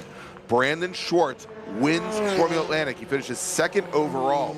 Daryl Schaff will finish second in P1, finishes in third. Rob Radman crosses the line, will finish second in Formula Atlantic. Russ Turner takes the win in FE2.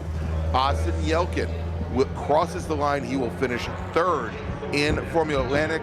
Jason Conzo crosses the line, finishes seventh overall, second in FE2. Paul Schneider rounds out the podium in FE2.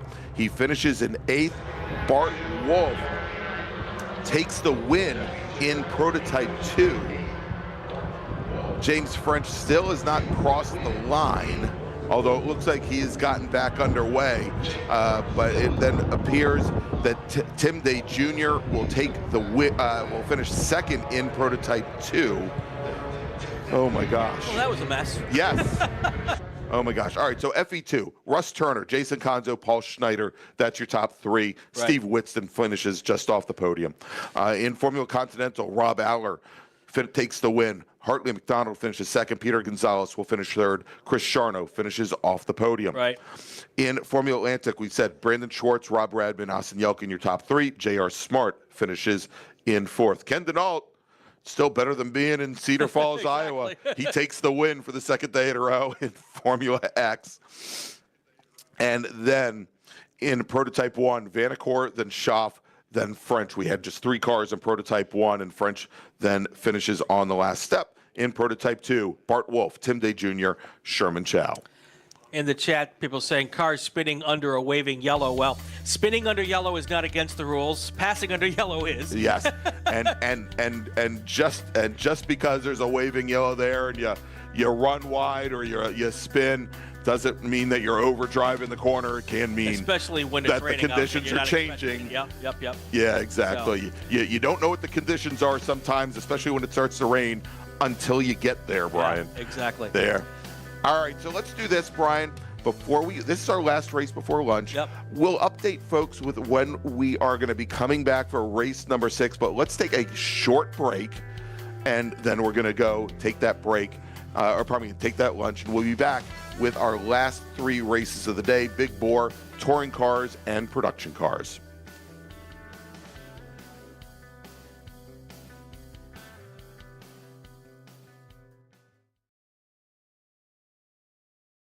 Hoosier Racing Tire is proud to be the presenting sponsor of SCCA Super Tour.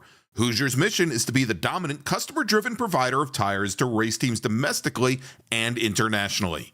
At Hoosier, we know that our success is dependent on how well we meet our customers' expectations by providing the safest, most reliable, high-quality race tires that put you in the winner's circle. For more information, see our trackside support personnel or the local Hoosier Racing Tire dealer near you, or contact us at HoosierTire.com. Hoosier Racing Tires, truly tires designed for champions. Tire Rack was established over 40 years ago by an SCCA member with a passion to find the right tires, wheels, and now brakes and suspension products for racers and enthusiasts on both street and track. As official tire retailer of SCCA since 1995, and sponsor of the Runoffs Pole Award, along with the National Solo Program, Time Trial Nationals, and National Tour and Track Night in America. Tire Rack is proud to support the SCCA and its members as they go have fun with cars. As the official fuel partner, Sunoco has been helping the SCCA and their drivers perform at their peak since 2001. Mile after mile, race after race, Sunoco's trusted the fuel over 50 racing bodies, including the SCCA, SCCA Pro Racing, Trans Am, NHRA, and NASCAR. As the largest manufacturer of race fuels, they're passionate about helping drivers and teams take the lead. To find race gas near you, visit SunocoRaceFuels.com or call Sunoco at 800-RACE-GAS. Get more bang for your buck at SummitRacing.com. Choose from millions of in-stock parts from over 1,500 name brands, parts for racing, street performance, trucks, plus tools, accessories, and more. Shop anytime, anywhere with the Summit Racing app. Hagerty is the official and exclusive insurance partner for SCCA and provides affordable off-track insurance protection for motorsports vehicles while in the paddock, in transit, in storage, and at the shop. Hagerty also provides guaranteed value coverage and even has protection for your trailer. Did you know that SCCA members can save 5% on insurance through Hagerty? Hagerty, let's drive together. Learn more at Hagerty.com. Did you know that SCCA members save $20 on every Track Night in America they sign up for? That's right. Track Night in America, driven by Tire Rack, now hosting 150 events at more than 30 tracks across the country, is the easiest and most affordable way to get you and your friends on track in your street cars all season long. Visit TrackNightInAmerica.com to learn more and get yourself on track.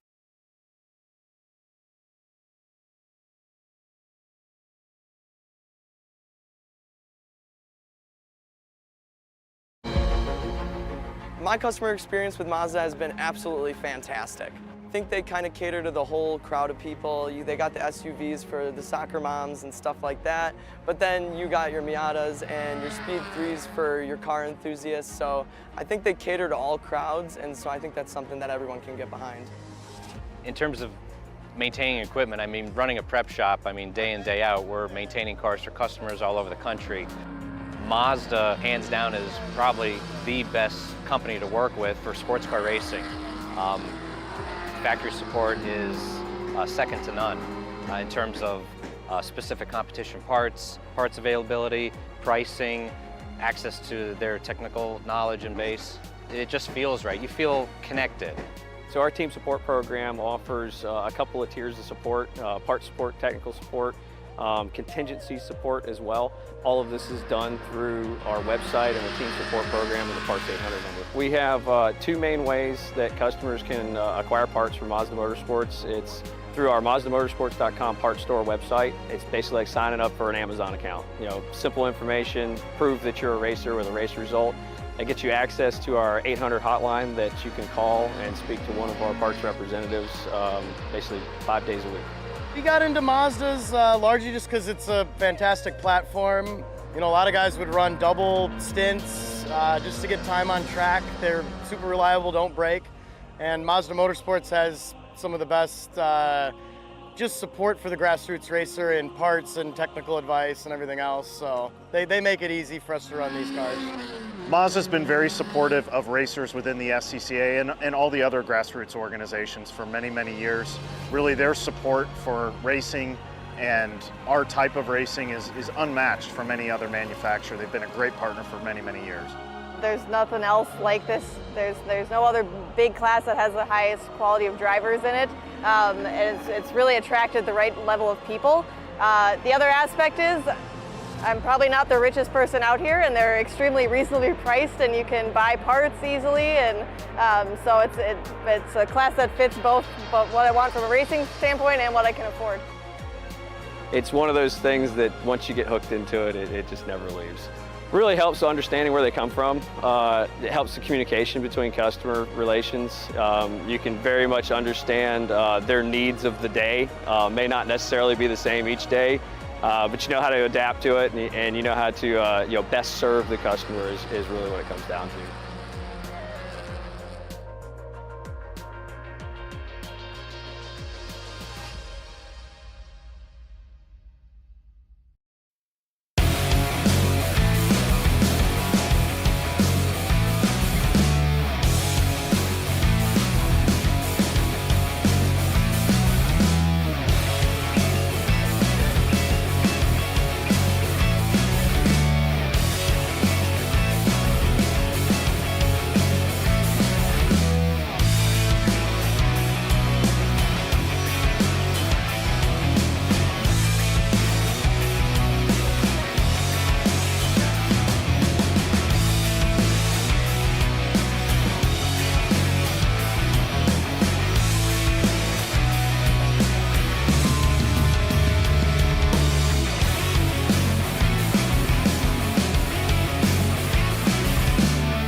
races to go.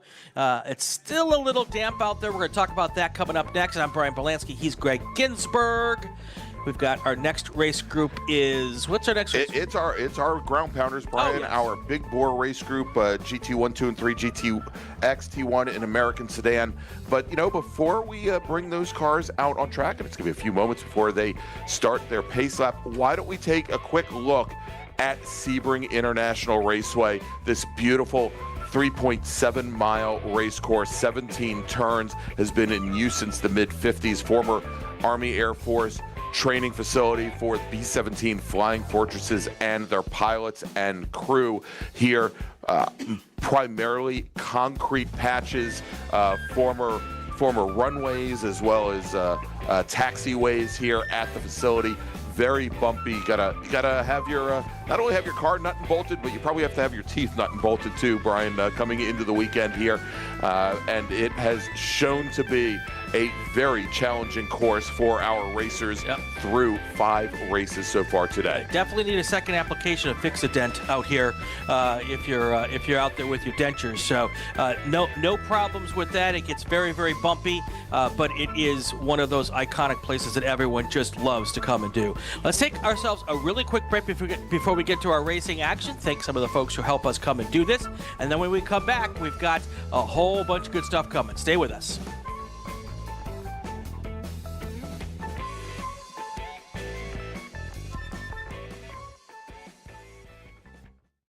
For over 25 years, championship-winning drivers and teams have demanded Hawk Performance Motorsports brake pads. Now you can have their advanced technology on your daily car, truck, or SUV with Hawk Performance Street products. With the improved HP Plus pad for that hybrid street and track Hoosier feel, racing tires, or Super Duty pads for tow vehicles, their all-new ER1 brake pad designed to take on even the longest race, and their all-new high-performance brake fluid, Hawk has all of your braking needs covered. Visit hawkperformance.com and like them on Facebook or Instagram to learn more about the Hawk Performance Advantage. Hawk Performance, what's stopping you? Tire Rack was established over 40 years ago by an SCCA member with a passion to find the right tires, wheels, and now brakes and suspension products for racers and enthusiasts on both street and track. As official tire retailer of SCCA since 1995 and sponsor of the Ronoff's Pole Award, along with the National Solo Program, Time Trial Nationals, and National Tour and Track Night in America.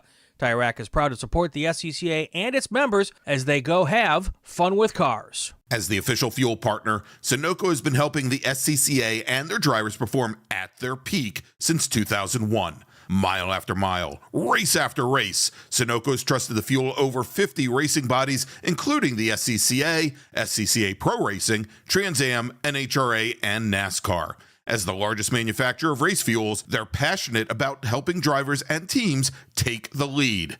To find race gas near you, visit SunocoRacefuels.com or call Sunoco at 800-RACE-GAS. Get more bang for your buck at SummitRacing.com. Choose from millions of in-stock parts from over 1,500 name brands. Parts for racing, street performance, trucks, plus tools, accessories, and more. Shop anytime, anywhere with the Summit Racing app. Mazza Vineyards is the exclusive sparkling wine for podium celebrations at the Hoosier Racing Tire SCCA Super Tour, SCCA Runoffs, and Tire Rack SCCA Pro Solo. Celebrate your racing weekend with Mazza Vineyards and learn more at enjoymazza.com. It's the 2024 Hoosier Racing Tire SCCA Super Tour, the premier amateur road racing series bringing together top SCCA road racers from around the country. The Hoosier Super Tour visits some of the greatest tracks in North America, showcasing each of our 28 car classes. From production to GT cars, prototype to Formula cars, the Hoosier SCCA Super Tour packs a ton of wheel-to-wheel racing action into every event.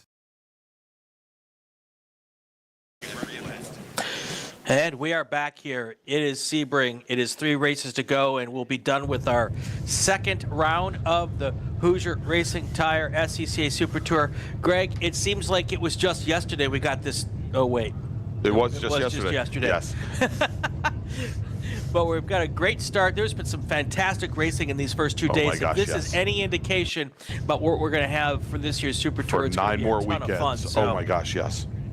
All right, so Brian, as we get ready for race group number 6, Big Bore Racers, let's go. We'll run down the Mazda Motorsports starting grid as we are about to see these drivers head onto the track for their pace lap in what is starting to become a somewhat damp track, Brian. It's we had a little bit of rain spitting down at the end of our last race just before lunch, and it subsided for a while. It just started again.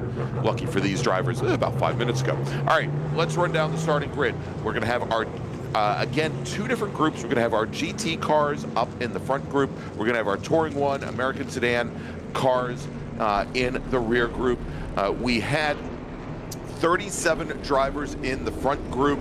Set times, we had 11 in the rear. I'm going to give you the top we're going to give you the top 20 in our first group. Starting 20th, driving the number 44 GT3 Acura RSX, Tony Ave. He's your pole sitter in GT3. Starting 19th, driving the number 30 GT1 Chevy Camaro, Richard Grant. Tom Patton is going to start 18th in the first group. He's driving the number 50 GT2 Sunbeam Tiger with Gian Buffalmonte in his first weekend behind the wheel of his GT2 Ford Mustang. He starts 17th in the 77 car. Danny Lowry is going to start 16th.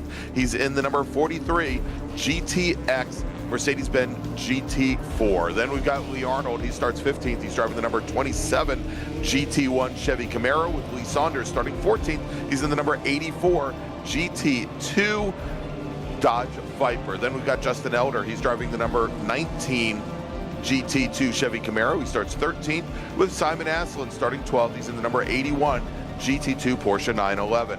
Driving the number 165 GT2 Chevy Corvette, it's Jorge Nazario with Barry Bowes starting in 10th. He's driving the number 32 GT2 Ford Mustang. Looking for some cool points from the guy he's starting right next to, Brian. Starting 9th, driving the number 01 GT2 Porsche 911, our reigning national champion, Jared Odrick. Barry Bowes, I believe, finished 2nd this past year. Jonathan Start will start 8th today. He's your pole sitter, though, in GT2. He's driving the 151 Dodge Viper. Michael McAleenan will start 7th. He's in the number 3 GT1 Lamborghini Huracan Evo, GT3 Evo with Claudio Burton starting 6th. He's driving the 17 Chevy Camaro. That is a GT1 car, and all of the remaining drivers in this group in GT1. Starting 5th, he is in the number 16 GT1 Mercedes-AMG GT3 Tom Herb with Adam Romito starting 4th. He's driving the number 1 GT1 Dodge Challenger. Matthew Butson starting 3rd today. He's in the number 24 GT1 Ford Mustang. And then on the front row, it is starting 2nd, driving the 57 GT1 Ford Mustang,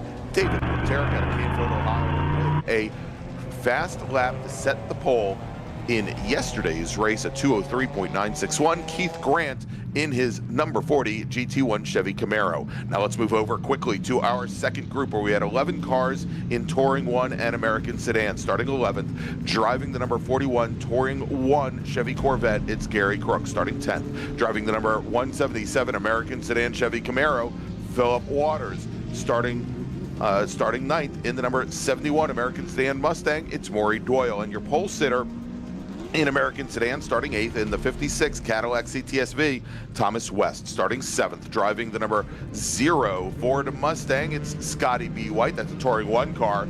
Starting 6th in the 09 T1 Ford Mustang, Chris Utzon with Brian Goodman starting 5th in T1, driving the number 48 BMW M3. Paolo Salvatore will start 4th in the number 142 Ford Mustang FP350S, starting 3rd, driving the number 42 Ford Mustang. It's Ron Hugate with Hugh Stewart starting 3rd in T1, driving the number 23 BMW M3.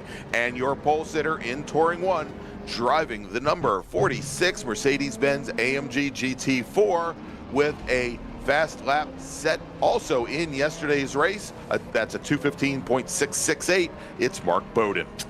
Well, the big question in this is going to be tires. You started on rain tires. You started on dry tires.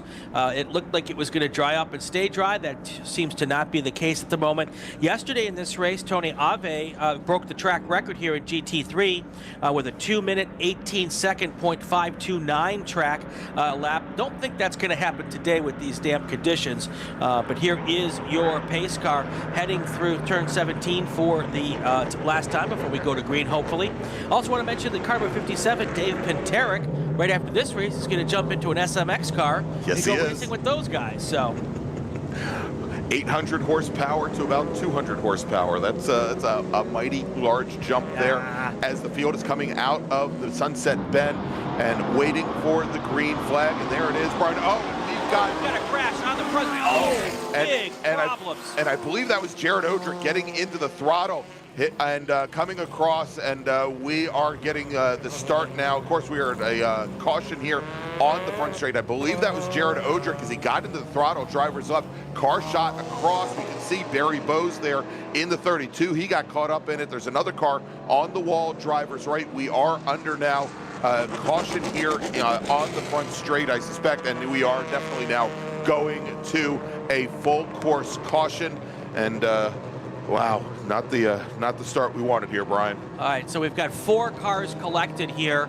The Barry Bose car looks like it's about to at least be able to move down the racetrack, but a lot of damage there. 2 other cars, one in the wall on the right side, and then you've got the Jared Odrick car there pointing kind of the wrong direction. So there's 2 cars upstream of this that we can't see, and then you've got that car right there. And then we saw Barry Bose coming towards our camera over at turn 2. So yeah, you can see the 2 cars off to our left along the right side wall, and we've got the safety car we'll be deploying here in just a moment as we're going to be going, and we already have gone to full course caution in this race. Well, it looks like what happened was, I think it was the Porsche of Jared Odrick there who just put the gas down to go green, and the rear end just broke away, and once he lost control, it was just a bunch of folks who couldn't avoid him at that point in time, and that is the situation there. So, oh boy. So let's do this, Greg. I know it's really early, but let's get our break in here while we're under the full course yellow and they get these things cleaned up. And then when we come back, we'll just... All right, and Brian, before we do, we're getting command has now been given to Black Flag the session. They're going to bring all of the racers onto the pit lane. The clock should continue to run. All right, so let's go. We'll take that break. And when we come back, we'll give you an update on the situation here at Sebring International Raceway in our Big Bore race, part of the 2024 Hoosier Racing Tire SCCA Super Tour. All right.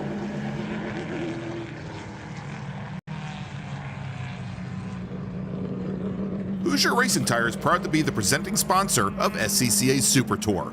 Hoosier's mission is to be the dominant customer-driven provider of tires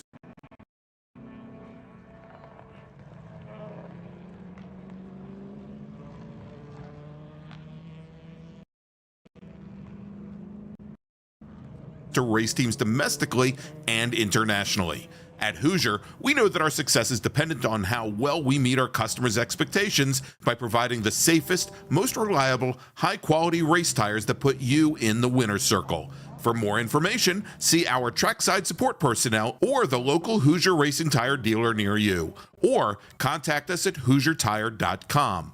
Hoosier Racing Tires, truly tires designed for champions. Mazza Vineyards is the exclusive sparkling wine for podium celebrations at the Hoosier Racing Tire SCCA Super Tour, SCCA Runoffs, and Tire Rack SCCA Pro Solo. Celebrate your racing weekend with Mazza Vineyards and learn more at enjoymazza.com.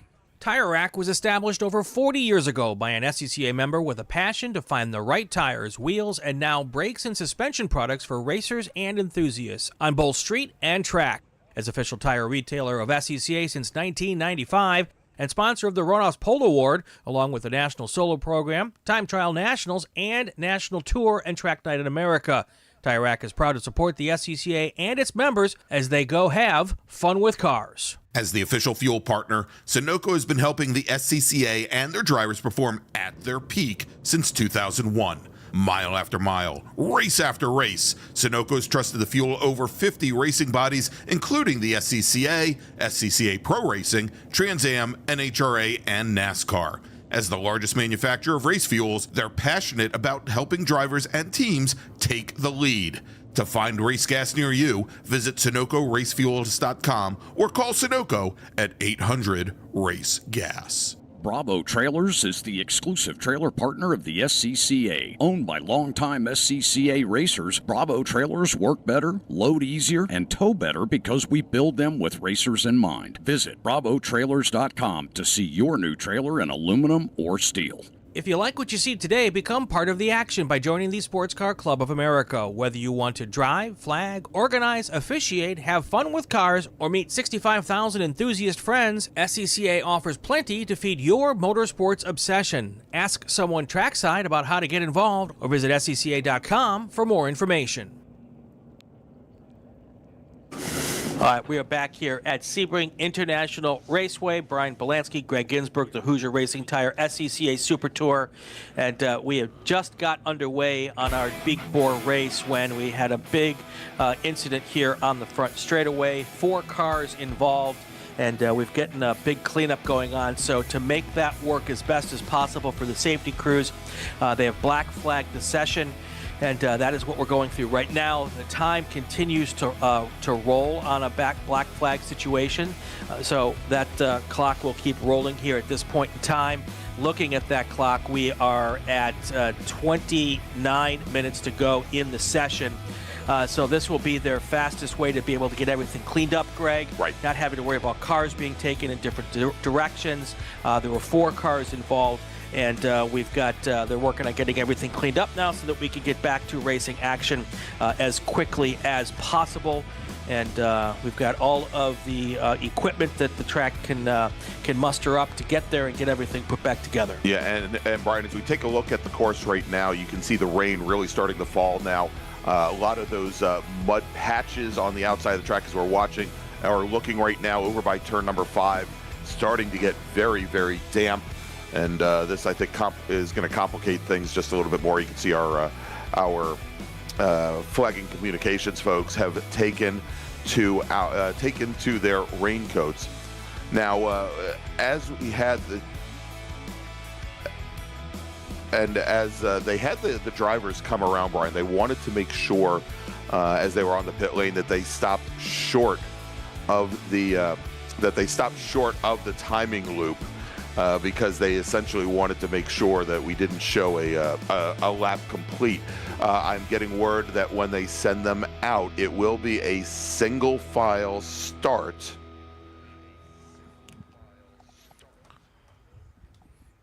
And as they're trying to explain to the safety car pace car volunteers how this is going to work, but it does appear as though they basically said no start when that wreck happened, and so technically this race hasn't started yet, and we'll see if they go and reset the clock. So let's take a look, because we're going to be sending the cars out in just a few moments. But Brian, before we get going and go under green, let's take a look at the schedule. What a segue. Let's take a look at the schedule coming up here on the 2024 Hoosier Racing Tire SCCA Super Tour. Of course, our next event is going to be just about a month from now.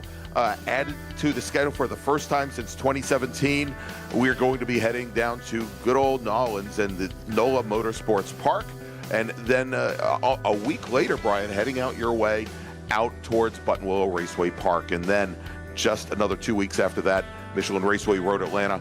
And then they start to come fast and furious. Virginia International Raceway, Hallett Little Racing Circuit, Portland, the Mid-Ohio Sports Car Course is now on the Super Tour schedule for the first time in 3 years. And Mid-Ohio just having a repave for the first time, I think, in almost 25 years. So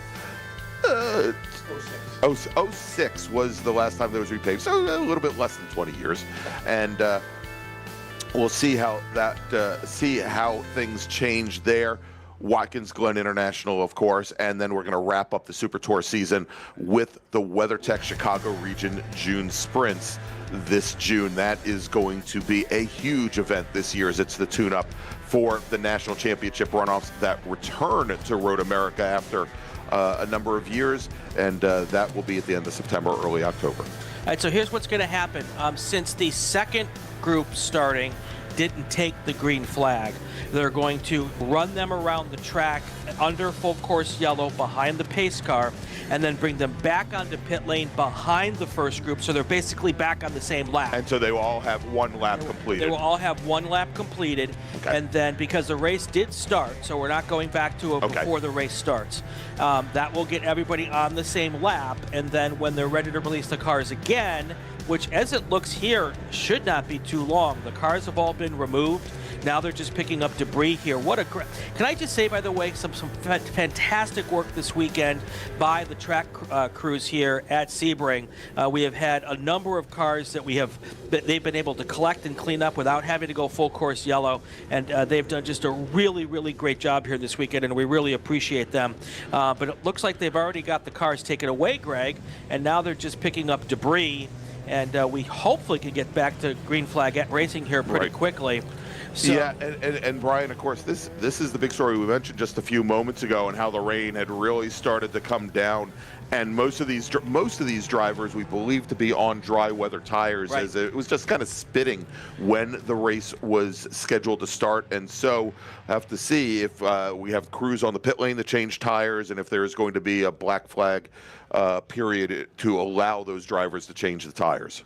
Right, so I was just going to ask that exact same question, if they're going to take another little bit of a pause and let all these cars change to a wet weather tire, if that's what they choose to do. So we will watch for that, and as soon as it's all ready to go, we will get back to racing action. So it's just one of those unfortunate situations where, you know, one car had a moment right there on the front straight at the start, and the other cars just had nowhere else to go. Yeah. So.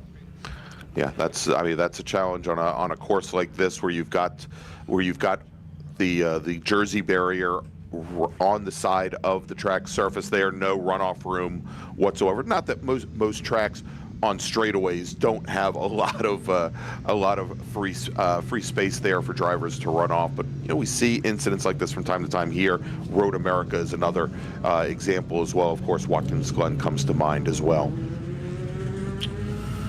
All right, so we've got 23 minutes remaining on the clock here, and as the clock still clicks down, under a yellow flag situation, I'm sorry, a black flag situation here in the SCCA, the clock does keep running. We do have to keep the racing program going here because we don't really have a curfew, but we are fighting daylight at some point in time here because it is January, so that is a consideration here. So we're going to keep everything moving here at the moment. I haven't heard any word of changing that plan right now. So here is the second group of our split start coming through Le Mans now and onto the backstretch. So what they're going to then do is file back onto pit lane. So they will have so timing and scoring will be proper.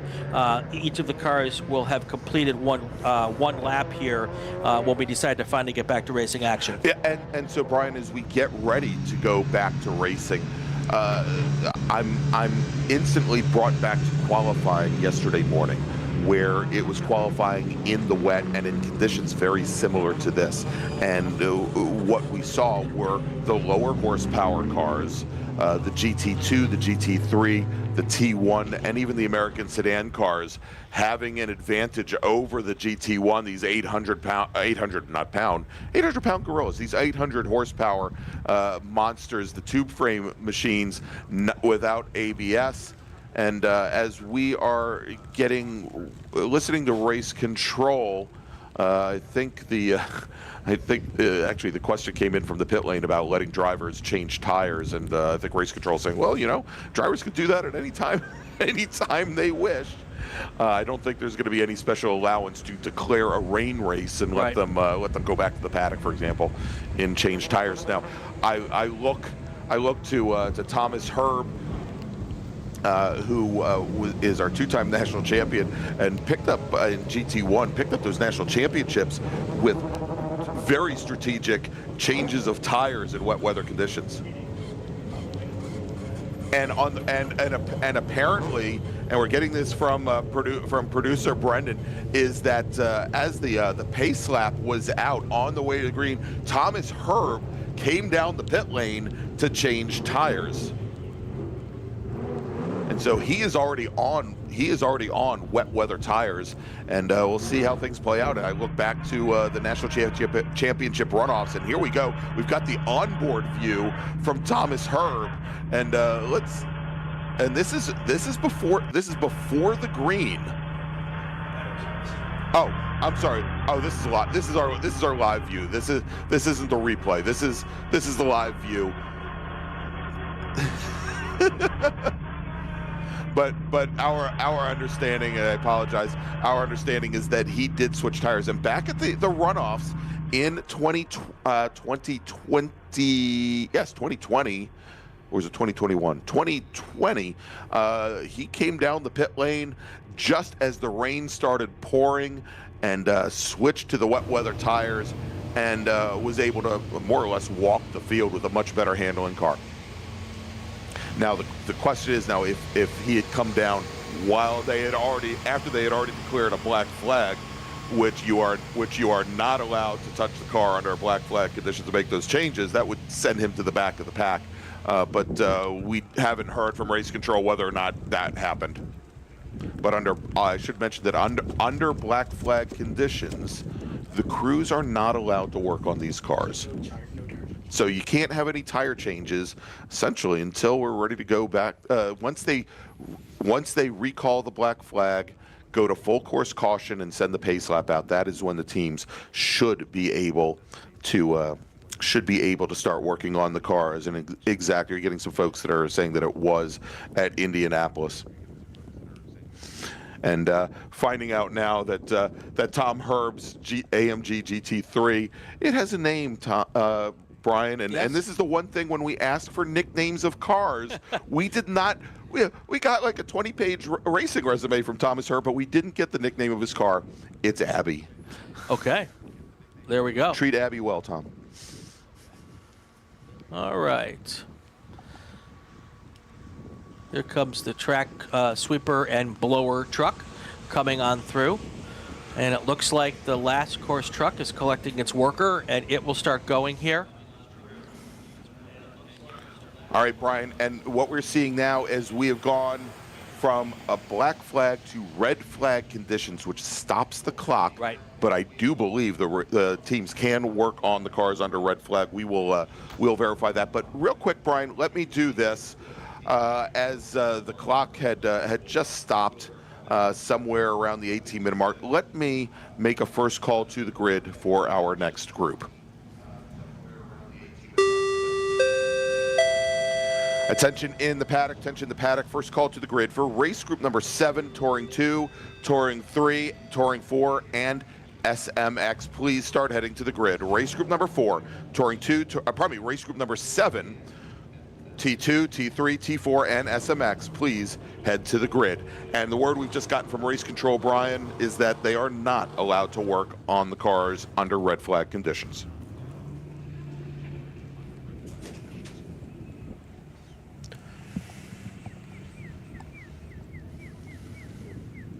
So the good news is that it stops the clock here at, well, unfortunately the clock hasn't stopped on my timing and scoring screen. So I'm sure that that the people are in timing and scoring know exactly when the red flag came out. And when we do go back to racing, they will set the clock appropriately for us to get as much racing action as we can here. Yeah, under normal circumstances, a red flag will stop the clock.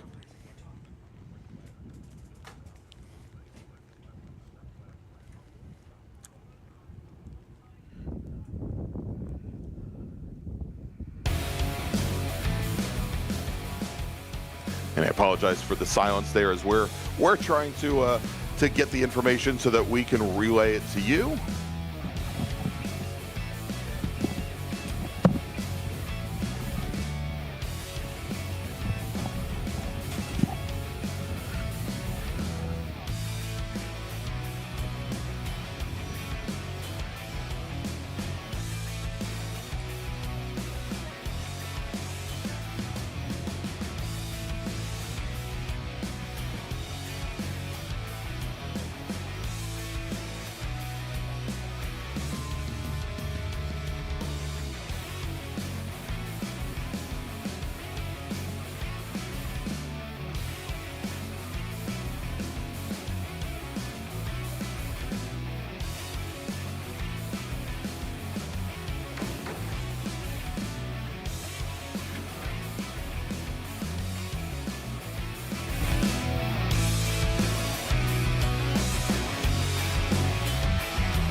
All right, we are back here at the Sebring International Raceway for the Hoosier Racing Tire SCCA Super Tour. We hear cars running. The yellow red flag is going to be rescinded here quickly. Actually, it has been rescinded. Cars are on the racetrack, and we're going to have one lap of pace lap here, and then we are going to go back to green flag racing action. Anybody who touched their car during the black or the red flag will have to go to the back of the line, because no work is allowed to be done on the cars, including tire changes during a black or a red flag. And we're going to get racing here. The clock has continued to run through the entire process, so we're going to have probably about 10 minutes to go when we get back on this race for this race, and there's going to be a lot of cars out here still on probably dry tires. Yes, exactly. And so a lot of these drivers that we're seeing here right behind the safety car almost certainly on dry weather tires that they are going to be tiptoeing around. We'll see again some of the drivers towards the back, and again some of the lower horsepower cars, some of our American stand cars, some of our Touring 1 cars, definitely with a bit of an advantage. I'll tell you, we just saw him coming into turn 5. One of the cars that I would be looking for, Brian Hughes Stewart there, the second car in this line in the black, red, and white E46 BMW. That driver has shown to be very strong. And here we go. Here's the other one to look for. The second car in this line in that white with blue Mercedes AMG GT3. He is starting second from the back of the pack. That is Thomas Herb. We were talking about him earlier before. He is certainly on wet weather tires, and it appears that the car directly behind him likely is as well. And so what we are seeing now, Brian, they've reset the clock, and I believe we were sitting at 15 minutes currently. So we've just been given word from race control that they're going to add 5 minutes to the race time. Okay. So they'll probably go from 10:34 here to 15:34. Gotcha. And that will be what we have. It'll take a second for all of the screens to refresh. All of our 3 different timing exactly. systems that are all reading 3 different things. But the good news is, regardless of what our screens say, timing and scoring knows what's going on, because they're the final authority for what the situation is. All right, real quick, Brian, as we do get ready to go back to racing here, let me make another call to the grid for our next group, since we only have 15 minutes on the clock for this one. Attention in the paddock, attention in the paddock. Second call to the grid for race group number 7, T2, T3, T4, and SMX. Please head to the grid. T2, T3, T4, and SMX. Please start heading to the grid. Your race is next. Okay, so this could be a bit of an adventurous first couple of laps here. I'll be very interested to see, Greg, whether or not, if any of these cars decide to duck into the pits here right away and change tires, and which ones will and which ones won't, if any. I would think you might get some folks who are going to just roll that dice to take a minute or two, if they're fast with it, maybe 3 minutes to get those tires changed and see if they can run up through the pack there, because the track is very, very wet right now. All right, now real quick, Brian, I'm going to run it down here because we don't have the ticker on the screen right now. Our lead car, Michael McAleenan in his GT1 Lamborghini Huracan, Justin Elder, GT2 Chevy Camaro, Adam Romito, GT1 Dodge Challenger, Gian Buifamonte in his first weekend behind the wheel of this GT2 Ford Mustang, he's 4th. Tony Ave in his GT3 Acura RSX, 5th. Claudio Burton, GT1 Chevy Camaro, 6th. Patrick Utt in the number 49 GT2 Chevy Camaro, he's 7th. Bill McGavick in his GT3 Mazda RX-7, 8th. Ray Mason in his GT2 Mustang, 9th. Andrew Lott GT3 Pontiac, that's the Pontiac Sunbird, 10th in line. And it said that I think the ones you're going to want to look for here, and this should be something. And I believe that he is sitting back right now. I believe in 23rd position. Thomas Herb in his Mercedes AMG, and we're getting ready to go back to green flag racing, Brian, here at Sebring.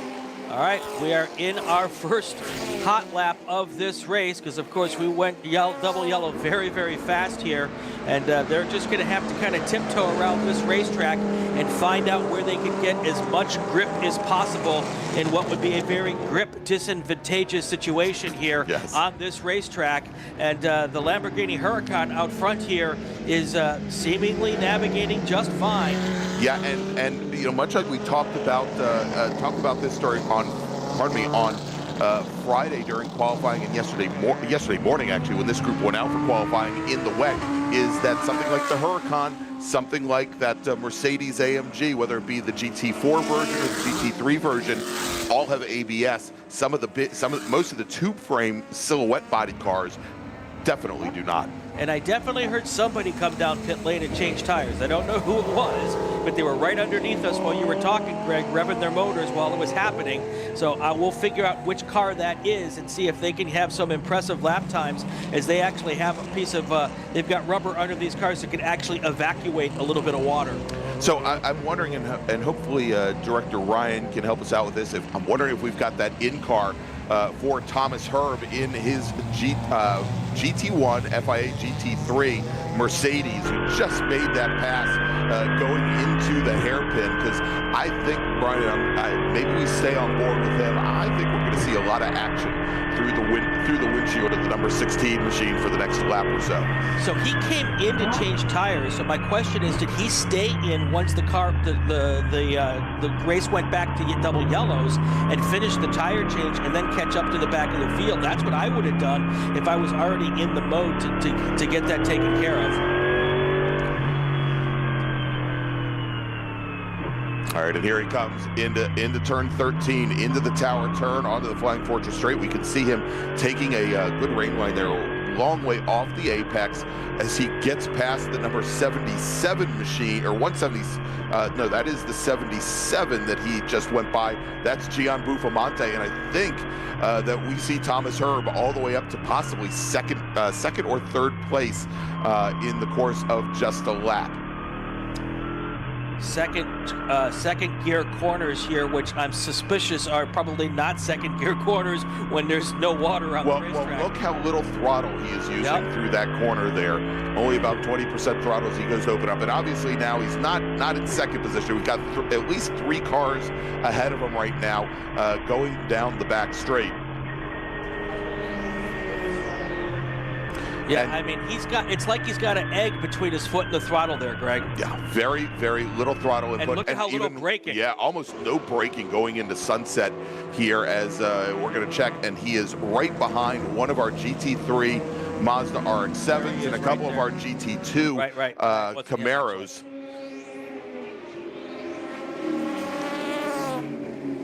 And appears as though Gian Buffalmante now falling back through the order, now sitting in 9th position.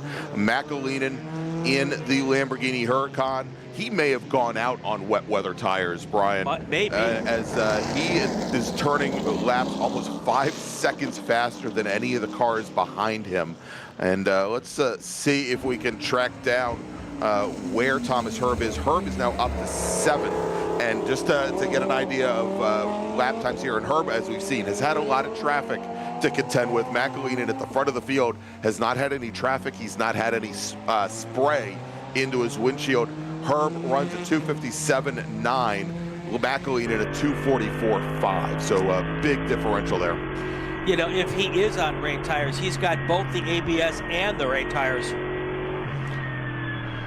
All right, sounds like, taking a look, we've got the 77 car now, and we are going to full course caution, Brian, as we've got the 77 machine. That's Gian Buffalmante, who we just talked about a second ago. He is over in the Sunset Bend, appears to have likely impacted the wall. There's some front end damage to that car, but it is sitting dead stick midway through the corner, and we can see already some of our emergency services vehicles there with their lights on as we look through Tom Herb's windshield. Yeah, we can't see that car from this camera angle, but this will also be a situation if anybody wants to change the rain tires under this full course. Now they certainly could. Now would be the time to come in and do that. So we'll keep an eye on what people are doing here. We aren't used to changing tires in the middle of the race in SCCA sprint racing. When you've only got 15-lap races, it's not something you really plan to do. It's usually the kiss of death. But I mean, as we've seen, we have a driver that won a national championship doing it, and in situations like this, especially on such a long course here at Sebring. It makes sense. What I was going to say, this particular class has got some Trans Am drivers in it and teams. So these are some teams who might have the ability and have practiced changing tires quickly, and they're going to be of an advantage over some of the folks who just do the club racing and just don't do this stuff. So we'll kind of have to wait and see what happens here. But if you're going to make the move, now would be the time to do it. All right, and our lead car, that is Michael McAleenan coming through turn 17, and he'll be picked up by the safety car as he comes down towards turn number 1 here in just a moment. We should see that safety car deploy in just a moment, as of course most of our drivers, they dialed back McAleenan under full course caution for about a half a lap, and you can see there right behind McAleenan, look at this, another driver that you might expect, and he's in a traditional GT car, but oh my God, he's a snowmobile racer, Brian. He ought to know how to handle these conditions. Tony Ave in his GT3 Acura RSX. This is a front-wheel drive car, this Acura. It may not have ABS, but it's got a definite advantage right now over the rear-wheel drive machines here. Yep, Tony Ave cut his teeth snowmobile racing in northern Wisconsin, ski-doo racing teams, and my dad did some snowmobile racing against his family up there. So yes, we the slickiness is probably something that Tony knows all about. All right, it sounds as though our emergency services teams are working on the Bofamonte car, the 77 car, trying to get it out of the way. And so let's do this, Brian. Why don't we reset the field here as we have only a little bit, about 6 minutes, 6.5 minutes remaining on the clock. Michael McAleenan, he is your leader. He's in the GT1 Lamborghini Huracan GT3 Evo. Tony Ave running second overall. He is your GT3 leader in his Acura RSX. Justin Elder in his GT2 Chevy Camaro. He leads his class. He is currently third overall. Claudio Burton, fourth in a GT1 Chevy Camaro. Bill McGavick, fifth in a GT3 Mazda RX-7. Then we've got Ray Mason, sixth in his GT2 Ford Mustang. Thomas Herb, who we've been watching the Encore video with in his GT1 Mercedes-AMG GT3. Patrick Utt in his GT2 Camaro. The Dodge Challenger of Lee Saunders, ninth. And look who it is right now, Brian. He is currently sitting third in GT3 in his early 70s Mazda RX-3. It's Scott Sansone. And for the second week in a row, the wet is the great equalizer for the RX-3, as he's currently online for a podium in class. And we're getting word from race control, Brian, that the next time the safety car brings the field down the pit lane, they are going to receive a checkered flag. So this is how this race is going to end. Did you see who's in fourth place? Boris said, really? Senior.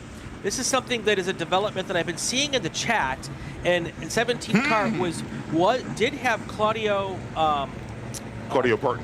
Burton's name at the start of the race, but just recently the name switched over to Boris said Senior. And no, they did not switch drivers at the pit stop. Exactly. But Boris said Junior obviously has been here racing in the Spec Miata class. Correct. This weekend, and I think maybe SMX also. Yes. But we weren't planning to see. I'm not sure on the SMX thing. Yeah, I don't think so. But we weren't. I didn't know anything that Boris said Senior was planning to race with us this weekend. But you know, road course ringer. He knows a little something about racing. Maybe big it's wet cars. course ringer. Exactly. He knows a little something about racing big cars. Too bad we didn't get to see him for a whole actual racing action here. Yeah, so that would have been great to see. All right, so Brian, much like yesterday, and I think it was in this very same race group. No, it was actually the production car race group. I'm going to hold off just a little bit before we go and run down the podiums for each of our classes, because given the weather conditions, and even though they're only doing 35, 40 miles an hour, I want to make sure that these guys get back to the pit lane here behind that beautiful Mazda safety car. But again, next up, and let me do this, Brian, let me make a final call to the grid for our next group. Attention in the paddock, attention in the paddock. Final call to the grid for race group number 7, Touring 2, Touring 3, Touring 4, and SMX. Please head to the grid now. This is your final call. Race group number 7, T2, T3, T4, and SMX. Please head to the grid. And so I didn't notice if Dave Pinteric went back out. This would have been the great opportunity for him to get in his SMX car, because we're probably going to see him on track in just a few moments. But what is going to happen now, the safety car, which is leading the field down the Ullman Straight, it is going to, after it comes through the Sunset Bend, bring the entire field down the pit lane, where they will receive the checkered flag. The timing loop will track their times there down, and but this race now effectively finished. All right, so now I think I'm feeling fairly confident now, Brian. But let's quickly, we'll break things down by class here. Let's start off with GT1 and our overall winner, Michael McAleenan, out of Tacoma, Washington. This is Lamborghini Huracan. He takes the win. Boris Said will finish in second. Boris Said Sr. in his Chevy Camaro. Thomas Herb in his Mercedes AMG restarted this race from the very back of the pack. He finishes third in class. Keith Grant will finish fourth, and then Adam Ramito fifth in GT1. In GT2, Justin Elder will take the win in his Chevy Camaro. Ray Mason will finish second in his Ford Mustang. Patrick Utt will finish on the third step of the podium. Lee Sanders, Gary Johnson round out the top 5. In GT3, Tony Ave in his Acura RSX takes the win. Bill McGavick will take second in GT3. Scott Sansone rounds out the podium, with Richard A.V. Smith in his Mazda RX-7 finishing fourth. Andrew Lott in his Sunbird finishing in fifth. And now let's move over to GTX, where Danny Lowry, well, actually none of our GTX drivers took the green flag, so let's hold off on them. Let's move over to American Sedan, where Thomas West will take the win over Maury Doyle. The Cadillac CTS V driver over the Ford Mustang. Philip Waters, Chevy Camaro, finishing in third. And then finally, in Touring 1, Hugh Stewart out of Milford, Connecticut, takes the win. Brian Goodman in his BMW M3 will finish second. Mark Bowden in his Mercedes AMG GT4 takes the last step on the podium. Paulo Salvatore, well, and in T1, Brian, only those 3 drivers took the green flag.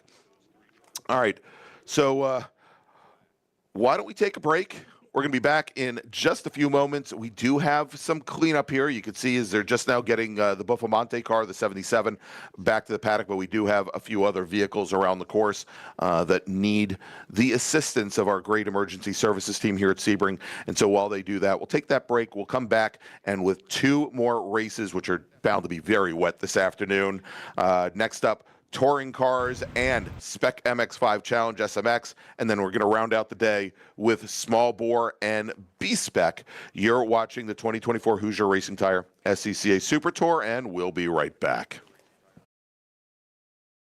Congratulations to all of our top finishers at this weekend's Hoosier Racing Tire SCCA Super Tour. Your results earn you a place in our podium celebrations with trophies and Mazda sparkling wine. Top results also earn contingency payouts. And now is the time to file. Contingencies throughout the SCCA are now digital. Visit myscca.com to begin your claim. Brands like Hawk Performance offer significant amounts to drivers and pay through 5th position.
And welcome back to Sebring International Raceway and the 2024 Hoosier Racing Tire SCCA Super Tour. I'm a very wet Gregg Ginsberg along with a very dry Brian Bielanski. And we have two more races today. Next up are our touring cars and the new Spec MX-5 Challenge, or not the new Spec MX-5 Challenge. They've been running as a regional class for the past number of years. They are now a runoffs eligible class. Let's run down the starting orders. We are, much like we did yesterday for their sprint race, going to have a split start. And we've got 27 drivers in our first group, which are going to be our touring cars. We have 17 drivers in SMX. Tell you what, I'm going to give you the top 20 in touring, and I'll give you the SMX field. We'll make it pretty equitable there. for today's Mazda Motorsports starting grid. Starting 20th, driving the number 59 Touring for Mazda MX-5, it's Robert Spence. Alex Lozano is going to start 19th. He's in the number 198 T4 Mazda RX-8. He's from Brighton, Michigan. Jeremy Butts, also racing in T4. He starts 18th in the number 69 Mazda MX-5. Brian Heischman's going to start 17th. He's in the 146 Touring for Mazda MX-5. He's from Carlisle, Pennsylvania, and starting 16th. He's driving the number 6 Touring 3 BMW Z4, David Oram. Matt Spicuzzi starts 15th. He's in the number 34 Touring 4 Mazda RX-8, and he is your pole sitter in Touring 4. Starting 14th, driving the number 25 T3 Mazda MX-5, it's Brian Heitman. Daniel Moen's going to start 13th. He's in the number 73 T3 Ford Mustang. Then we've got Colin Harrison. He starts 12th. He's in the 22 T3 BMW E46. And I believe that is a Spec E46, as does our next driver, driving the same type of chassis, Chris DeShong. He starts 11th. He's driving the number 41 Touring 3 BMW 330i. Derek Wagner, also in a BMW 330. He starts 10th. He's driving the 122 Touring 3 machine. In Touring 3, driving the number 11, another BMW 330 Zi. Wow, there you go. Todd Clark, he starts 9th. Starting 8th, driving the number 109 Touring 3 Nissan 370Z. It's Gamal Aguilar Gomez starting 7th. In the 03 Touring 2 Porsche 911, it's Mauricio Sarasoli starting 6th. Driving the number 2 Touring 3 BMW 350Z, it's Richard Baldwin with Oscar Hernandez starting 5th. He's driving the number 83 Touring 2 Porsche 911. Starting 4th, and your pole sitter in Touring 3, driving the number 0 Ford Mustang from Auburn, Washington, it's Scotty B. White. Tom O'Toole is going to start 3rd today. He's driving the number 35 Touring 2 BMW M2 CSR, and your front row in our first group, driving the number 3 T2 Porsche 911. It's Matt O'Toole with your pole sitter, driving the number 46 Touring 2 Porsche 911 Mark Bowden. Now let's move over to SMX, where we have 23 starters, pardon me. Starting 23rd, driving the number 17 Mazda, it's Whitfield Gregg. David Cuifo is starting 22nd. He's in the number 74 car. He's from Livonia, New York. Ayrton Grimm, he's going to start 21st on the SMX field. He's in the number 55 machine. He's from Hilliard, Ohio. Eric Halleck will start 20th. He's in the number 28 machine with Jillian Fichter driving the number 12 car. She starts 19th. She's just out of Jupiter, Florida. David Paterick said he made that jump from the GT1 machine. He's in the number 57 car. He starts 18th. Adrian Comstock's going to start 17th. He's driving the number 5 SMX machine. He's from Beverly Hills, California. Corbin Collins will start 16th in the number 20 car. He's from Springfield, Missouri. Adam Gonzalez will start 15th, driving the number 187 car, with Will Lucas starting 14th. Will is driving the number 134 Mazda MX-5. Max Schweid will start 13th. He's in the number 98 car. He's from Boca Raton. And then we'll take a look to see if he gets this car out here. I can't imagine why he wouldn't. Had some issues with the fire system yesterday. Mark Cefalo starting 12th, driving the number 00 Planet Miata car.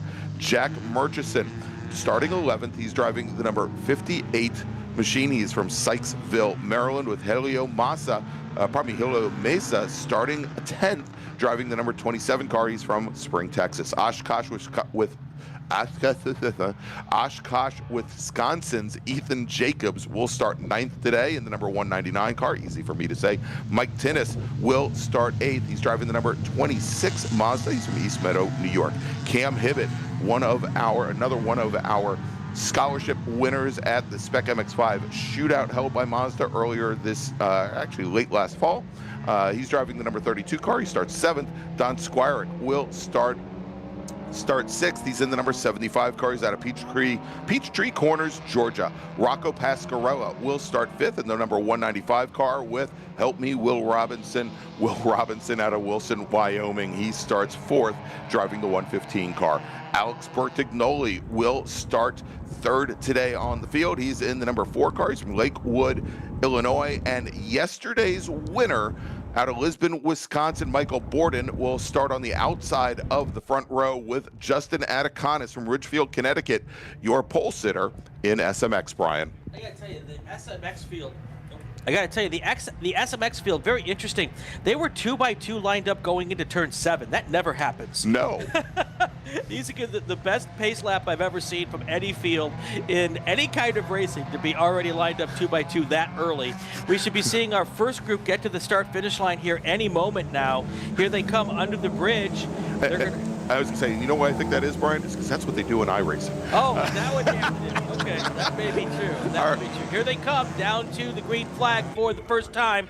We're getting to racing here in our T2 or T3, T4, and our SMX field here.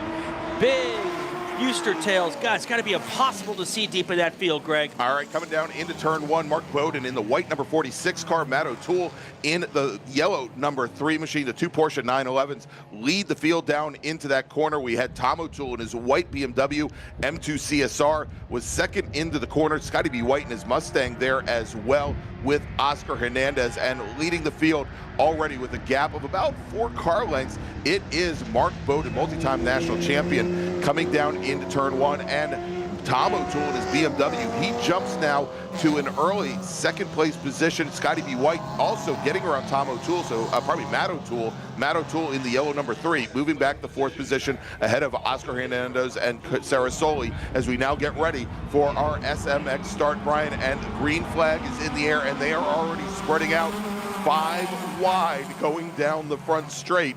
And you were concerned about 2 wide going through turn 7. Oh my gosh, here they come heading into turn 1 for the very first time, as we had Pasquarello, we had Bertignoli, we had Michael Borden and Atticonis side by side as our first group now coming through the hairpin for the very first time, and we'll track that SMX field. Here they come down into turn 3 for the very first time.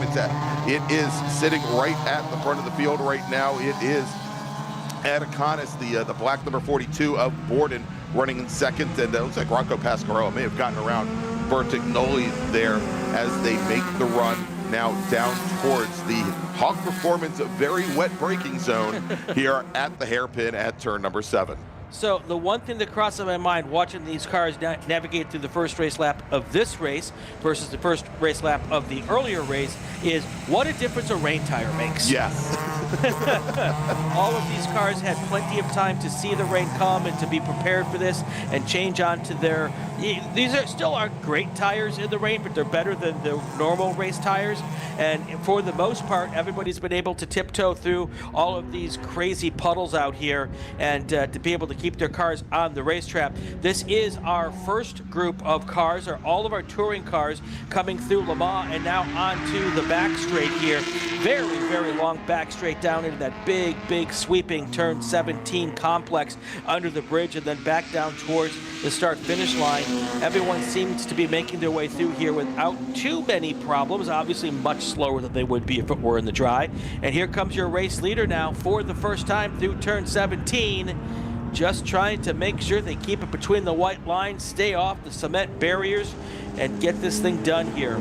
This is very likely going to be a 35-minute race and not by laps, because obviously they're going to be going a whole lot slower here because of the weather conditions. As our leaders come across the line now for the first time, our number 1 car in overall is going to be Mark Bowden, followed by Scotty B. White, the Ford Mustang driver out of Auburn, Washington. They know a little bit about racing in the slick weather up north. Rain? This ain't rain. That's right. And Brian, we saw that Matt O'Toole had been starting to drop back through the field early on. That yellow number 3 Porsche 911, he is now falling back to 12th place. But here, the big story now look at this. As Ethan Jacobs there in the 199 car having a little bit of a challenge seeing through the windshield there. But the T3 cars now, Brian, starting to make their way up towards the front of the field. As you mentioned, Scotty B. White running second overall. He then has Richard Baldwin in his Nissan running third overall. Chris DeShong in his BMW 330i now sitting in 4th position. And we saw how well DeShong did in the rain last week at Homestead.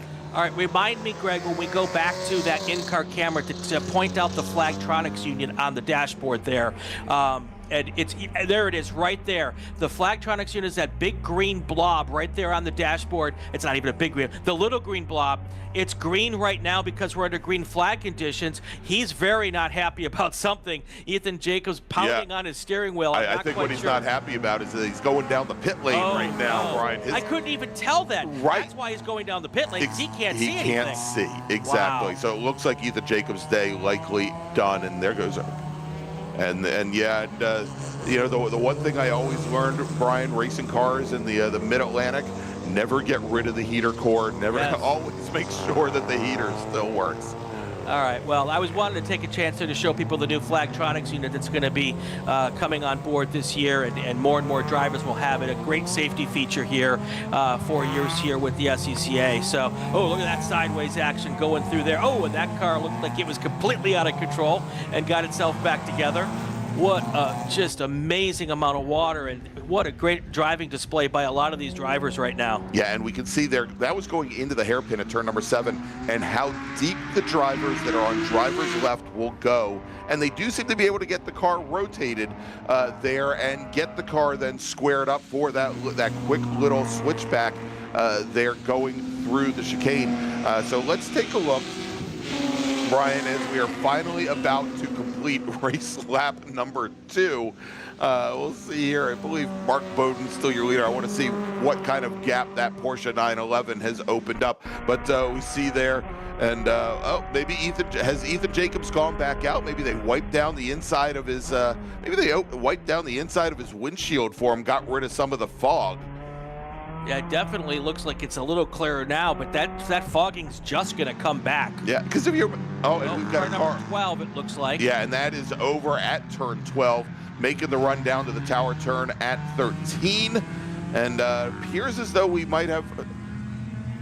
We have another car onto the pit lane. It's the 142 machine. The 12 car is Jillian Victor out of Jupiter, Florida. That's a Mazda MX-5 car in the SMX class. And now we have the 109 car who has spun in turn 17. And that is Gamel Aguilar Gomez out of Washington State.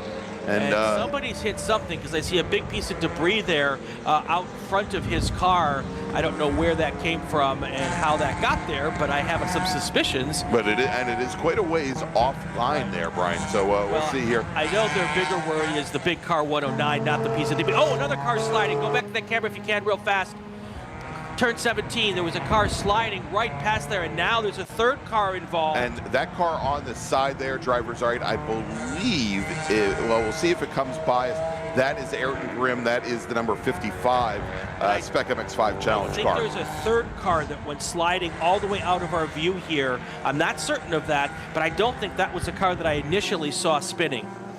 All right, well, we will try and check that up, as we now have many of our racers completing their second laps here in this race. Let's take a look as things are changing. And let's jump back with Ethan Jacobs, and I have a feeling we're probably going to see him pit in again rather soon. You can see that windshield getting fogged up once again, and I'll bet probably, Brian, even if he's got the visor down, the more he's breathing and the more his heart rate starts to rise, likely the more that windshield is going to fog up on him. We saw him in qualifying yesterday morning. Very fast hands, dialing in a lot of corrections to that 199 car.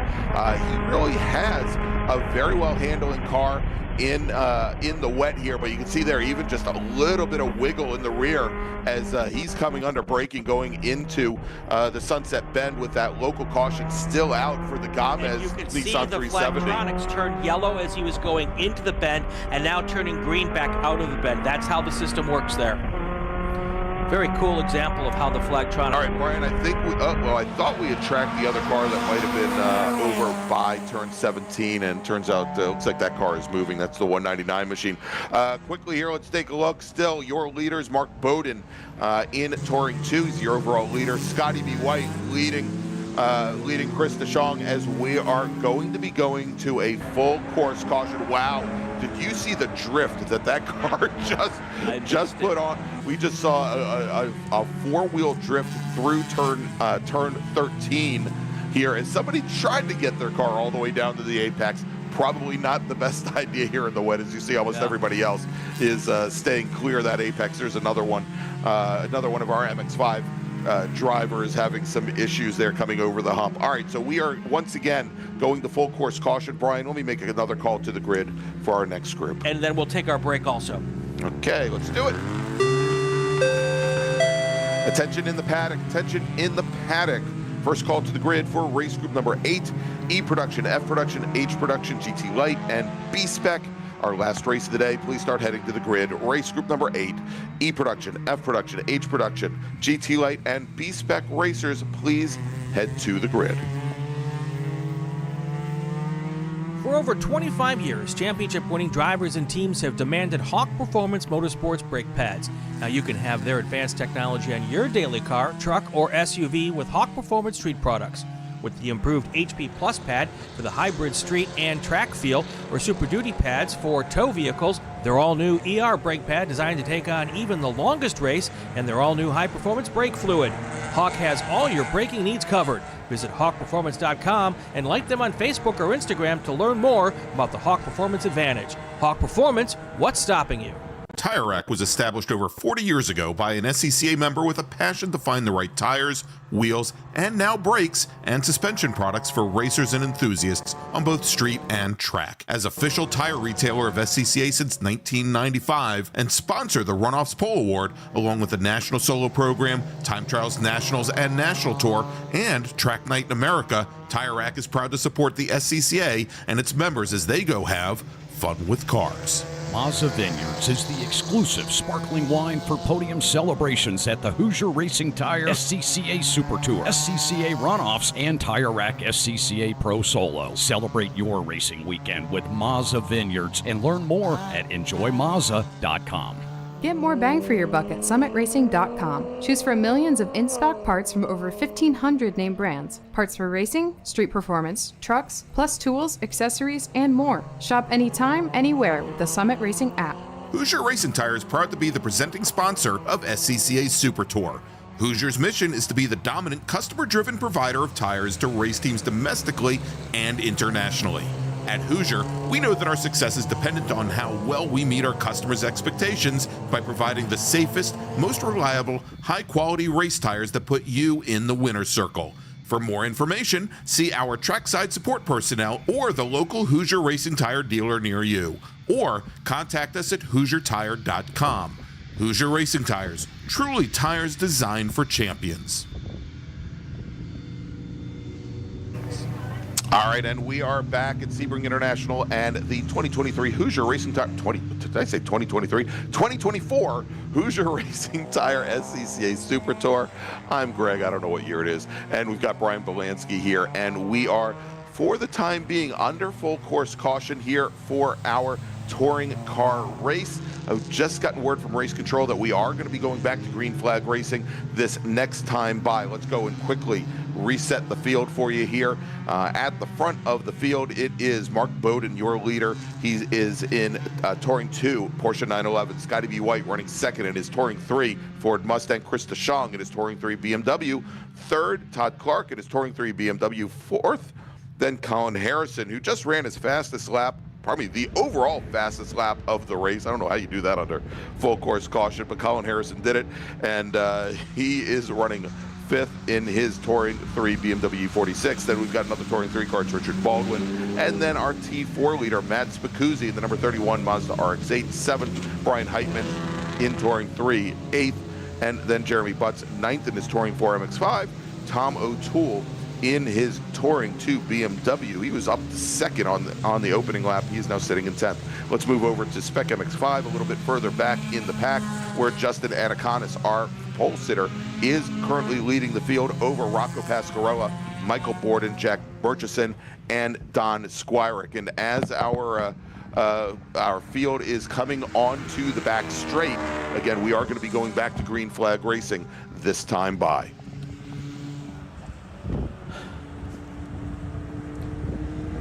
And now the field is, there we go, pace car now going to come down the pit lane. We're turning the field over to not Michael Lewis, let's try that again, to Mark Bowden and we are back underway. Green flag is in the air, and Mark Bowden coming down the center of the track, and look at that start from Chris DeShong on driver's right on the outside of turn number 1. Scotty B. White trying to come down the inside in his V6 Mustang, and shooting the gap. Chris DeShong comes from driver's right, slices right underneath Mark Bowden, but the horsepower of that Porsche has the best of the BMW E46. The Mustang now of Scotty B side by side with DeShong as they go into turn number 1, and it is a gaggle of T3 cars directly behind. We've got the two 330s of Todd Clark and Colin Harrison, and then we've got the Nissan of Richard Baldwin as they come now through turns 3 and 4.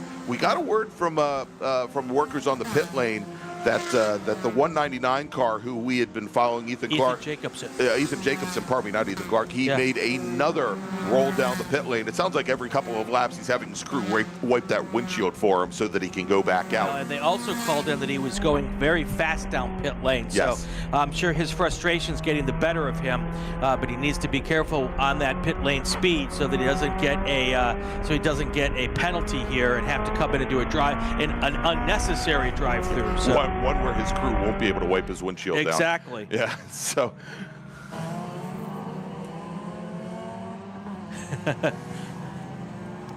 That's okay. All right, so we are now 15 minutes into this race. We have 4 laps complete, 10 laps to go. At this point, as our drivers are turning somewhere around 3-minute, 20-second laps at the best, this is one that is going to end on time, Brian. Yes. Even if it gets to the full time without a checkered flag, that will be the case. So, I looked at the weather last night before I went to bed, and it said today was going to be beautiful. It's Florida. It changes fast, apparently. Yeah, thanks for jinxing it, man. We appreciate that. I didn't jinx a thing. It's all your fault. Well, it's always my fault. So, I'm used to that. All right, so Chris DeShong, who had that great start just about 3/4 of a lap ago, he now slots back into third as Scotty B. White in the V6 Mustang, now trying to track down Mark Bowden's Porsche. Bowden, big wiggle out of the back of that Porsche as it came out of turn 16. As you can see here, nice 4-wheel drift from that MX-5 coming through. Not a lot of grip at turn number 16 as those drivers trying to open up that corner as much as possible, still carry as much speed down the Ullman Straight as you can. Richard Baldwin, big wiggle from him, under braking going into the Sunset Bend as our drivers come through, and we are now completing lap number 5, starting lap number 6.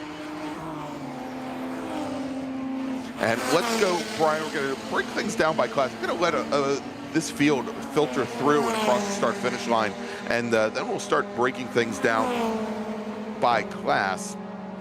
But as I mentioned, and we've seen this already, the T3 cars now coming to the fore, bubbling up to the top. Mark Bowden is T2 Porsche, obviously holding off the rest of the field. So let's look at T3 right now, where our leader, as we've mentioned, Scotty B. White in his Ford Mustang, Chris DeShong, and then Richard Baldwin. Baldwin has gotten around the BMW pair of Todd Clark and Colin Harrison. Brian Heitman in his MX-5 currently sitting in 6th. Daniel Moen in his Mustang running in 7th. If we move over now to Touring 4, it is Matt Spicozzi, and didn't have a great conversation with him. Had a nice talk with him though. John Lacatos, who is a flagger out of the Detroit region, he's come down and is crewing for the 2 Mazda RX-8s for Spicuzzi and Alex Lozano that are both racing in T4 this weekend. And he did give me the down low. I thought that one of those RX-8s might have had some previous runoffs experience. Both of these cars are brand new builds. And so Spicuzzi, your leader, Jeremy Butts out of Darnestown, Maryland, running 2nd, Ryan Heichman 3rd, Jennifer Romes in her Scion FRS. I see her a lot in the Mid-Atlantic Road Racing Series. She is now up in the 4th. And then in Touring 2, Bowden, O'Toole, and O'Toole. It is Tom O'Toole in the BMW M2 running 2nd, Matt O'Toole in that yellow Porsche running 3rd, and then Oscar Hernandez, who had a great run in the wet last week at Homestead, currently running 4th. And then in SMX, Justin Atakanis, currently your leader in SMX. Rocco Pascarella running in second in the number 195 machine. Michael Borden, who won both rounds at Homestead, won yesterday, looking to sweep the two events. He is currently running in third position, about 4 seconds back from Atticanis. Yeah, Justin Atticanis is definitely enjoying the rain because he is working his way all the way up to 10th overall in this race. So he's worked his way through past a bunch of T3, 4, and 2 cars and are now in 10th place and still on the move. So those SMX cars seem to be pretty well balanced in the rain, especially if you've got some rain experience. He's getting the job done here very, very nicely. And yes, apparently Schrodinger's cat did catch me when I said it was the 2023 Hoosier Racing.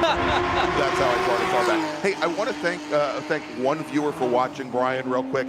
We don't see her in the chat, and that is because, well, it's very difficult when you have paws and not hands. But Tabitha the cat, who is with Anna Crispin back in North Carolina, watching us here this weekend. I want to thank Tabitha, the black cat, for joining us here today. And thanks for bringing this group some good luck.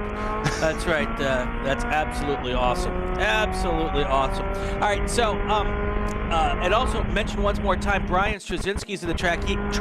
He is the winner of our Associate Producer of the Weekend Award, and he'll be getting something fun in the mail from inside the SCCA podcast. So, all right, here are the cars coming down under that famous Mobil 1 bridge here, going into turn 1 at this absolutely amazing Sebring International Raceway. You know, we should not be surprised. Anybody who's watched the 12-hour knows that it rains here. Yes. So this is just very typical racing, and you can see some drivers here loving the rain, really taking to this kind of racing. Other drivers are like, can we just get this over with? No. Can we go home now? I want to go home. And we just saw, and it's I think a pretty cool little battle going on in turn 4, and I believe it was actually Matt Spicuzzi and Jeremy Butts, the 31 RX-8, the 69 Mazda MX-5, as they were going through turn number 5. Jeremy Butts putting on the little drift show over there in the number 69 machine. Well, that's not good. Yeah, and you know what? I'm fairly certain, Brian, if that is one of our MX-5 challenge cars, that is going to move Michael Borden up into second position in MX-5, because I believe that may have been Bowen. that. Yeah, I think so. Oh no, wait, I got no. I think that might have been the 195 of Rocco Pasquarella. Okay. So that's going to be every time you turn around, something else is happening. So it's and it's tough to keep track of it all, especially when we've got 5 classes racing here. Josh Smith is in the chat. He is the guy from Mazda responsible for this SMX5 class, and he was thanking us for our kind words over the weekend, throughout the weekend, and it's just been fun to watch these cars. So, and it's seemingly with 20-some cars here, a great addition to the Super Tour. So that is from the guy in charge of this SMX5 program. Yeah, I want to thank Josh and Justin Corneliuson, who is going to be at each and every one of the Super Tour races to help support the SMX class. He's been feeding us a lot of information all week long, all weekend long as well. So I want to thank him for all of his assistance as well here. And Brian, as we've got somewhere around 12 minutes, a little bit over 12 minutes remaining in this race, let me make another call to the grid for our next group. Attention in the paddock, attention in the paddock. Second call to the grid for race group number 8, our final race of the day. E production, F production, H production, GT Light, and B-Spec racers. Please start going to the grid. Your race is next. Race group 8 to the grid. So this car on the inside here, the third car on the inside, the gray and black car, so much wiggle coming into 17 and then a bunch of wiggle coming out of 17. What you saw coming out of 17 is what I saw going into 17, Greg. He all over the place, but able to keep it under control and collect it. I don't know who that was, but they're going to get the Sawzall Award for sawing that, for sawing that steering wheel. Back and forth on the wheel. All right, apparently it was not Rocco Pasquarella who went off track, unless he got on track pretty quickly and we just didn't see it. But Michael Borden on that last lap did make up a couple of seconds, and he is, well, actually, Borden actually lost a couple of seconds, and he is now almost 10 seconds back to Pasquarella, sitting in third. So with not a lot of time remaining, the opportunities for Michael Borden to get the sweep this weekend slowly dropping away.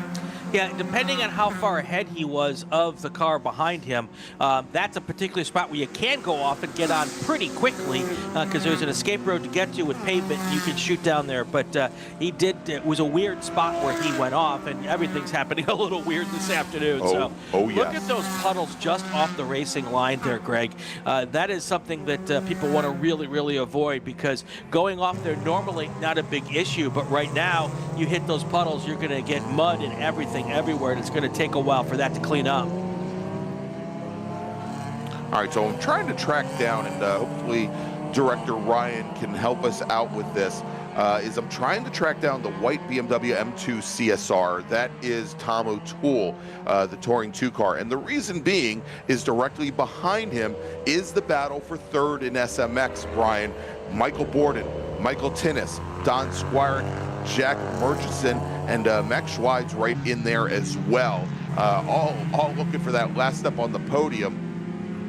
And there's the BMW. Well, nope, that might be one of the other BMWs. There is Michael Borden right there in that black car. So it looks like already things have started to now stretch out just a little bit in that field. We had, when they crossed the start-finish line, there was all of about 0.8 of a second separating 6 cars. And yeah, amazing what the rain can do for you. Absolutely. Yeah, the rain is the great equalizer in many cases, and like I said earlier, some of these drivers just love driving in the rain. Some of them dream about the rain come, because sometimes when you're that good in the rain and you got a little underpowered car, that's your chance to do something that you don't normally get to do. So, and other drivers just despise it. Yeah. Well, you know, I tell everybody my very first year of road racing, I went out and I did every single test day that I could at Summit Point or VIR, the different tracks that I raced in my first year. Every single test day before the event poured down rain. Was dry for every single event, but I did all of these test days, and when it finally came down to the season finale in October, it poured down rain in qualifying for me on Saturday. Was on pole by over 4 seconds. There you go. And you know, practice makes perfect, and all the nerves that I had going into the season, the first time I drove on a wet racetrack, they were gone when that qualifying session came out. All right, that was some side-by-side action going into turn 1 here, and I think right behind this group here might be that race for third place in SMX. Yeah, indeed. Right We're here, looking. these cars coming through right here. I think it's those cars you were talking about. Yeah, well, we'll take a look, because there is the yellow Porsche of O'Toole coming through. That machine is actually a little bit further back in the field. The battle that we're watching is actually ahead there. I think they're going into turn 7 probably right about now. And that is the MBR machine, the 42 machine of Michael Borden. And directly behind Borden, we've got Don Squirick, Jack Murchison, Max Schweid there in that group, as they are now making their way up towards turns 9 and 10. And so things have tightened up once again here. We'll track them through.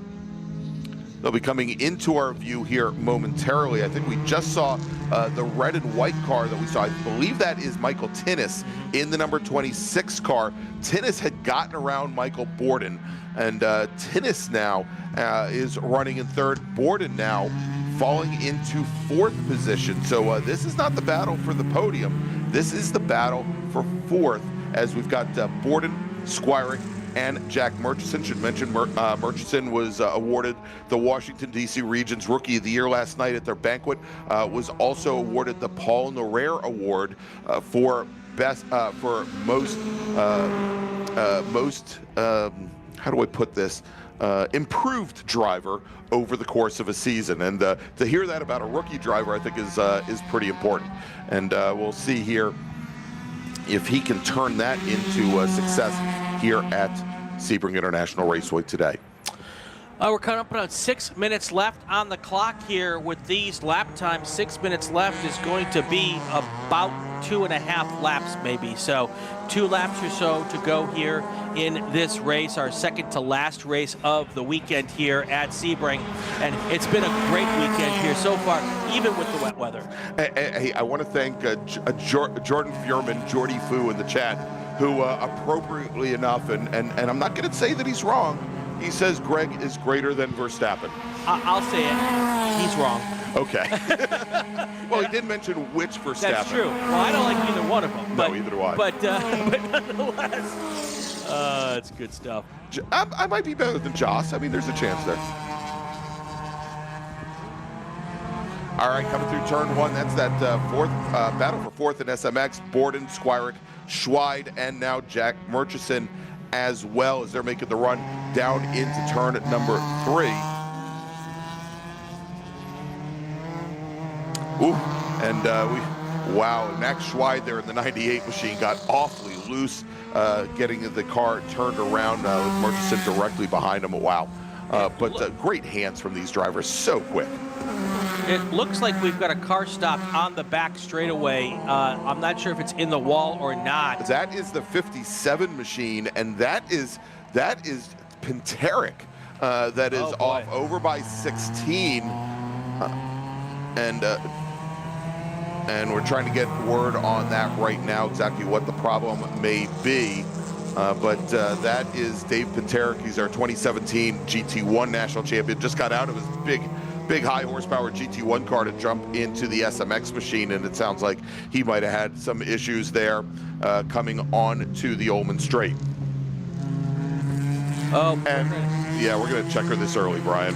Yeah, there's too much danger going on out there with a car right there on the back straight. So the easiest thing to do at the moment is to pick up the leader and throw the checkered flag here and get everybody slowed down so we can get that car in safely, get these cars out of the rain, and here is our checkered flag at this moment. So there it is. Your race winner is going to be Mark Bowden in that T2 car, and coming across the line right after him is going to be Scotty B. White. He's going to take your T3 class win. The rest of the podium in T3 is going to be Richard Baldwin and Todd Clark. Waiting for some more cars to cross the line here because they are very, very spread out here. Your second place car, or your first place car in T2, let's wait till he crosses the line.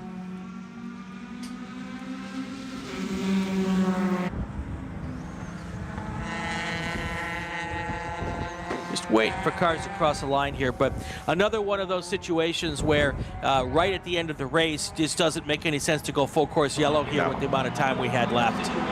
All right, Brian, while we've got some of our drivers completing their last laps here for this race, let me make a final call to the grid for our next group, and then we'll give you a rundown and let you know how they finished.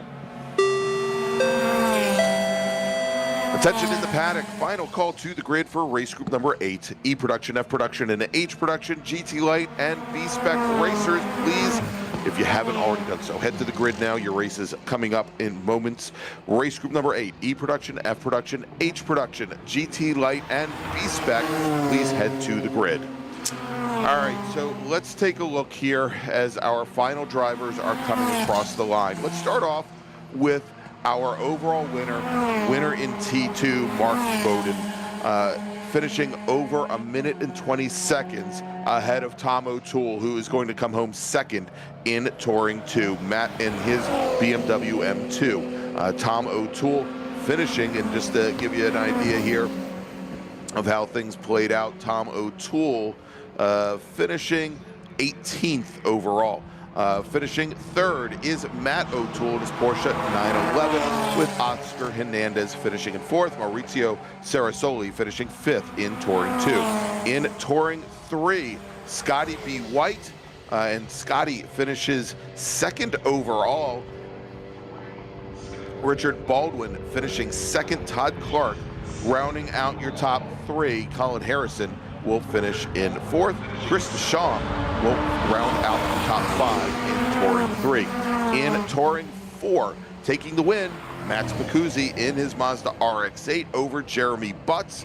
in the number 69 Mazda MX-5. Jennifer Romes takes the last step on the podium. Great run for Jennifer. She drove the number 186 Scion FRS. Steve Shelton, Ryan Heisman, oddly enough, ran their fastest laps of the race in the pouring rain on their last laps. They're going to finish 4th and 5th. And now let's move over to Spec MX-5. Taking the win, Rocco Pasquarella. We're showing, and again, we were under full. We were under. I believe we were under full. We were never under full course yellow. So this is a huge change on the last lap. This is huge. Justin Anaconis had led the entire Spec MX-5 race, except for maybe the last 10 feet, taking the win in Spec MX-5. Margin of victory, 7/1000ths of a second in a pouring rain.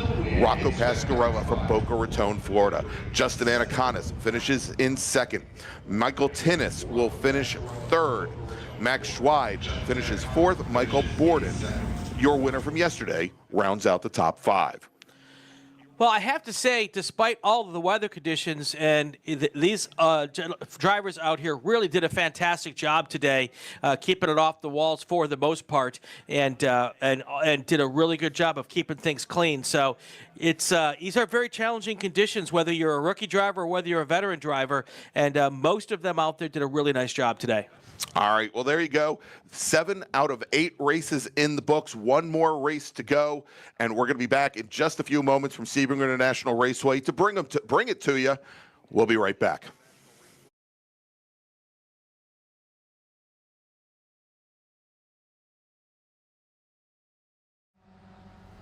Mazda's been very supportive of racers within the SCCA and all the other grassroots organizations for many, many years.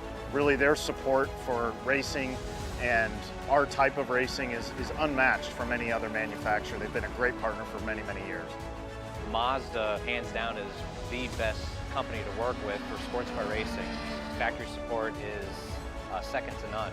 It just feels right. You feel connected.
All right, we're back here at Sebring International Raceway for the Hoosier Racing Tire SCCA Super Tour, getting ready for race group number 8, our final race of the day. Gregg's got our starting lineups here. All right, let's run down the Mazda Motorsports starting grid for race group number 8. E Production, F Production, H Production, GT Light in our first group, B-Spec in the second group. Starting 25th in F Production, starting 25th in the first group, driving the number 10 F Production Fiat 124 Spider, Claudio Burton. Starting 24th, driving the number 9 E Production Mazda Miata, Don Tucker. Yuri Kolatzos is in the number 77 E Production Mazda RX-7. He starts 23rd. Starting 22nd in the number 173 H Production Mini Cooper, Dan Salzer. Starting 21st in the 114 H Production Mini Cooper, Jonathan Stalzer. They must be like attached at the hip or something there. I think they started next to each other both races. Starting 20th today in the number 49 GT Light Toyota Austin Cooper, and that is a British Leyland Austin Cooper Mini. Ted Phoenix, Mark Silverberg. Don't think he's going to be making the race today after what his Toyota MR2 experienced yesterday. But if he makes it out, he'll be starting 19th in the number 5 car. Andrew Wright will start 18th today. Andrew's driving the number 07 Triumph Spitfire, and Leanna Wright starting 17th in the 07 Mini. I hope Leanna and Andrew were able to work out their differences after that pass under yellow yesterday. All right, starting 16th, driving the number 92 F Production Dodge Neon, Preston Obremski. Mark Weber is going to start 15th. He's driving the number 25 F Production Mazda Miata with Pedro Rivera starting 14th, driving the number 38 F Production Porsche 914. Starting 13th is your H Production pole sitter. He's driving the number 199 VW Scirocco, Mike Ogren. Stephen Clark will start 12th. He's driving the lucky 13 car, the F Production Mazda Miata. Matt Fritz will start 11th. He's in the number 14 E Production BMW 325, while John Balcom will start 10th, driving the number 86 E Production Alfa Romeo Spider. Louis Bastani will start 9th today. He's driving the number 11 E Production Mazda Miata, while John Easy will start 8th. He's driving that open top silver number 157 E Production Mazda RX-7. Brian Heitman will start 7th. Brian's driving the 125 E Production Mazda MX-5, while Chris Copley will start 6th.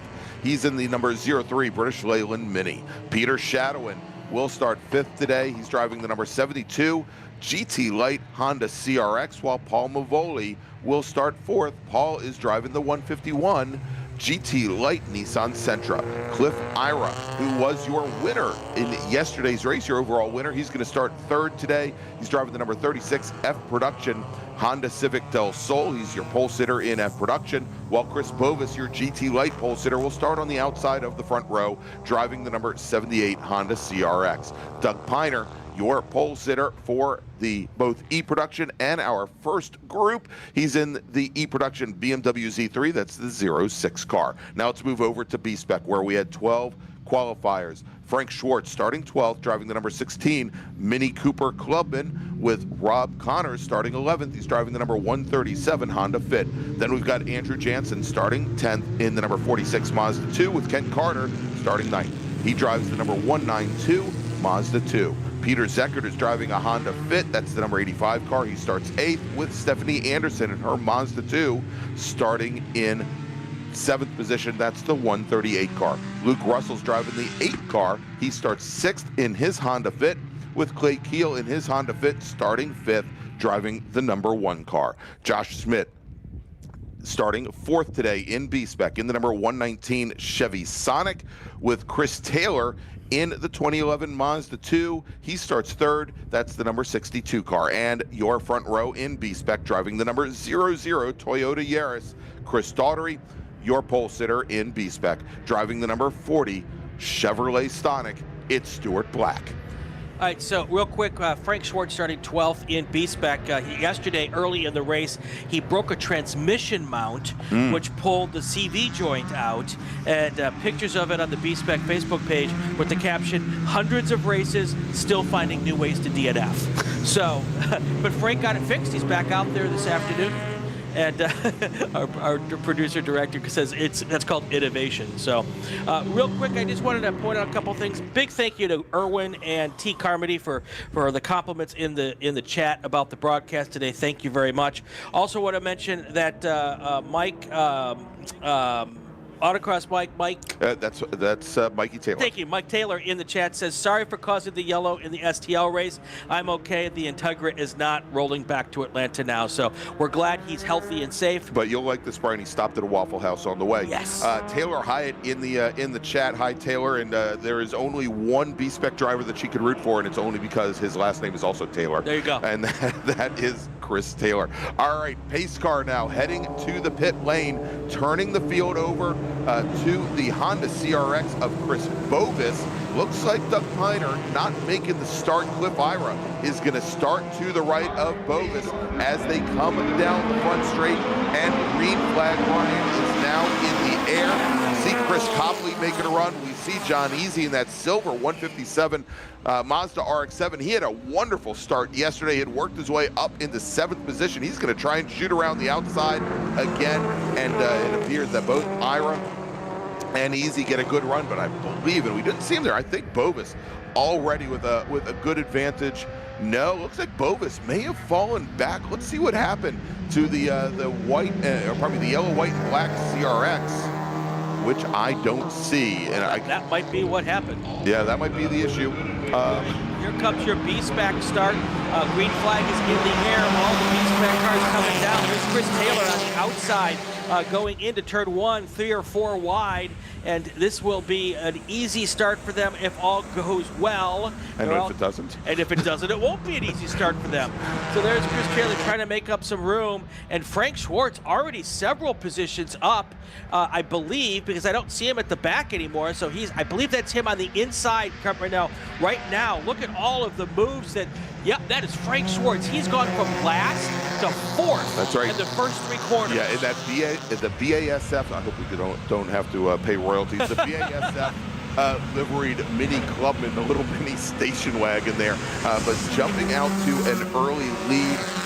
That is, I believe, in the white number 62 machine. That is Chris Taylor, as he has now opened up almost a 5-car length advantage over Chris Daughtery. Now, as they start to make their run down to the Hawk Performance braking zone for the first time. And now, and they're looking short, going deep under the brakes underneath Daughtery into the hairpin. I believe Frank Schwartz likes the rain. It could very well be. What a fantastic start. He's now into 2nd place, and he will be hunting down your B-Spec race leader right now, which I believe is Stuart Black. No, it's no. Chris Taylor. Oh, it is Chris Taylor. It is Chris Taylor. Oh, Chris Taylor's not in the Chris Taylor car this No, weekend. he is in the white That's car. That's how I got that confused. Yes, he is in the. That was Kent Carter who was going on the outside in the mellow yellow liveried car. That is correct. Yes. Oh, all right, so let's confusing. All right, let's jump back over to the lead here, and I think we have decided that Chris Bovis now is directly behind the yellow number 72 CRX. They are coming out nose to tail there. That's the battle for the lead. The 2 CRXs and Chris Copley in the British Leyland Mini 1, 2, 3. But your lead cars coming down the Ullman Straight, heading into turn number 1. That is, I believe, Brian Heitman in the Global MX-5 Cup car, the 125 machine. Your leader, he's got Cliff Ira along, it's got John Easy running in 2nd. Another great start for Easy. Cliff Ira in that Blue Del Sol now running in 3rd. And indeed, Brian Heitman first to cross the start-finish line and complete our first lap. Well, so far so good here. We've got 13 laps to go in this race. The clock is at 31 minutes. Now, it does appear that the rain has definitely slowed. I don't think it's necessarily stopped, but with only 1 race left in the day, we're going to have pretty much a wet racetrack for. But it does almost look like there's a slightly drying line on the main Until you see that. Yeah, and then you look at this. All right, let's just back to that B-Spec race, Brian, as our leaders in the class coming underneath the bridge at the Sunset Bend. It is Chris Taylor leading Frank Schwartz. Rob Kahn, that is, I believe, the Chevy Sonic of Stuart Black. Stuart Black. Yes. Thank you very much. Yeah, so it's Taylor, Schwartz, Black, Daughtery, Stephanie Anderson in 5th. Then you go down to Clay Keel in the Honda Fit, followed by Peter Zeckert in another Honda Fit, followed by Luke Russell in another Honda Fit. Then Kent Carter in that mellow yellow colored Mazda 2 car. And then, of course, you've got Andrew Jensen and Josh Schmidt and Rob Connor. So all right, so we talked about Doug Piner, who was scheduled to start on the front row, not taking the green. Other drivers not to take the green today. Ted Phoenix, Paul Mavoli, both in GT Light, Louis Bastani, John Bauckham, Matt Fritz, both in E-Production. Yuri Colossos, also in E-Production, not taking the green flag today. Pedro Rivera in F-Production. Mark Silverberg in F-Production, not taking the green. And I think, traveling all the way home, discussing yellow flags, Leanna Wright and Andrew Wright in H-Production, not coming out for today's race. Yeah. And still, the car's getting a little more racy now, as at least the visibility should be better in parts of the racetrack. Big puddle, though. You could see Kent Carter there hit that puddle there at the exit of turn 7. And now we're back to our lead cars. And speaking of cars that like racing in the rain, Brian Heitman is just checked out. He is going to have about a 6-second lead or so. When they cross the line, it was 4 seconds after lap number 1. I think it's going to be even 6 or maybe even 8 seconds. All right, and a little bit further back, the battle for the lead in GT Light. Chris Bovis in the 78 CRX. The front-wheel drive CRX has gotten around Peter Shadowin. The 78 car is the white, blue, and yellow car. Shadowin's is the yellow number 72. Which we'll see come into view here momentarily. There is Bovis's car, the first of these, then the Shadowin car, then Chris Copley. And look at this run directly behind, and this is pretty darn amazing, Brian, right behind our 3 leaders in GT Light, Mike Ogren in the 199 Volkswagen Scirocco. He now moves up to 7th position altogether. He had gotten around Stephen Clark pretty early on lap number 1, and Stephen now losing a position to the front-wheel drive Dodge Neon, the F-Production Neon of Preston Opremski. And what we're starting to see here, Brian, turning the world on its head a little bit, yeah. Where our B-Spec racers, which are all in front-wheel drive cars, and they're running on a Spec Goodyear rain tire this weekend, they are starting to come up to the back of our production cars into our E, F, and H production cars. Yeah. It's funny, ironic, interesting, if nothing else. I got a chance to tour the Goodyear plant last month, and they were actually making the B-Spec rain tires while I was there, and they're all handmade. Humans touch every single tire throughout the entire process. I just figured all these tires were made on a machine. How wrong I was, but it was kind of really cool to see the process. And apparently, by the looks of it, we got a spinner car there. That's one of the. That is a Mini. I'm sorry, right? That is the one. Right, George just barely missed that car when he came through. And that is the H Production Mini, the 173 car. Daniel Stalzer had been running 13th overall. And in H Production had been running 3rd. We only have 3 drivers that have gone out or have taken the green flag for this race in H Production. Ogren, who we've talked about, Jonathan Stalzer, and then Daniel, who was right back behind his, I believe it's his brother. And that is an issue. Haven't heard a radio call on it. Hopefully they'll get that car back underway momentarily. Yeah, I'm not quite sure who had more of a heart palpitation there, whether that would have been Daniel Stalzer, who was sitting there right on the apex, or whether it would have been Frank Schwartz, who dang near hit him up front there. But either way, thankfully, all those folks got through there without smashing into that car. And that car, if it's able to get going again, didn't look like it had any damage. It just looked like it spun in the wrong spot. Bill Straczynski, Formula V legend, in the chat here says he's 3.5 hours into his drive back from Sebring to Downers Grove, Illinois. He says we're entertaining. Thank you. That is the plan, Bill. Thank you for joining us in the car, and please, at least listen to the voice. Yes. Pay attention to what's in front of you in the windshield. He says he's been listening, not watching. Good. Very good. I feel validated now. All right, let's see here. Brian, as we take a look, we did only have 2 drivers in E-Production take the green flag today. Heitman in the MX-5 Cup car, who is our leader. John Easy in that second-gen Mazda RX-7.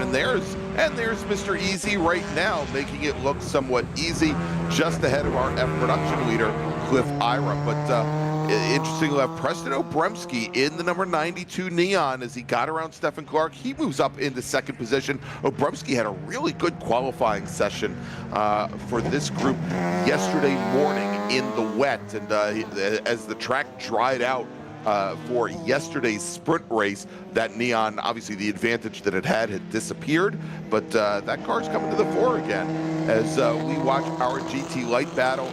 And you know, it is so neat to see our H-Production leader, Mike Ogren, holding tough with those GT Light cars.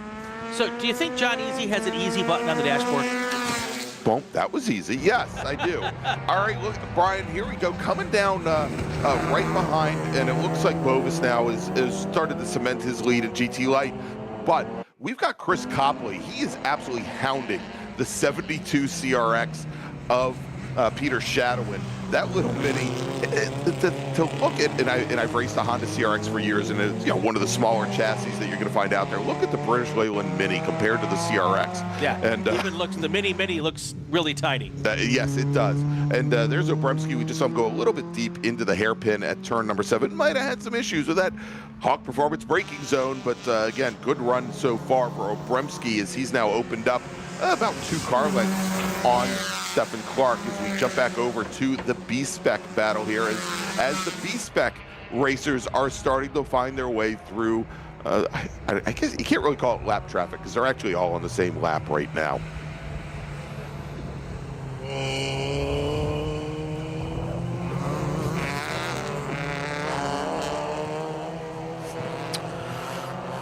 All right. Heitman, Easy. You know who's not making it easy on John Easy? And that's Cliff Ira. Who's Cliff Ira? He is three-tenths of his, about a second back now with his Civic Del Sol, trying to hunt down that Mazda RX-7. And there they are. You can see it. Perfect timing from the director's Thank you, Ryan. chair. Thank you, Ryan. Appreciate that.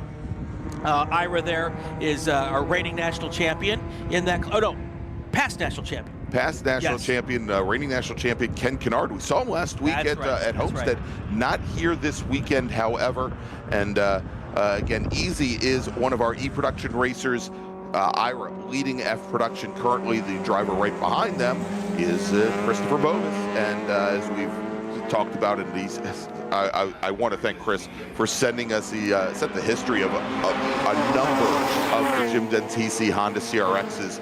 And we talked to some folks from the Florida region as well that know the history of some of those cars and even where a few of those cars may be. And you know, I'm a CRX aficionado, so I love hearing those stories. So thank you, Chris.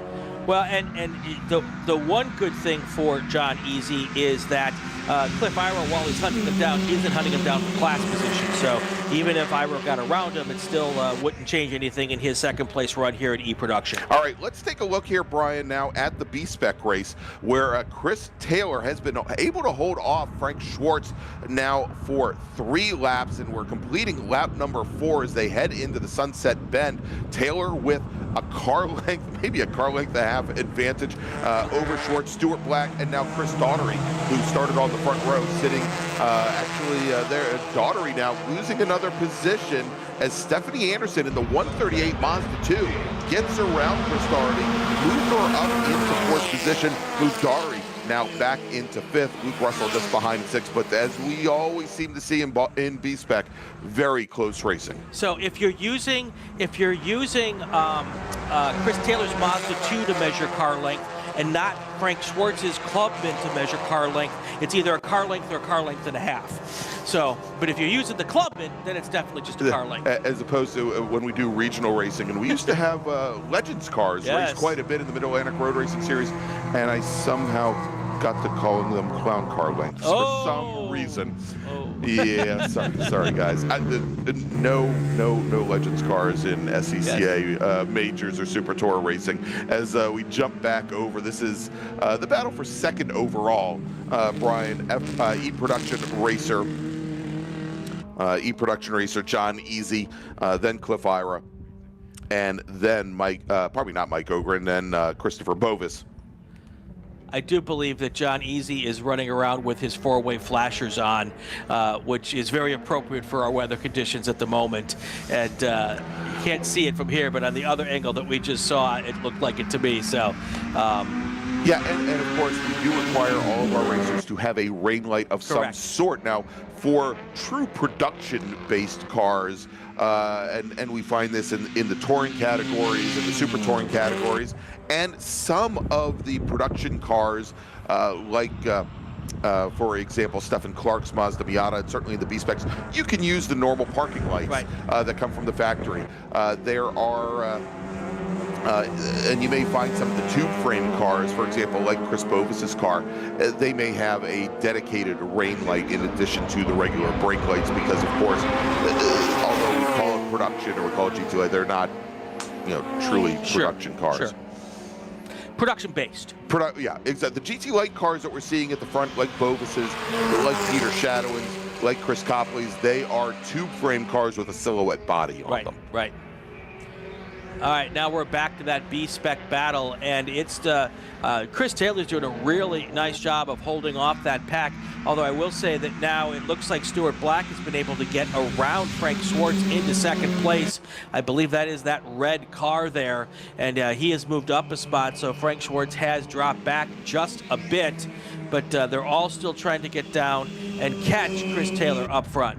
All right, so in the chat, we've got Xsteve Motorsports asking, in the wet or long track, is the B-Spec, are the B-Spec cars the fastest ones on track? So right now at the front of the B-Spec field, Brian, we see our top, our top 6 cars all running in the low 3-minute, 3-second range. And if we then take a look at GT Light, we've got Chris Bovis and Chris Copley both running in the 2:55 range. Peter Shadowin in the 3-minute range. In H Production, Mike Ogren, your leader, is running 3-minute laps currently. And Brian Heitman just went purple with the 252. With a 252. So as this track starts to appears to be drying out just a little bit here, all of these times are going to come down. But since they're all battling the same conditions, it's not going to make a huge amount of change. There you see Frank Schwartz winning back that second place spot. Still a lot of raciness going down in the front 4 there in B-Spec. And Stephanie Anderson, very racy right now. She's challenging Stuart Black for 3rd. That Mazda 2 is a great story. We talked about that particular chassis, that Mazda 2, that was essentially built in the paddock of the 2022 National Championship runoffs at VIR. That chassis now a year plus old, but it was pretty neat to watch the X Factor Motorsports people do that. And as our top 4 drivers in B-Spec now come through the hairpin, we can see Chris Daughtery, who had started on the front row. He's starting to chop away a little bit from these folks. Yeah, it's Stephanie Anderson from Racine, Wisconsin. She obviously knows how to drive on slippery conditions. She was 6th place last year in the Super Tour. She ran 10 places. Her best finish, 2nd place at Hallett last year. All right, and now under, I was going to say under attack, but you can see as they actually turn in for the Sunset Bend that maybe Bovis a little bit further back from Ira. Certainly not close enough to make a pass, and we'll see though. He's making up some ground, but look at Chris Copley now, who has dispatched with Peter Shadowin's Honda CRX. And Copley, let's take a look at the lap times. Copley had been running pretty similar times to Chris Bovis. Copley just runs his fastest lap of the race. Well, let's compare.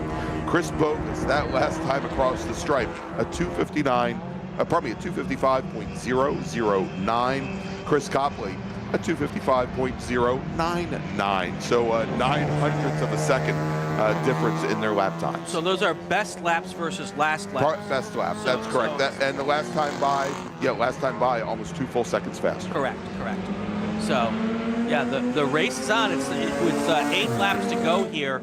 All of these drivers are starting to get the feel for this drying out racetrack, and those who are maybe more happy early in the race and those who didn't like the early conditions are probably getting a little bit happier here and starting to learn how to get around that. Oh, and Bob is taking a look to the inside of Easy's RX-7. You can see, yeah, and there's Easy with the hazard lights on. And maybe he should turn, if he's about to be passed, there's the hazard right there. Maybe turn him off now. But that is his rain light blinking away. And Christopher Bovis now getting around John Easy. So move him up to 2nd overall. He's still your leader in a GT Light. And, we'll see if Copley continues to close things down. Again, Copley, same class as Bovis. And we'll see how that British Leyland Mini does. Now, as our field comes into our B-Spec field comes into turn number 3, and look as they hang the rear end of those cars out, trying to get that rotation. There's some rotation for you. Oh my gosh, in B-Spec, that was Luke Russell in the number 8 machine. And we saw him do the exact same thing at Homestead last week. He just hangs the rear end of that Honda Fit all the way out and then just squares up the front wheels and gets it to rotate. Behind Luke Russell, Clay Keel. I'm still having trouble saying Clay Keel. Too many. Kent Carter running in 8. All right, 8 to go here, 14 minutes on the clock. I think this is going to still go down to time, Greg. Sure. With these lap times still real close to 3 minutes. And they're going to get probably 5 laps in here before we get done. But good, clean racing in the drying track, and everyone's getting along pretty well here. There is Mark Webber. He is a 754-time runoffs runner. Oh, I thought you were going to say 754-time runoff winner. No. But he's been there a lot. Yes. I think it was his 50th year racing last year, and it was really nice to finally meet him. One of the best motorsports photographers ever to put a camera up to his face. He was one of my heroes when it comes to photography, and I was fanboy when I got to meet him. Oh, you were, and I've talked to Mark plenty of times, but he was the Grand Marshal at the June Sprints this past year. We got to interview him, and he's got so many neat stories to tell about how he has progressed in racing over these 50-plus years. And it's he's wonderful. Promised me a podcast this year, so I'm really looking forward to getting him in and talking with him and get some of those stories out. All right, let's jump back to the B-Spec field here. Coming out of Le Mans into turn 16 and onto the Ullman Straight, Chris Taylor continues. Maybe drops a little wheel. Gives Frank Schwartz a little bit of mud on the windshield. Let's see how he does with that. Put a little mud on the fire? Yes.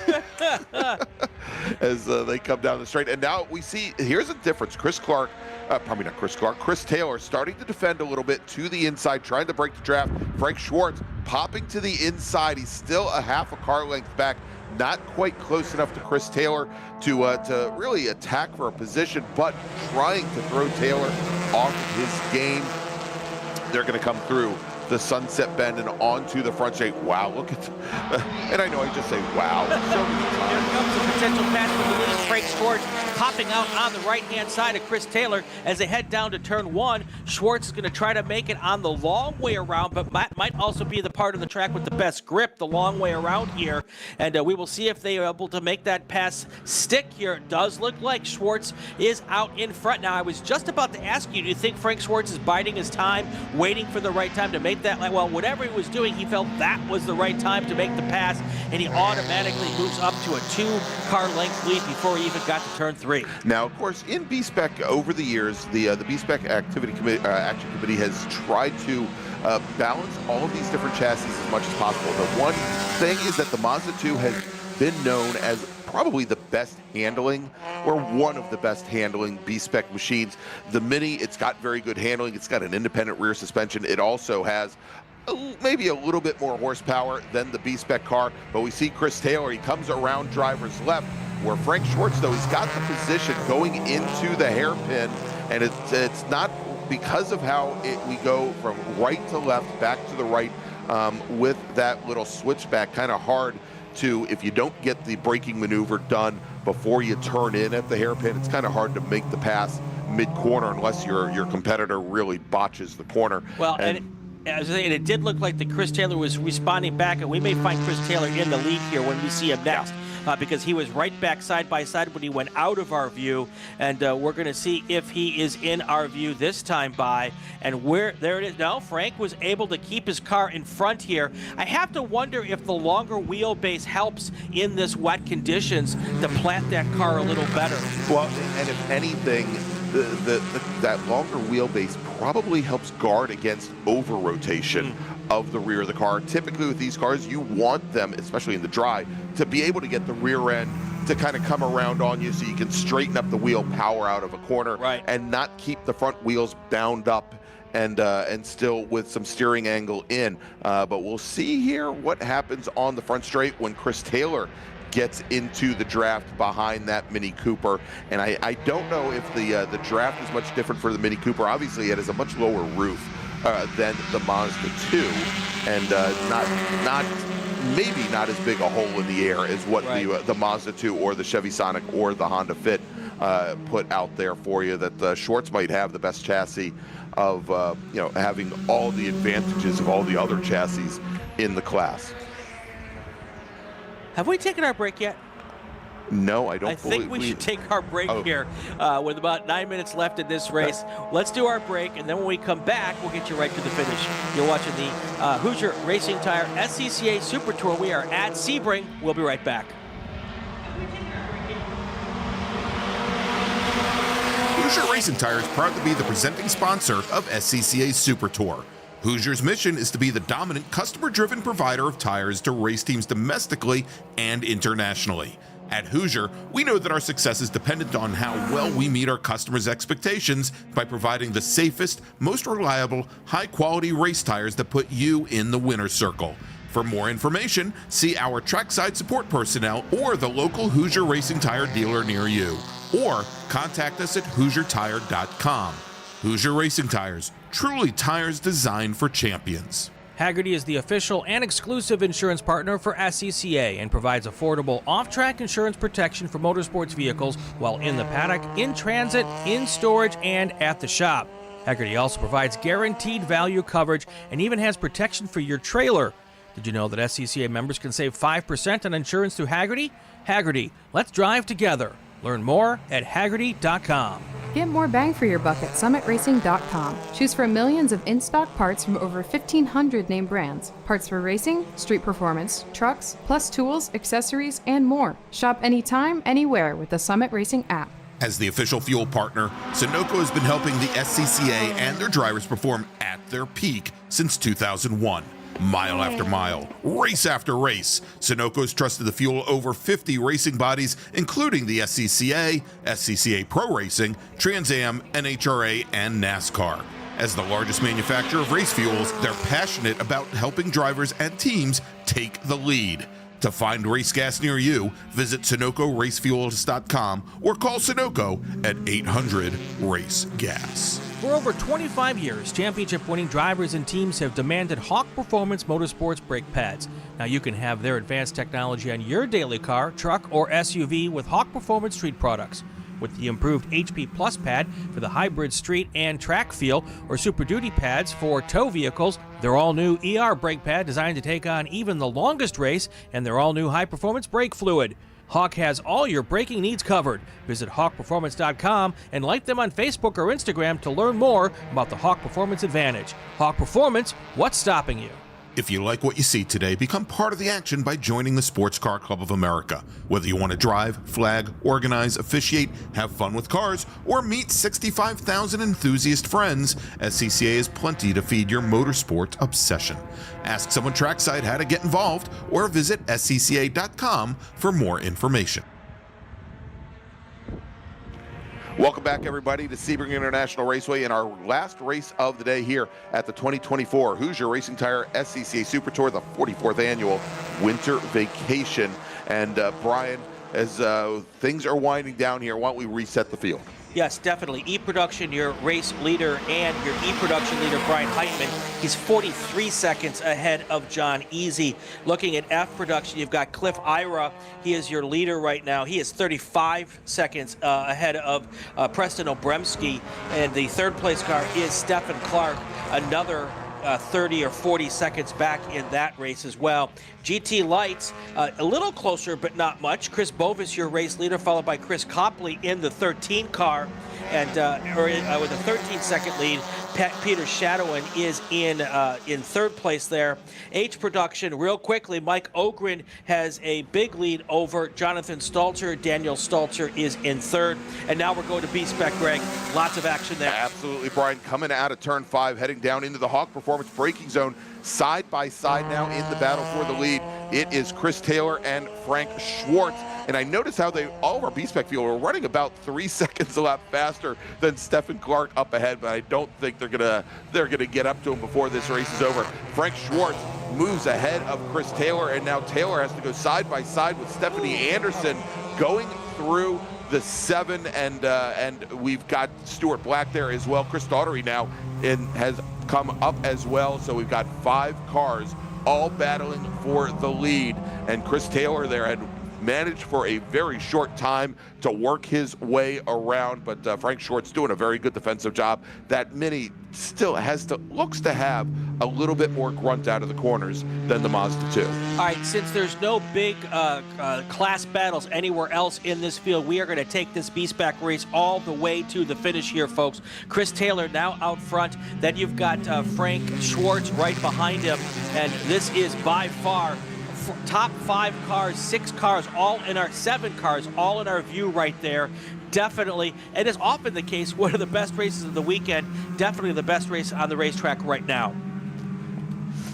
We're going to see how they come as they head now towards the Le Mans chicane here, and they're going to go through here for probably 2 more times. There he is, Chris Taylor, trying to hold off Frank Schwartz. These 2 guys have been battling for a lot of laps here. They've been battling for a lot of races, and they've been battling for a lot of years. A lot of years as well, as Chris Taylor is going to lead that B-Spec field onto the Ullman Straight. As you mentioned, just a handful of laps remaining as we have 4 minutes or so left on the clock. That means most likely, Brian, 2 laps. 2 laps to go, exactly. We'll track where Brian Heitman is, our overall leader, who's got, as you mentioned, a 21-second lead on the rest of the field as our B-Spec drivers now come through the Sunset Bend. We are getting word that we may have had a car go around spin over at turn 13 at the tower turn coming onto the Flying Fortress Straight. We'll see if he can get himself cleared, and that may be the 25 machine, Brian, that has gone around. I believe it is. I'm trying to find it. That would be Mark Webber, in the MX-5 or the Mazda Miata there. All right, coming down into turn 1. Side-by-side contact. A little contact between Stuart Black and Chris Taylor, and that has given Frank Schwartz a little bit of clearance. He now has a car length going down into turn number 3. Stuart Black now moves into the lead. Chris Daughtery trying to come underneath Chris Taylor. Daughtery and Taylor going side by side through 3, and that is going to give a bit of an advantage both to Frank Schwartz as well as Stuart Black. Taylor gets wide, and Taylor into the mud as our leader Brian Heitman takes the white flag. We are now working the last lap. And of course, our B-Spec drivers, they have not seen the white flag. Chris Taylor now gets his car back underway, but he has now fallen back almost to the very rear of the B-Spec field, as I believe that was, I think we just saw Clay Keel pass him, past Chris Taylor, pardon me. There is the white flag out for, well, that's for the mini of Andrew for Chris Copley. Chris Copley, yes. So we're going to get one more time by for this entire B-Spec field as they come on through here. We'll try to find and pick them up again, and then we'll stick with B-Spec all the way to the finish here. All right, and that was our second place runner in F Production. We just saw Preston Obremski getting around one of the H Production cars. Here is the battle for the lead in B-Spec as they are now coming into the tower turn. Turn 13 looks like that car that we were worried about that was stuck in the mud right out past the turn 13 has now cleared, and we are back to green flag racing there, obviously, and so it is Frank Schwartz and Stuart Black, your leaders in the class. and then right behind it is Stephanie Anderson and Chris Doherty. That is your top 4.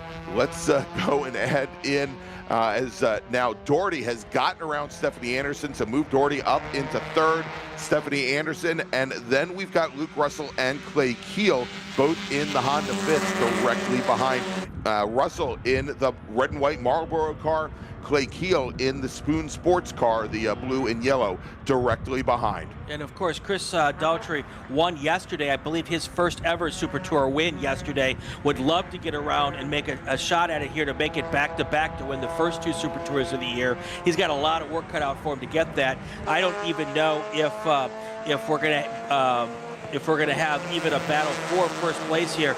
Because Frank Schwartz looks really, really stout right now. Stuart Black's going to try to catch him, but he's going to have 3.7 miles to try to get it done. And if you look with Chris Daughtry a little further back, it's going to be real hard for him to get even past Stuart Black, let alone Mr. Schwartz.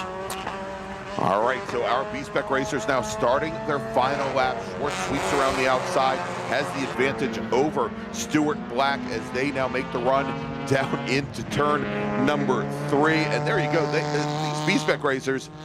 All right, our overall leader, Brian Heitman, coming through the final quarter now and onto the front straight. And checkered flag is out for our leader. Let's go back to that B-Spec battle. All right, here's your B-Spec battle again. Frank Schwartz is going to be trying to get them through the finish line, still trying to hold off Stuart Black and Chris Daughtry. Right now, Stuart Black's more concerned probably with Chris Daughtry than he is with Frank Schwartz. And as they come underneath the pedestrian bridge going into the braking zone at turn number 7, the Hawk Performance braking zone, Daughtry taking a look to the inside on Stuart Black, and there is contact, or appears to be contact there, but Stuart Black stays ahead of the Toyota Yaris. And so Daughtry will stay in 3rd momentarily. Stephanie Anderson had a great view of that right there. She is still in 4th, and right behind her, the 2 Civics of Russell and Keel. Coming across the line, taking the win in F production, that's going to be Cliff Ira in his Honda Civic Del Sol. Chris Bovis takes the win in GT Light. And here we go with the B-Spec racers, and I never thought I'd say this, Brian, but they're coming up on some slower traffic, and that is Stephen Clark, who's currently running 3rd in F production. The B-Spec racers have been lapping almost 2 seconds a lap faster than Clark. We've had a change for the lead here. Yes, we have. It is now Stuart Black in first place. Frank Schwartz has dropped down to 2nd place. There's about 3 corners left to go here, and let's see who's going to win this race.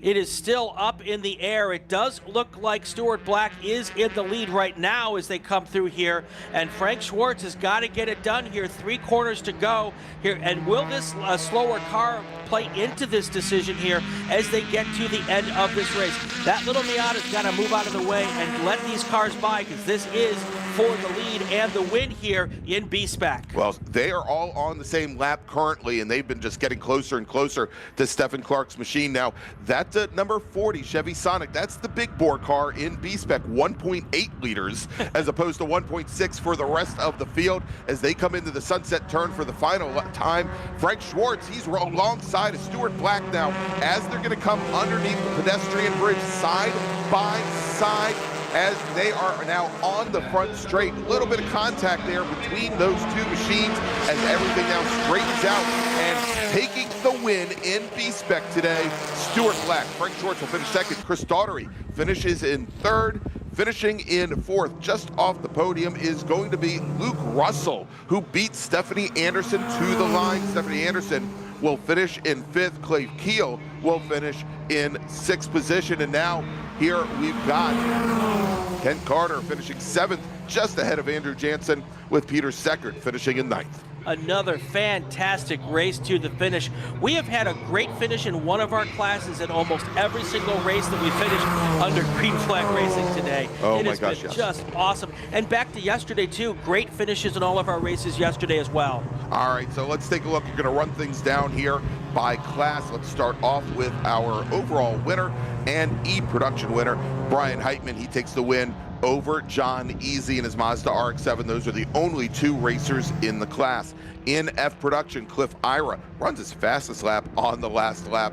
He takes the win. Preston Obremski in his Dodge Neon will finish 2nd. Stephen Clark finishes in 3rd. Mark Webber, Claudio Burton, 4th and 5th. In H production, Mike Ogren finishing on the lead lap here in the wet. Great run for Mike. He takes the win in H production over Jonathan Stalzer in his Mini and Daniel Stalzer in his Mini.